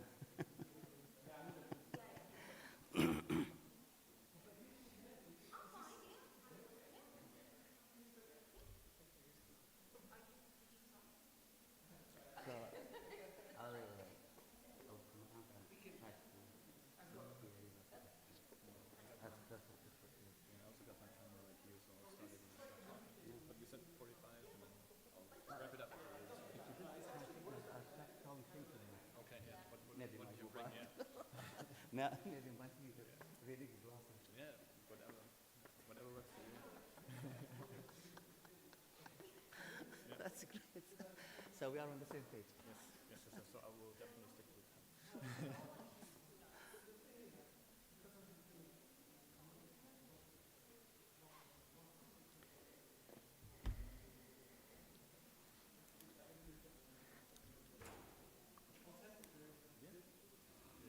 Ready when you are.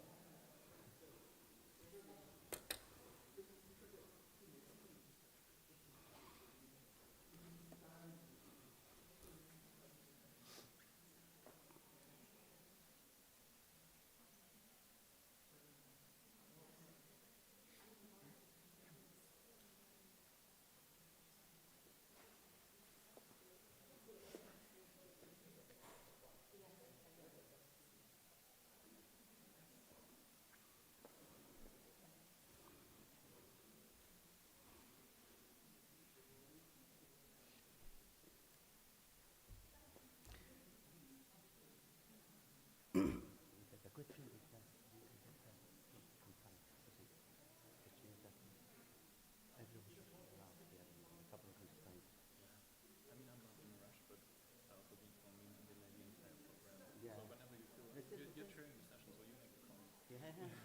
same for me, the same feeling, to be honest with you. Because I like meticulous, I like organization and to be on time.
I didn't even know that was participating. I definitely have been a technical break. I was familiar with her work, especially because there are some functional modules and connected to translation, because this is my background. I'm coming from this angle. And I had a very, very nice discussions throughout the conference.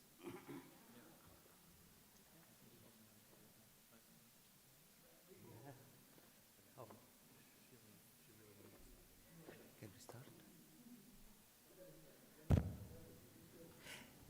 Ready?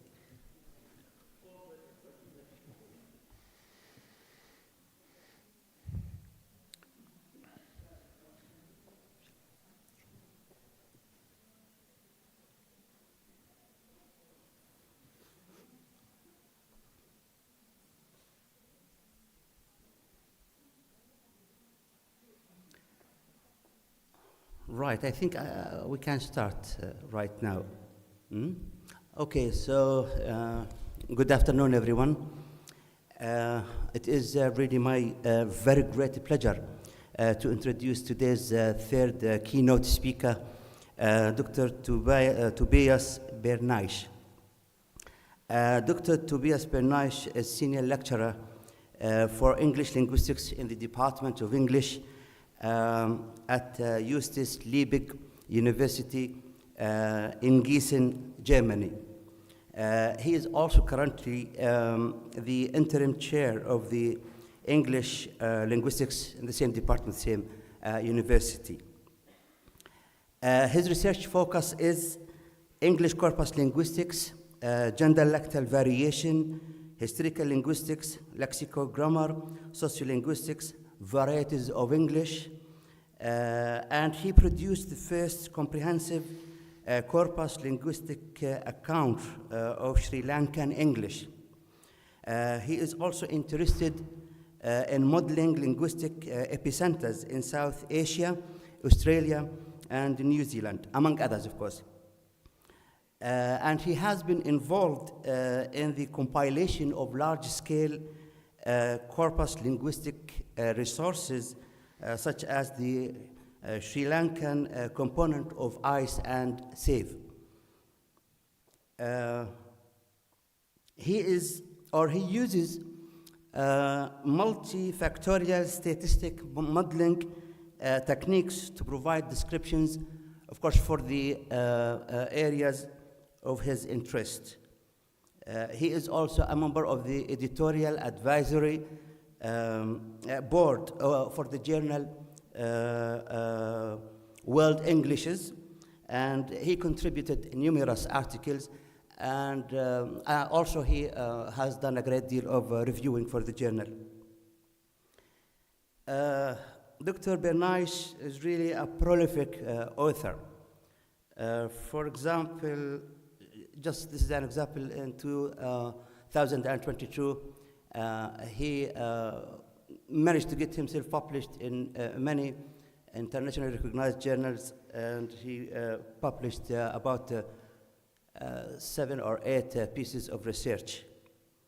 2 articles in edited books, 5 articles in different journals, and he edited a special issue of the journal World Englishes. And his most recent publication is a co-authored book that has been published in 2023, entitled Indian Englishes in the 20th Century, or in the 21st century, Unity and Diversity in Lexicon and Morphosyntax. And so I am particularly privileged really to introduce Dr. Tobias Bernaisch to speak with us today. Thank you so much, Dr. Bernaisch, for accepting the invitation to speak to us today, and the floor is yours.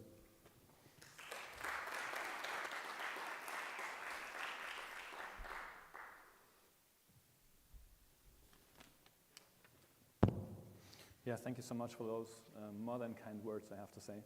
And thank you to Kuwait University, Dell, and also the organizers of this conference for giving me the opportunity of sharing some thoughts regarding this topic here, modeling change in post-colonial Englishes, current standards, and future directions.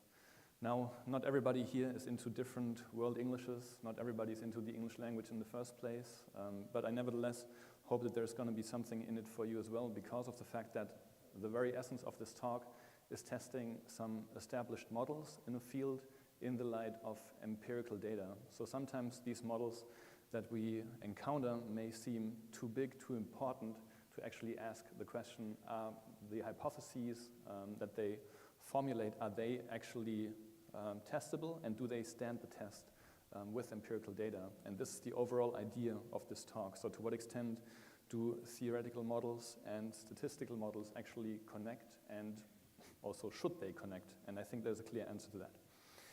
Here's the outline of my talk. So I will first of all, in case you have not yet dedicated much of your time to World Englishes, give you a little bit of background into the English language. I will then discuss prominent models that exist in World Englishes to set the scene for their empirical testing later on.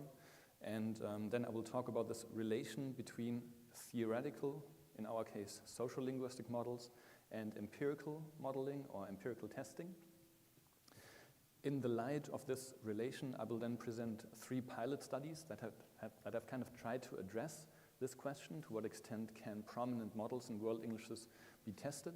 And before that, I will outline a couple of challenges in that endeavor, and eventually I will offer some future directions of empirically testing prominent models in World Englishes. And in relation to the conference's overall theme with regard to AI, all of these studies here that are reported work with random forests as machine learning algorithms, and they fall into that sphere of artificial intelligence as well. So the results that you will see are in essence based on, or have been created with the help of artificially intelligent systems. So that's the connection here to that conference. Now, if we focus on the diversity of the English language, yes, I'm going way back to the 5th century when English, the development of English, started as an offspring of Germanic dialects. We then witness 2 expansions, the first one starting in the 15th century, the westward expansion of the English language, and in the 17th century we observed the eastward expansion of the English language, and that led to a plethora of different Englishes around the world. So these days we are faced with an incredible diversity of Englishes around the world.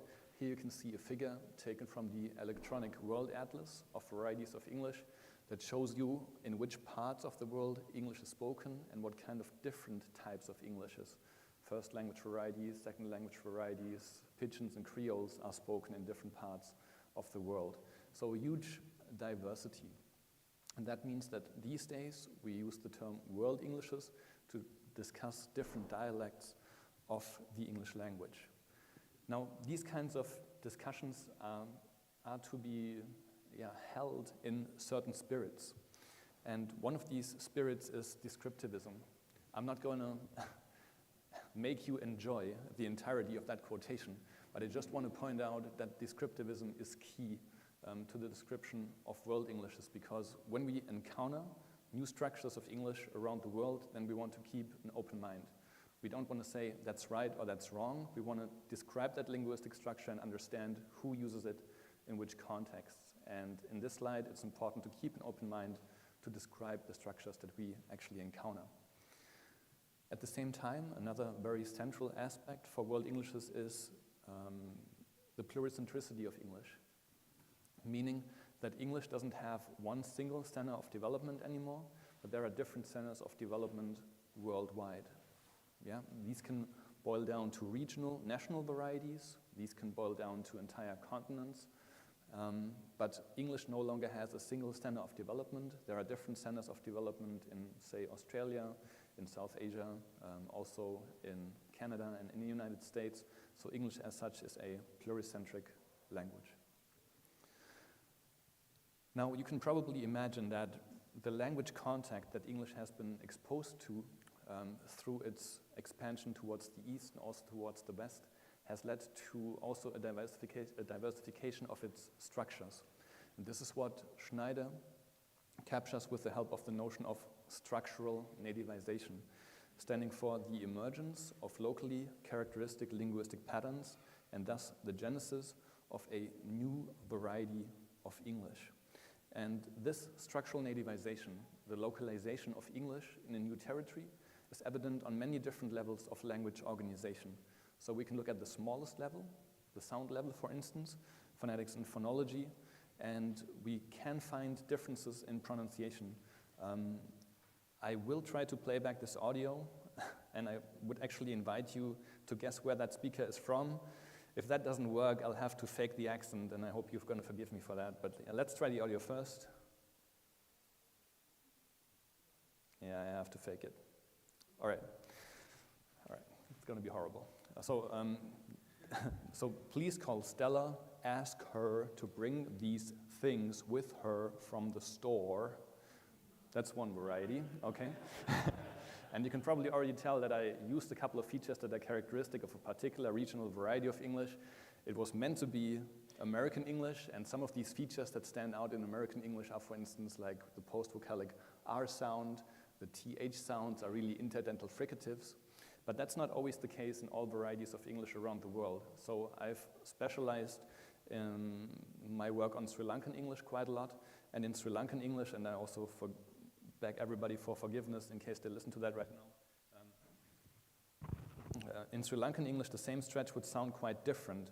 So in Sri Lankan English, it's likely to be, please call Estella, ask her to bring these things with her from the store. So no post-vocalic R, 6 spoons of fresh snow peas. It's also not going to be snow peas. That's not going to be a diphthong, but just one long monophthong. Sorry for that poor performance, but I think the message has been communicated. There is variability on the sound level in the English language. And yes, I mean, I would have then revealed that that was American English and that was Sri Lankan English, but so be it. Lexically, there's also variation. If you have a friend, you might call that friend a bro in American English. You might call that friend a mate in British English. So also on that level of language organization, there are differences. We have syntactic, grammatical variation. If you look at American English, he got fired, and the Singapore English equivalent, he canna fire, or he canna fired. We realize that also grammatically, there are different ways of doing things in different parts of the world. And semantically, there are also big differences. If you say there are robots in the streets, then in America, that would be kind of strange to have robots in the street, like a sci-fi scenario. But in South Africa, it would be totally normal because in South African English, traffic light is synonymous with robot. So also the semantic level has structurally nativized over time. And how you do things with language is also, to a certain extent, variety specific. So if you want to address a male speaker, you can do that when you are a male speaker, I assume, in the United States with the help of dude, hey dude, what's up? In Sri Lankan English, you would rather opt for hey machang, what's up? So that's a transfer phenomenon also from Sinhala and from Tamil, a feature that's not used really that much outside of Sri Lanka. Now, what makes things even more complicated in a way is that we don't only have this diversification, but at the same time, we also have certain developments that influence regional varieties around the world to different degrees. Yeah, so these are kind of uniform varieties that are relevant for different world Englishes to different extents. So there's a tendency towards colloquialization these days. So for informal spoken features to also enter written language.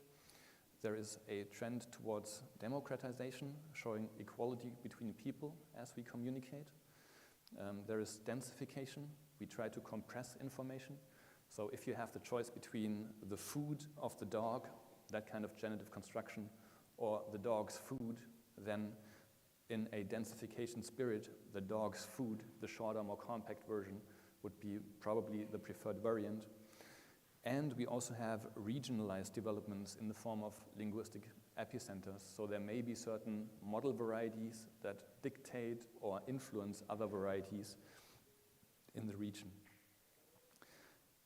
And as a consequence, we can observe that there are different trends, different triggers. We have unifying triggers, like the ones that we just saw, but we also have the notion of structural nativization, so English becoming more local over time. And these are pushes and pulls, if you want to call it that. That creates an area of tension. So in which of the two directions is a local variety of English eventually going to develop?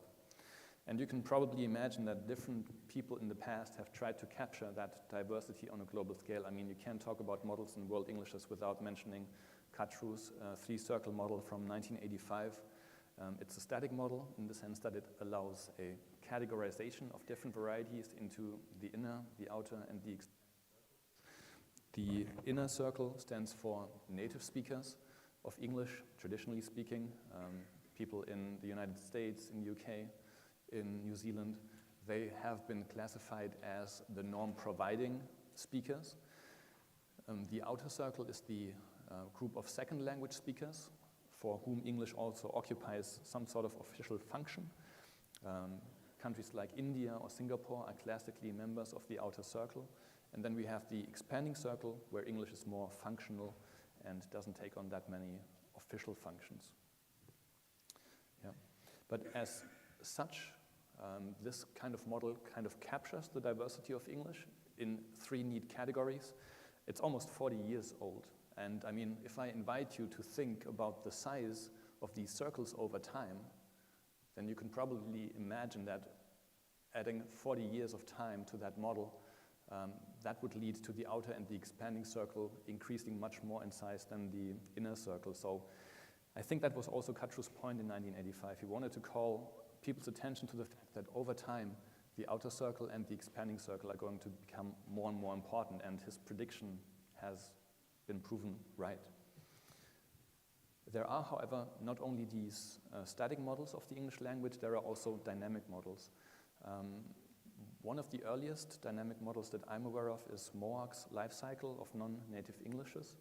So here, and this is one of the models that we will also later on test with empirical data. So I invite you to follow on the very essence of this model here.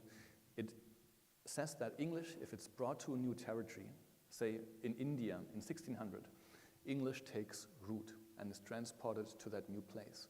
Over time, it will develop from a foreign language to a second language and then back to a foreign language after independence.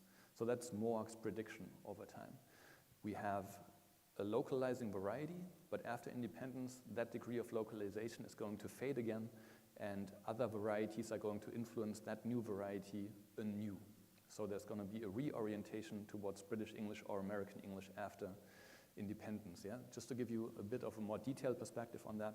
So transportation means English is transported to that new place. We then have an overarching phase called indigenization here, which encapsulates all of these three processes: transportation, expansion, and institutionalization. Indigenization stands for that process of making that new variety of English in India, in Sri Lanka, in Ghana, in Nigeria, in New Zealand, different from its historical input variety.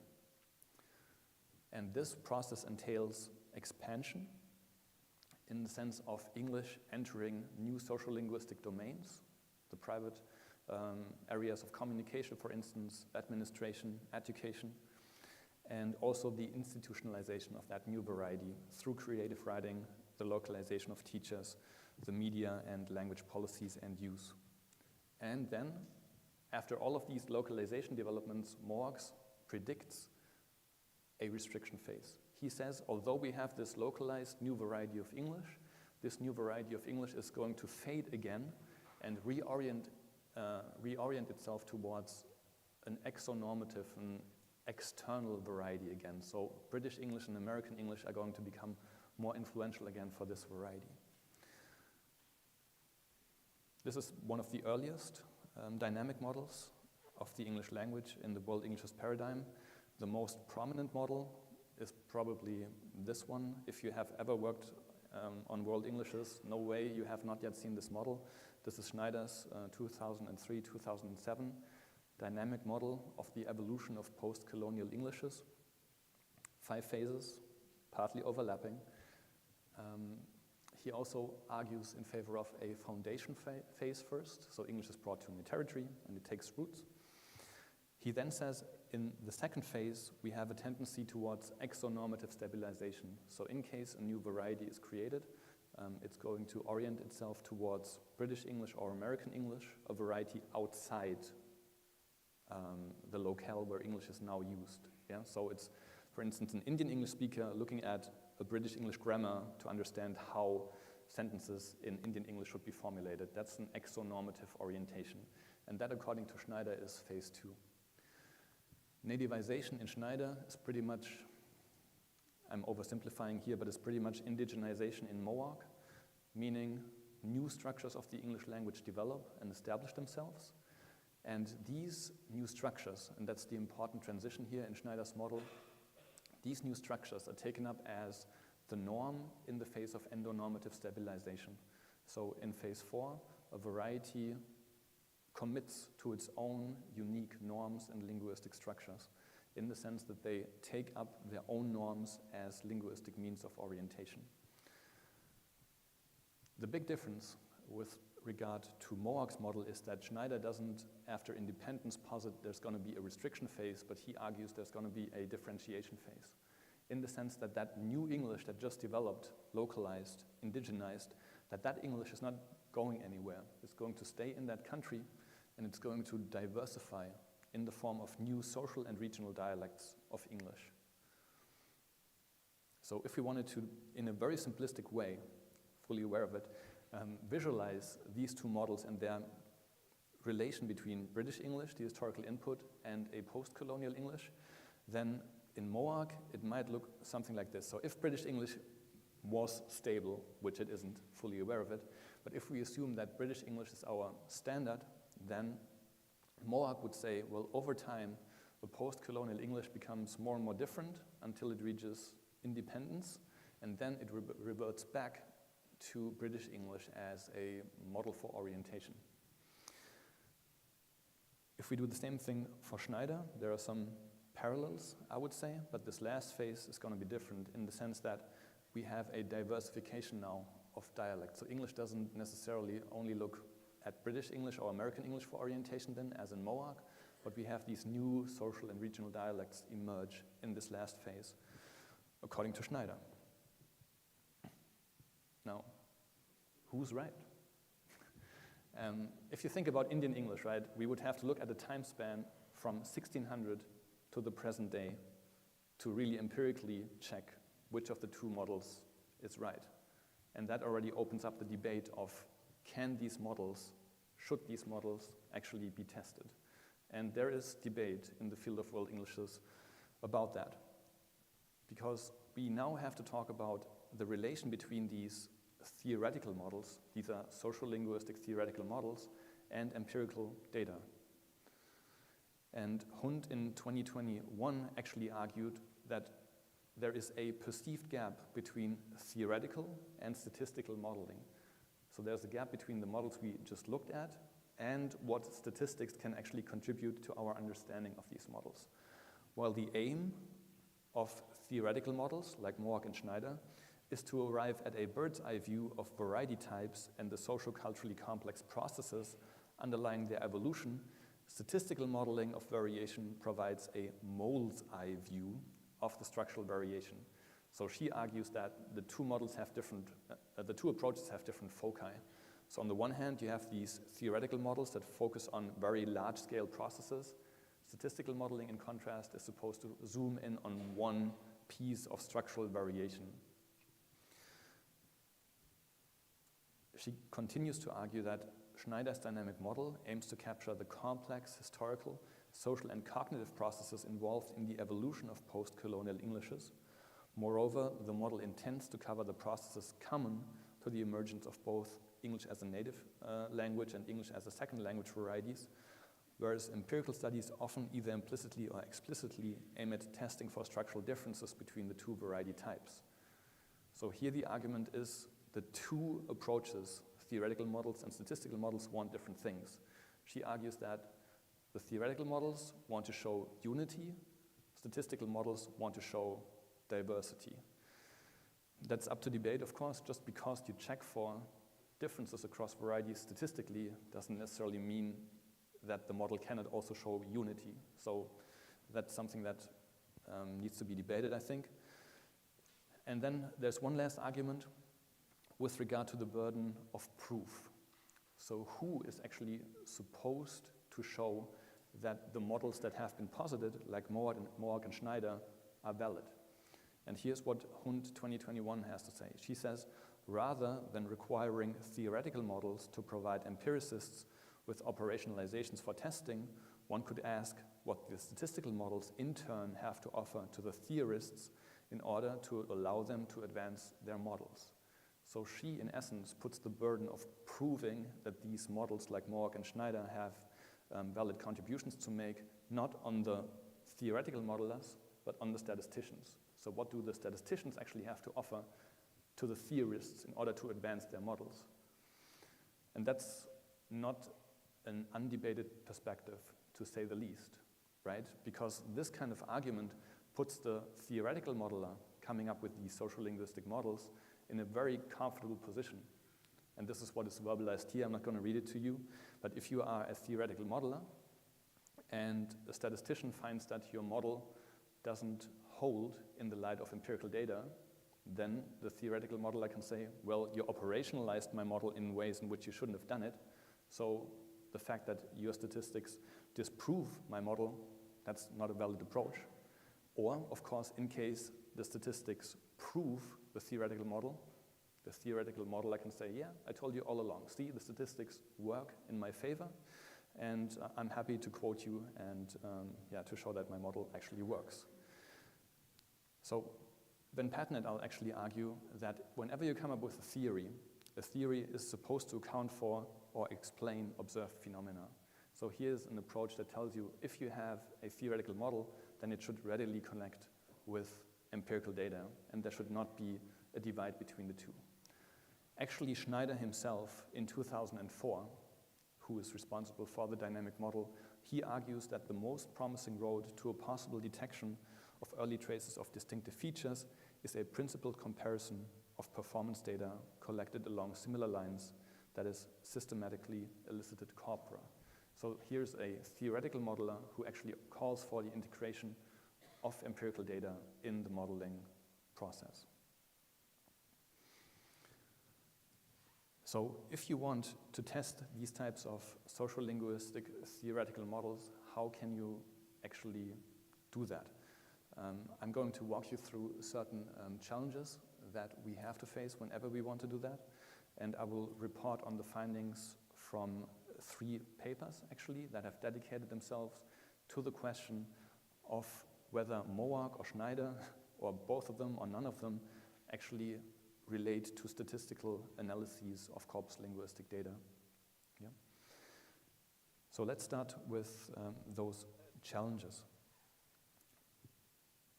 The empirical modeling of major stretches of the developments of post-colonial Englishes that are of interest to Morg and Schneider, that poses considerable challenges with regard to the types of data needed, first of all, but also with regard to the corpus linguistic resources that are available. So the model that Schneider uses features information on evolutionary progress and status, and that is determined by, and here it comes, extra-linguistic factors, so history and politics, identity construction of settlers and the indigenous population, social linguistic characteristics, where English is being used, and structural effects, so linguistic developments at the end of the day. But other than partly anecdotal descriptions by historians, relevant historical data with the necessary historical depth are not systematically available.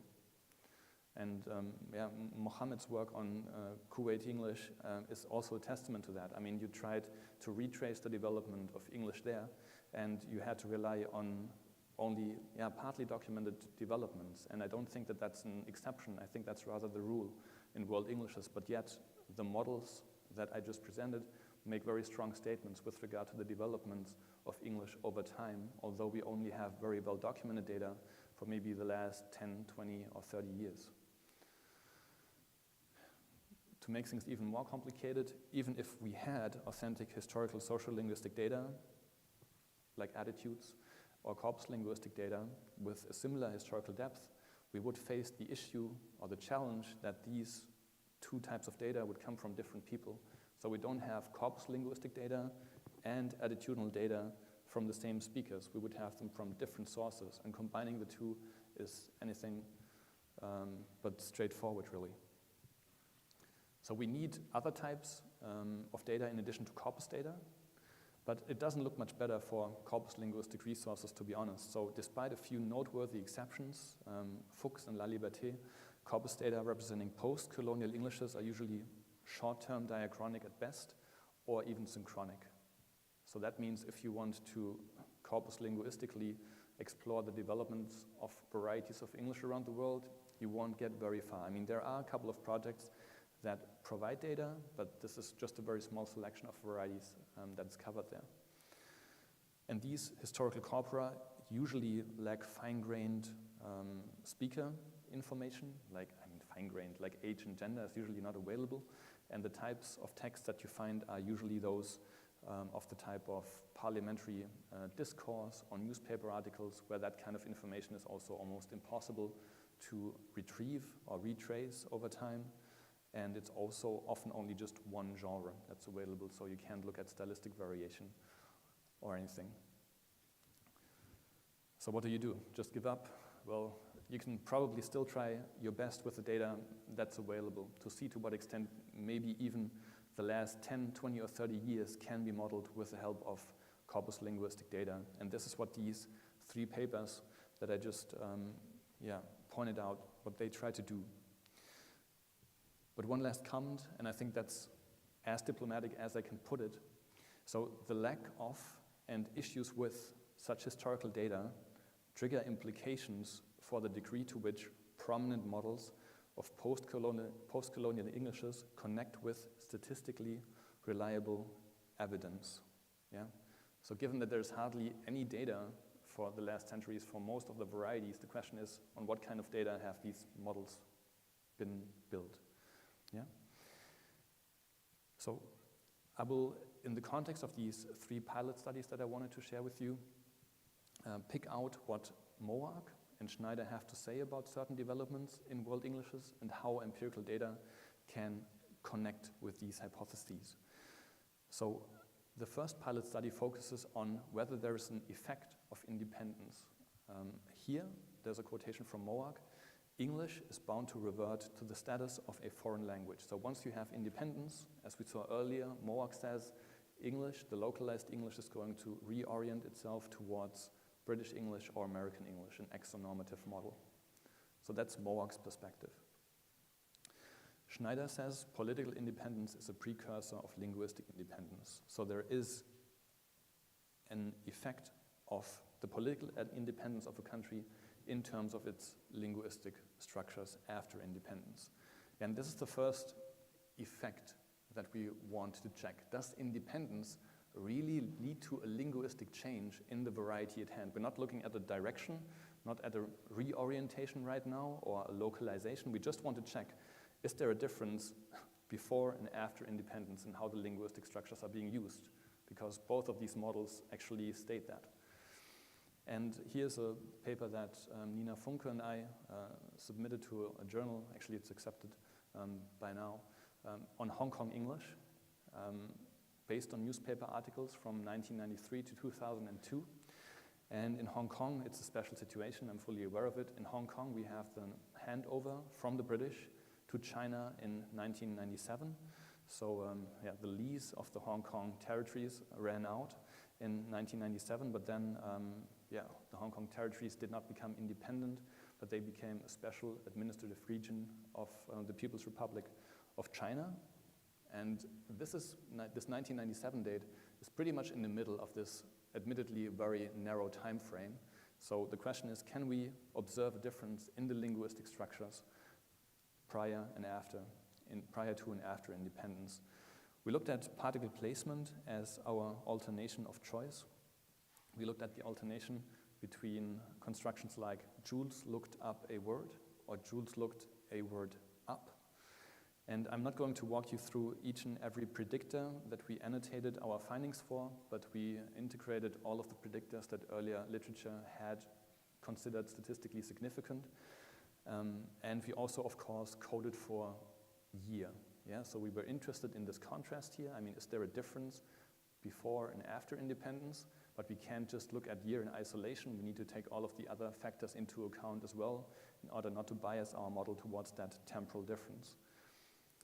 And we used a random forest model in order to understand which of these factors that we annotated for actually mattered for the choice, and to what extent this temporal difference actually matters.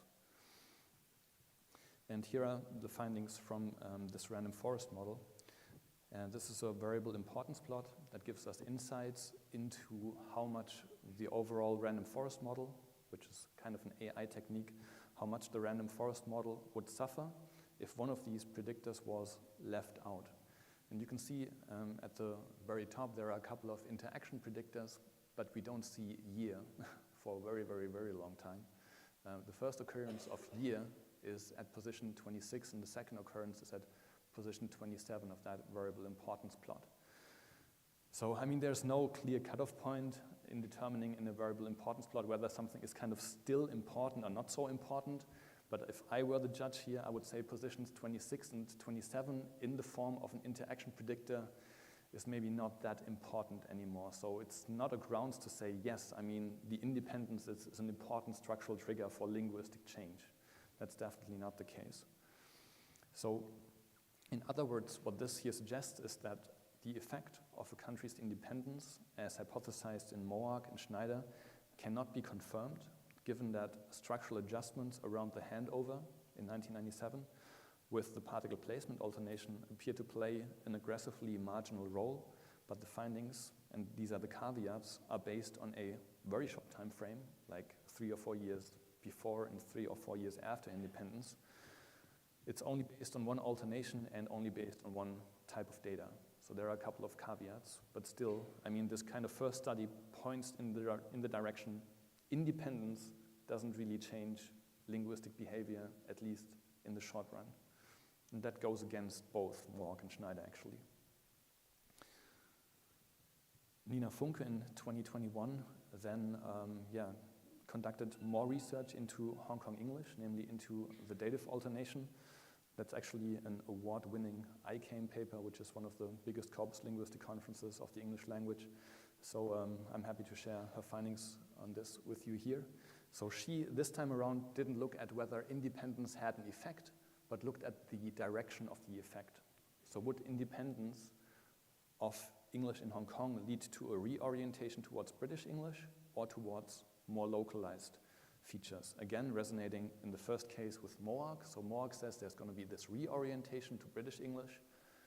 Schneider says there's going to be a continuation of this localization, indigenization, whatever you may call it. So in Moak, we would expect a reorientation to British English. In Schneider, we would expect the difference to British English to at least stay the same or even increase over time. So she also looked at the very same data set, but she complemented the data with British English as a reference variety. She looked into newspaper language, and her British English data date back to the phase from 1985 to 1993. And again, we have the handover in 1997, Hong Kong English data before and after that handover. This time around, she looked at another alternation, not particle placement, but rather the dative alternation, about which we just heard in Stefan's plenary actually, which is the alternation between constructions like John gave Mary a book, or John gave a book to Mary. In the context of her project, she also annotated these constructions for, again, many, many predictors, all of which have been shown to be significant for that alternation over time. Again, I don't think I want to walk you through these individual predictors, but she annotated for all of the predictors that were relevant in the earlier literature, and she actually also introduced surprisal as a new measure, which turned out to be quite noteworthy actually. But yeah, what she was actually interested in was this approximation of Hong Kong English towards British English, whether that existed or not. And this is what came out of her analysis. This is the very essence of it. So she created different random forest models, one for the British English data and two for the Hong Kong English data, one before and one after the handover. And she finds that the random forest model based on the British English data predicts the dative choice in Hong Kong English late significantly better than the dative choice in Hong Kong English early. Thus, the analysis shows that the use of datives in Hong Kong English in 2002 is more similar to the use of datives in British English early than the use of datives in Hong Kong English in 1993.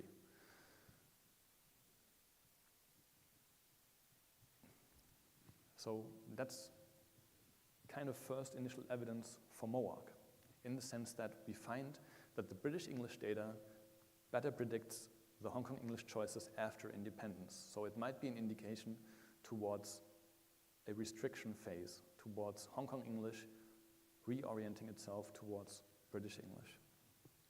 But again, a couple of caveats.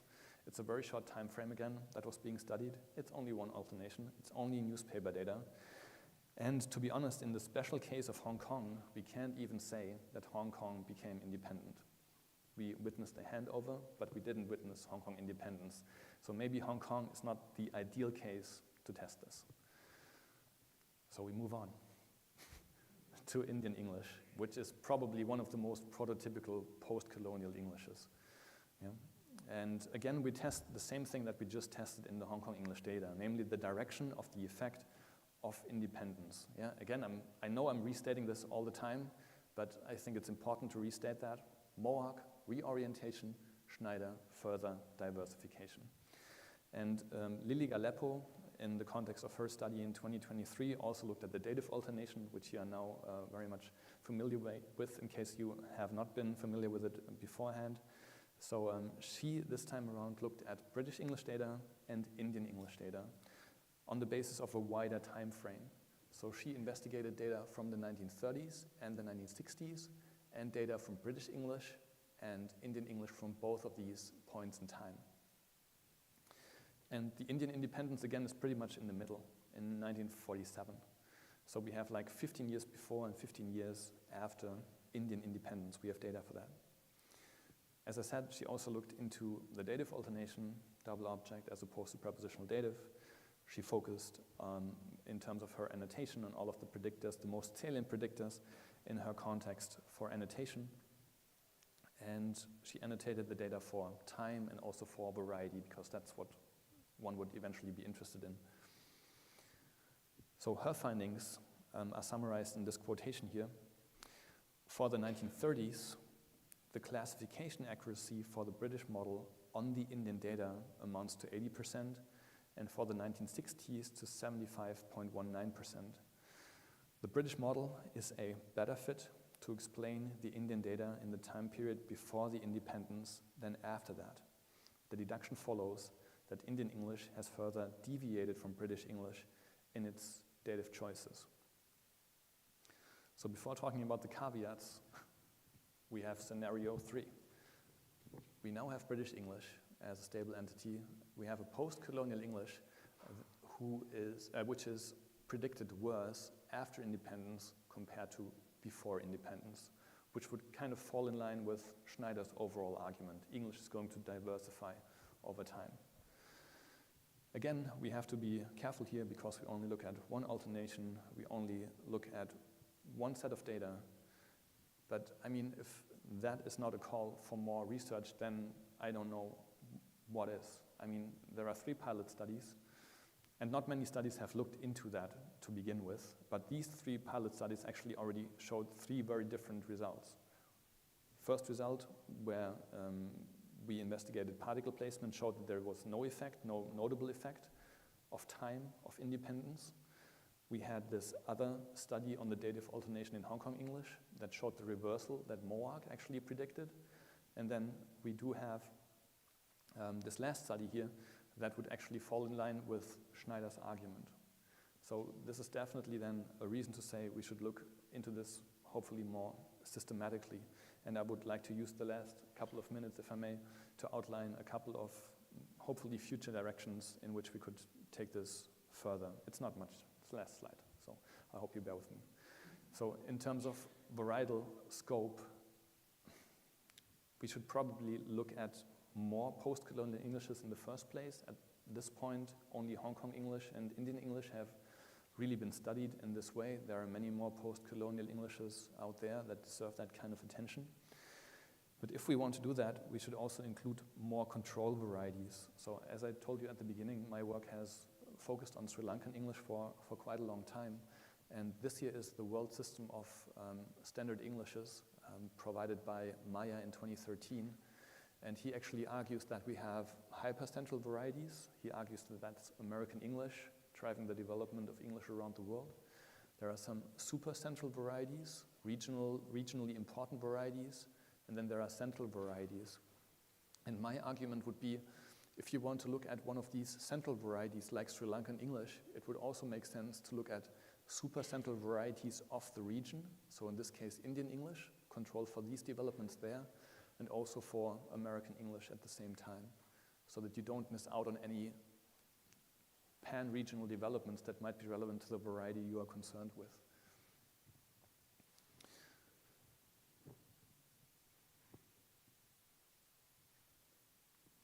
Yeah, and I think it's obvious that the historical depth should be increased as much as possible. Evolutionary models of post-colonial Englishes cover centuries of varietal development, which is why the corpora for World Englishes will need to systematically include texts predating the beginning of the 20th century following Fuchs or Kohonen et al. And empirical triangulation is also important. I mean, honestly speaking, these models that have been discussed are not only related to linguistic developments, they are super complex socio-historical, social-linguistic models that are based on historical evidence, people's identities construction, and social-linguistic patterns of use. Still, I mean, Schneider in 2003, 2007 says that all of these factors will eventually boil down to linguistic and structural effects. So as such, these are linguistic models, but nevertheless they rest on a much wider set of insights. They are informed by them. And as a consequence of that, the empirical triangulation here would be important to not only use corpus data, but also to use attitudinal surveys and historical accounts of identity construction, as well as insights into language policies, also from a historical viewpoint. I hope there was something in this talk for you. If you want to, you can take a look at my references, and I'm very happy to listen to any comments or questions you may have. Thank you.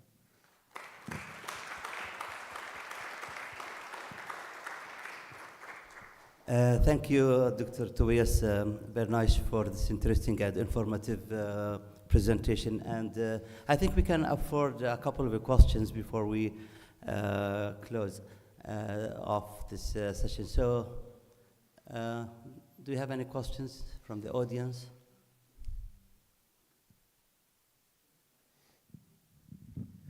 Thank you. Oh, is it okay? Okay, thank you so much for the really clear and interesting presentation. If I understand correctly then, so we're discussing the validity of theoretical models, and part of this is looking at testing these models empirically. And I'm quite intrigued by this direction, because the term validity means like having a sound basis in fact. So in what sense can we create a theoretical model if it's not based on some kind of fact to start with? And just a little bit more before I have my question, it reminds me of what a guy at MIT said. He was in biology, and he was saying about model creation. Yeah. Anybody can propose a model. Anybody can create a model. The value in the model is in its predictive power, or in this sense, explanatory power. Yeah. And so my question would be, what basis are these theoretical models being based on, if they're not based on fact? And how do we evaluate these models in terms of their predictive explanatory power, rather than just being descriptive, which is just a model in its own sense, and no model has intrinsic value beyond its explanatory power? Yeah, thank you so much for this important question. I mean, I have to hedge my answer in the sense that I'm not Mohawk and I'm not Schneider in that sense, so I can only guess what the basis of these models are based on what they published. I mean, Mohawk very much focused his work on the English language in Fiji, and he looked into, just very much like Mohammed for English in Kuwait, he looked at the historical development of English in Fiji and tried to understand, okay, towards independence, what were the developments there over time, what happened after independence. And I think, I mean, that's really my personal opinion. I haven't discussed this widely with many people. I just feel like Mohawk in 1982, when his model was first presented, was still very much under the impression of recent language policies that happened in these territories. So this was a time when many post-colonial territories promoted local languages to replace English. And I think Mohawk probably thought that it might actually become a reality that these local languages are going to replace English over time. By the time Schneider devised this model, it was clear that English was going to stay. And that's 20 years later. So this is why maybe this last phase is different. But I mean, as such, Schneider has a wider base in terms of variety. So he created a uniform model that tried to capture, based on varietal accounts from the Caribbean, from Asia, also from Southeast Asia and also Australasia. He tried to see what unified all of these varieties, and as such, his model is based on facts that he had access to, but as such, you could also argue that to test all of the assumptions that his model rests on, you would probably need a wider data set in order to show its application to understanding the developments of authentic data, So just to quickly follow, so the original model was valid within the realm that it was created. And when we talk about testing the validity of the model, we're testing almost how far we can extend it beyond its original creation. Is that right? Something like that. Yeah, but I mean, I think if you, at the end of the day, argue that a model like Schneider's accounts for linguistic developments, then you would probably also have to argue that you formulate certain hypotheses with regard to that language use. And so I'm not sure it goes beyond the realm, really. It's actually something that I guess is part of the model, but has not been tackled due to the lack of data until now, I would assume. Okay, thank you. Thank you so much. Well, Dr. Mohammed, do you have a question? Yeah, okay. Yeah, this should be the last question. Okay. Otherwise, I would be in a big trouble with you before anyone else. Thank you. So, Tobias, thank you so much for this brilliant talk. I really enjoyed it. Anyways, I don't think you can statistically test models. Why? I mean, and it's like in its current form. Why? Because, for example, Mohawk only theorize about the development of Englishes, and he based his study, as you said, on Fiji. The same actually applies to Schneider's model. They do not. They only. I think they focus on socio-historical basis. Corpora. They don't pay attention to synchronic aspects of it. Also, they do not tell you, because at the end of the day, World English lend itself to corpus linguistics. They do not tell you how to collect data. Also, they do not even tell you how to operationalize their models. For example, MOAG just gives some, I don't know, some statements like, okay, in this phase you do this, that phase you do that. Same applies to Schneider. He only has this checklist, and that's it. Yeah. So how come you'd be able to statistically test his model without having operationalization of his model? I mean, there's some serious issues. Yeah. I think so. Yeah, thank you for pointing that out.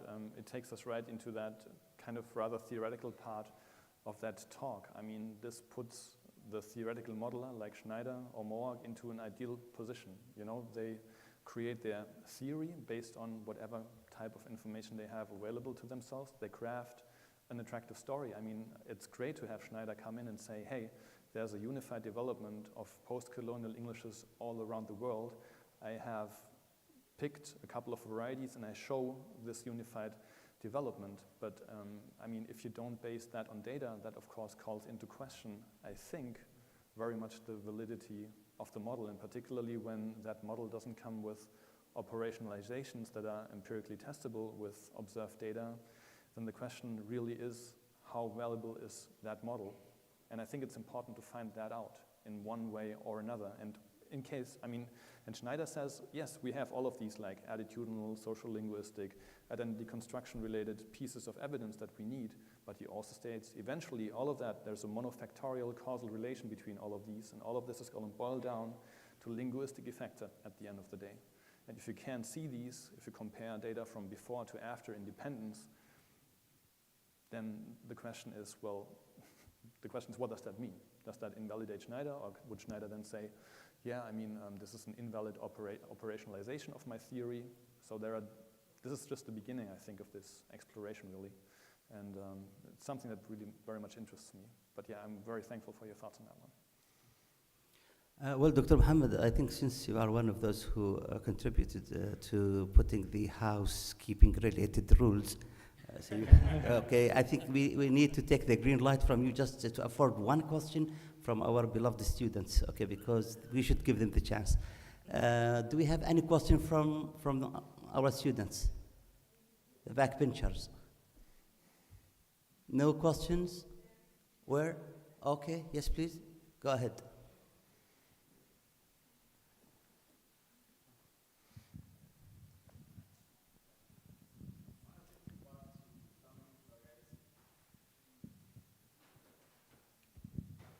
Thank you very much for the opportunity. I want to take you back to language variety. So talking about endonormative, right? Endonormative stabilization. So can we use code switching and code mixing as an example of endonormative stabilization, sorry. Yeah, thank you so much for that question.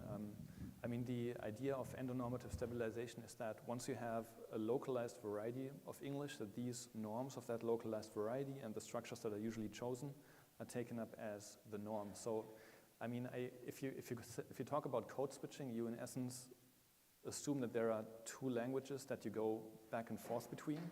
So you have English and another language, and you go back and forth between these two. In a concept of structural nativization, you would actually assume that the language contact between these two languages would lead to English developing a localized form, so integrating words, integrating syntactic units and constructs into the English language so that you don't actually code switch anymore, but you stay within kind of the localized variety of English that has its own localized flavor in that sense. So I don't think it would necessarily be the same as code switching, because you would stay within that one localized variety of English, I would assume. All right, I'd like at the very end to thank again Dr. Tobias Bernaj for this interesting presentation, and I'd like also to thank the audience and everyone here around, and I hope to see you around today and the remaining activities that we are having, and tomorrow inshallah, hopefully to see you around. Thank you so much for all of you, and I'll see you around again.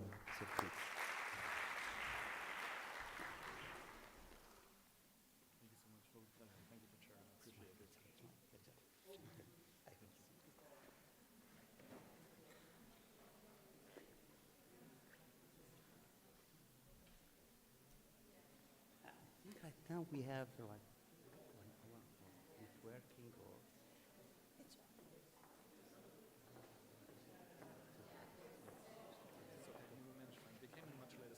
exactly, this is it. I hope it didn't ring during your talk. No. Great. But okay, how do I access it? How do I access?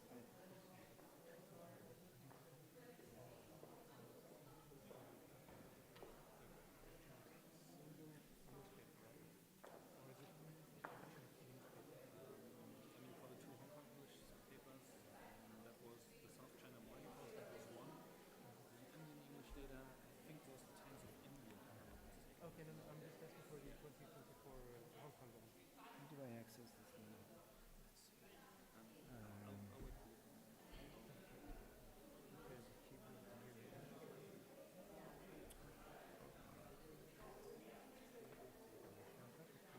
How do I access? Because you know my PowerPoint is on. My PowerPoint is on my email. Ali left with.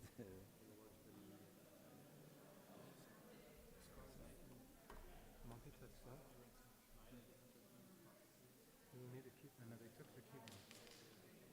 He was here. We're screwed then. Okay? No? No, yeah, okay, it was It's a okay. different story. It's a different story, different time.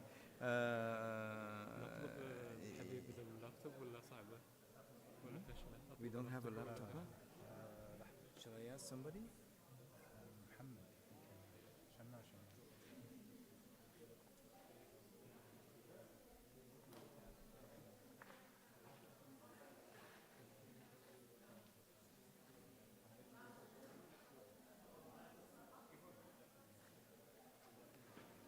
ايه بس ما في بطارية. يبي له بطارية ثانية.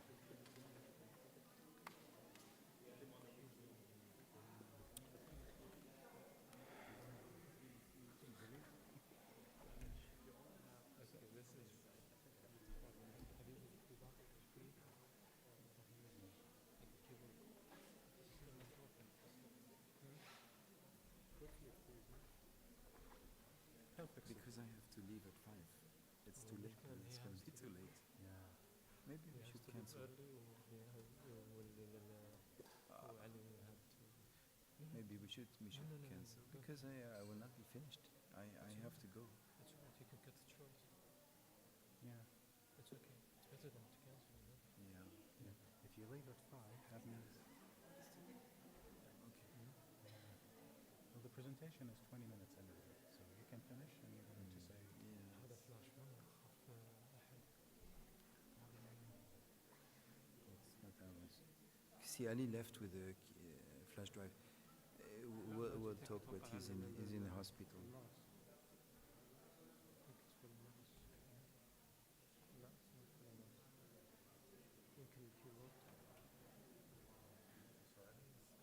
Yeah, he's in hospital. He presented in the morning, but then. This is like exactly what I didn't want to happen. Because It's here. I'm supposed. You can do it. You can finish at 5, then you can leave. مساعد. Okay, so how do I go?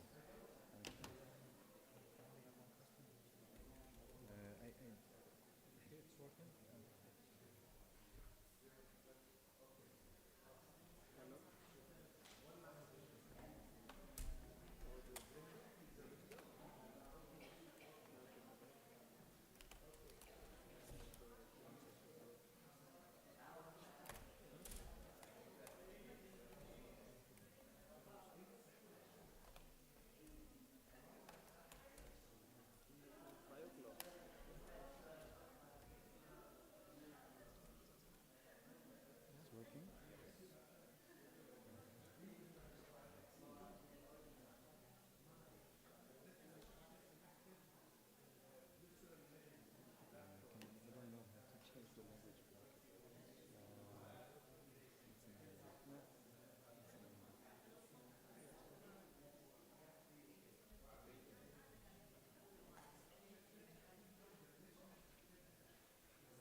it's in Arabic, sorry.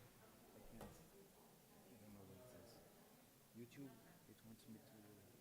Yeah. Just send a notification on your phone. Just accept it on your phone.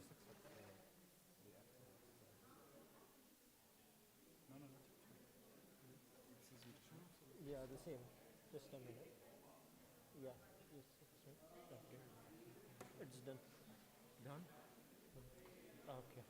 Very good. Okay, thank you. Don't do more this is. Okay, so how do I? Yes. How do I navigate from slide to slide?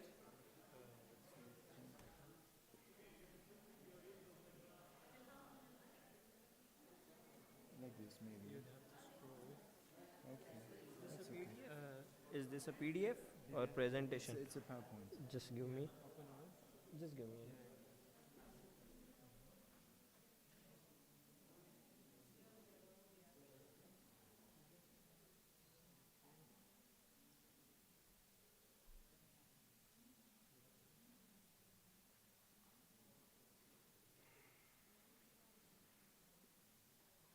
Okay, it's all yours. This, what do I do? Wait.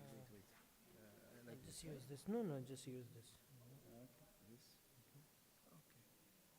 Okay, yes. I think we can manage. Okay. Yes. How about you?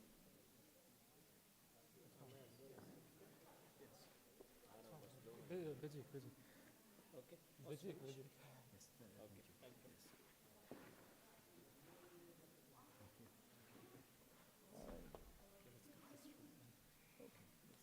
Okay, excuse me. Hello. Sorry for the technical issues that caused the delay. Unfortunately, we had another speaker today with Professor Jean-François Brunet. Professor Ali Drisi had a session early in the morning. Afterwards, he felt ill, so he went to the doctor, and hopefully everything will be fine and he will be having a speedy recovery. For today, Professor Jean-François Brunet will have to basically solo this, okay? So Professor Brunet is a full professor here at Kuwait University at the Department of English Language and Literature. He's been here for almost 20 years now, so he's an essential part of the team, and he's the guiding light for the whole department, to be honest.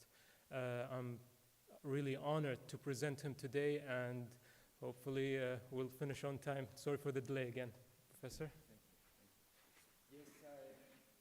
Yes, I was supposed to present the first half, and I will present the second half, but I'll present both. Hyperchoristics are nicknames based on, derived from names. So, for example, Elizabeth in English has a variety. If you type on Google, type hyperchoristic. Oh, prefer that. Okay. If you go to Google and ask for hyperchoristics of Elizabeth, for example, or simply nicknames of Elizabeth, you're going to find a variety of examples like this. And some of these examples are known to some of us, and some of them are not, which is an important point that I'll come back to. So hyperchoristics exist in many languages. They typically express endearment. Sometimes they are pejorative. You know, they can be used to belittle someone. And in Arabic, we've been interested in hyperchoristics for many years, actually, because they're quite different from other languages. You find a variety of morphological processes which derive hyperchoristics in Arabic, which you don't find elsewhere, not in the same variety of processes. You find phonological derivations also, and you find suffixation, as I'll illustrate. So, for example, here's a variety of hyperchoristics: Maryam, Maryum, Basma. Muhammad, Hamoud, for example, and as you can see, they display a variety of processes. Sometimes they keep all the root consonants, as Maryam, Maryum. Sometimes they delete some of the root consonants, but reduplicate, like Basma can be Samsum at least to some people, okay? And here, you might, the reaction sometimes when I present this in class is, no, I don't say that. Well, there's many things I don't say either. There's many hyperchoreistics of Elizabeth I don't use, but some people do. And these are all data collected from, typically from students. So you see a variety of mapping of root consonants to templates, just like in Arabic morphology. You see also stripping of etymological affixes, for example, from the name Mish'al. Some people will form a hyperchoristic like Sha'lul, for example, whereby they, or if you prefer a simpler case, Muhammad Hamoud, which everybody knows, you take away the M. And why do you take away the M? Mostly because it's an etymological prefix, which raises all sorts of questions because names are not words. So it's not clear at all how people are able to extract affixes which are not affixes in the same sense that there would be affixes in words of the language. These here we're talking about names. And sometimes etymological affixes, like the last example, are incorporated into the hyperchoristic. Okay, so sometimes they are deleted, sometimes they are preserved. And sometimes you see reduplication processes. So, for example, Hind could become, to some people, Hanadat, for example. Right? These are morphological hypochoristics I just reviewed, but there are also phonological hypochoristics, typically involving reduplication. So you extract a root consonant and you reduplicate it with a pattern such as fufu, for example, or nuna, and so on. So for that, you need to use truncation, which means you cut out some of the root consonants and you keep only one, or root circumscription, whereby you sometimes extract two root consonants. And again, you use consonant template mapping, just like you do in Arabic morphology, generally speaking. And sometimes there is suffixation. And notice, by the way, the consonant that is reduplicated can vary depending on people, depending on hypochoristics. Sometimes it's the first consonant, for example, fara, fufu. Sometimes it's the second one, nun, for example, manal would be, to some people at least, would be nuna. Sometimes it can be the last one, as in the third example. Sometimes the first and the second, sometimes the first and the third, and so on. There's all sorts of possibilities. And sometimes you have suffixation. So you have a few suffixes which can be added to a name and to form a hypochristic, as in sheikha, sheikho, for example. Right? Sometimes those suffixes are recycled from Arabic morphology where they are used elsewhere. For example, the T and the E are possessive suffixes, but they can also be used to form some kind of hypochoristic. Now, two pioneering studies of Arabic hypochoristics are Yassin, 1978, which was written by someone who actually was at Kuwait University at the time, and Davis and Zawede, which I'll refer to as D and Z, or which I will write as D and Z to save space. A descriptive analysis of hypochoristics in colloquial Arabic. So these are two pioneering studies because they mention the central points, which are that there are multiple hypochoristic patterns, that affix stripping, remember when prefixes and suffixes can be deleted and be taken out of a name. Sometimes they show also that the consonantal root is a morphological unit used in hypochoristic formation. They show the existence of both phonological and phonological rules, just like the ones we just saw. And so they showed a variety of things which are still valid today. Their corpus was quite small, and if you add up all the examples that are available in approximately 10 papers that have been published on this topic that we know of, you don't find a whole lot of examples. You find about 100 examples only. And when we test these examples, we often find contradictory data. It's not that we have any issue with these examples, but we find more examples. We find examples that contradict things. So that led us to build our own corpus. And In so doing, we have collected over 1,500 hyperchoistics, which we try to analyze. This is a recent presentation. It's not a paper yet. I mean, it's not a published paper yet, in which we try to do hyperchoistic formation without any recourse to semantics, right?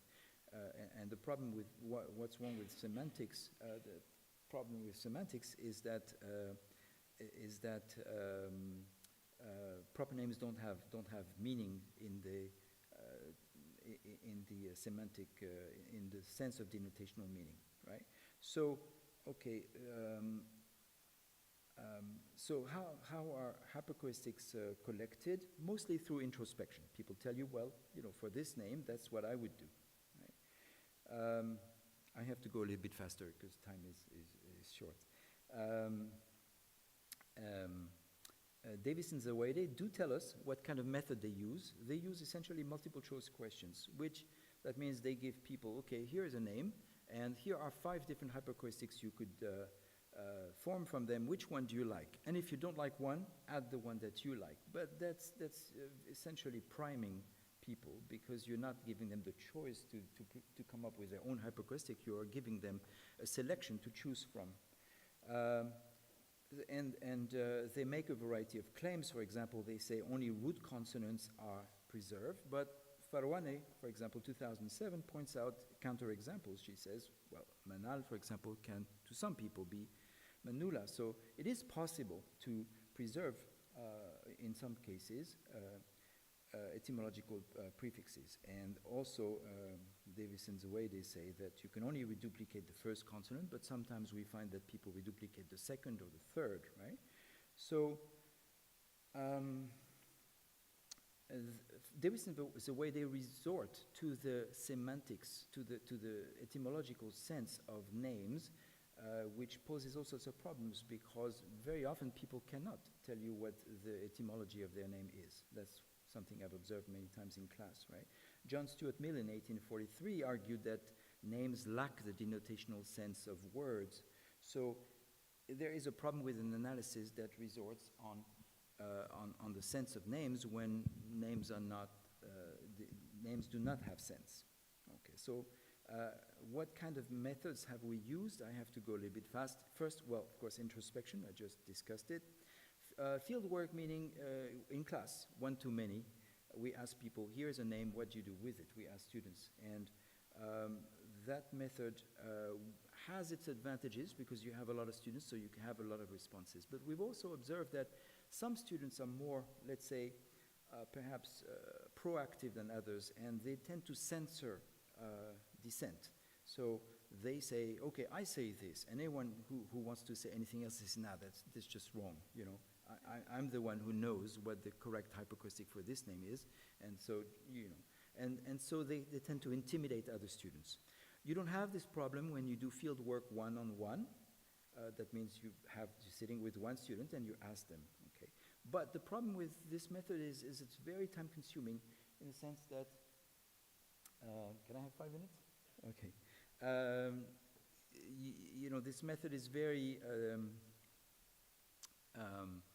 time-consuming in the sense that most people will only form hyperchoistics from the names of people they know, and they only form hyperchoistics. For example, if you ask them, you know, what do you do with Manal, and they go, I don't know anyone called Manal, or my mother is called Manal, but I don't use a hyperchoistic with her. So they will not volunteer an example. They will not create a hyperchoistic for someone that they do not know as a junior person to them. Okay. We've also used what we call here open query phishing. That means we ask students to go home and bring back the names of 3 people and their hyperchoistics, 3 people they know. So these are real data. This time, there is no censorship from other students, and you get a lot more variety when you do that, but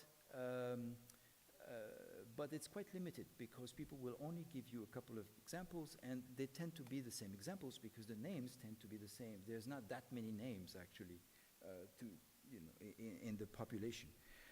So finally, The last method is the one that we want to talk about, is the collection of pre-existing data. Okay, so I'll go a little bit fast over the first 4 methods, because I just explained what they are. Method 1 of 5, 2 of 5, and 3 of 5, and even 4 of 5. This is the one where you ask people to go home and bring back a couple of examples from people they know, so they're authentic. For sure, they're authentic hyperchoreistics. But the method that we want to talk about is this. How would you find, where's the best place to find pre-existing corpora of hyperchoreistics? Well, that would be the internet, and this is where Ali comes in. There are online forums which are dedicated to cultural issues, including hyperchoreistics. Right? So, for example, this one is from Saudi Arabia. It asks questions and answers, so it actually gives you hyperchoreistics. It includes hyperchoreistics form for personal names. Sometimes it says, okay, here is people ask, how should I do it? How should I make a hyperchoreistic from a particular name? And people answer. So here, for example, these are somebody asks, what do I do with the name Azal? And people responded with, here's what you do. Here's different hyperchoreistics you can form. So these hyperchoreistics have the advantage that they don't suffer from the observer's paradox. Observer's paradox is that when you ask people about hyperchoreistics, they will customize hyperchoreistics for you. Here, these people do not customize hyperchoreistics for anyone because they're not being asked. They do it spontaneously. So the advantage of this method actually is that it contains a lot of examples, and they do not suffer from the previous problems that we saw earlier. Right? So these are taken from different websites, and this one is from the UAE. It has general topics. It also asks about hyperchoreistics, and interestingly, many of these examples go beyond what we get in class. We find examples that would probably be collected in class if we had an infinite amount of time, but we don't have an infinite amount of time to dedicate to this. So it's an accelerator. Going to the internet actually is an accelerator, because you tap into the intuitions of lots of people who have spontaneously had discussions on the formation of hyperchoreistics, and you just get the results. Okay, this one is based in Oman. Ali would have done a much better job than me of explaining those, but you get a sense of what these websites do and what they propose. Essentially, they are discussion forums of people who ask about hyperchoreistics and give answers about hyperchoreistics. Okay. This one also is dedicated to names and attributes of names, and sometimes hyperchoreistics. There's also YouTube videos where people go around with a camera and ask people, what is your name, and what hyperchoreistics do people use for you? So you can collect data also from those pre-existing examples,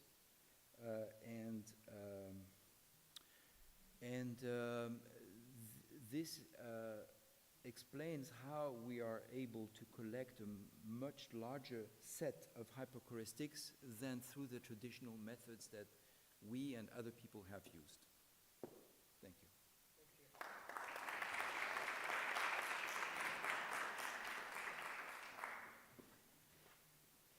Thank you, Professor. It's an amazing job that he did it alone, without Professor Ali Idrisi, which we hope for a speedy recovery. So we don't have much time, unfortunately. Actually, we're over time. So we only have time for one question, please. So one question.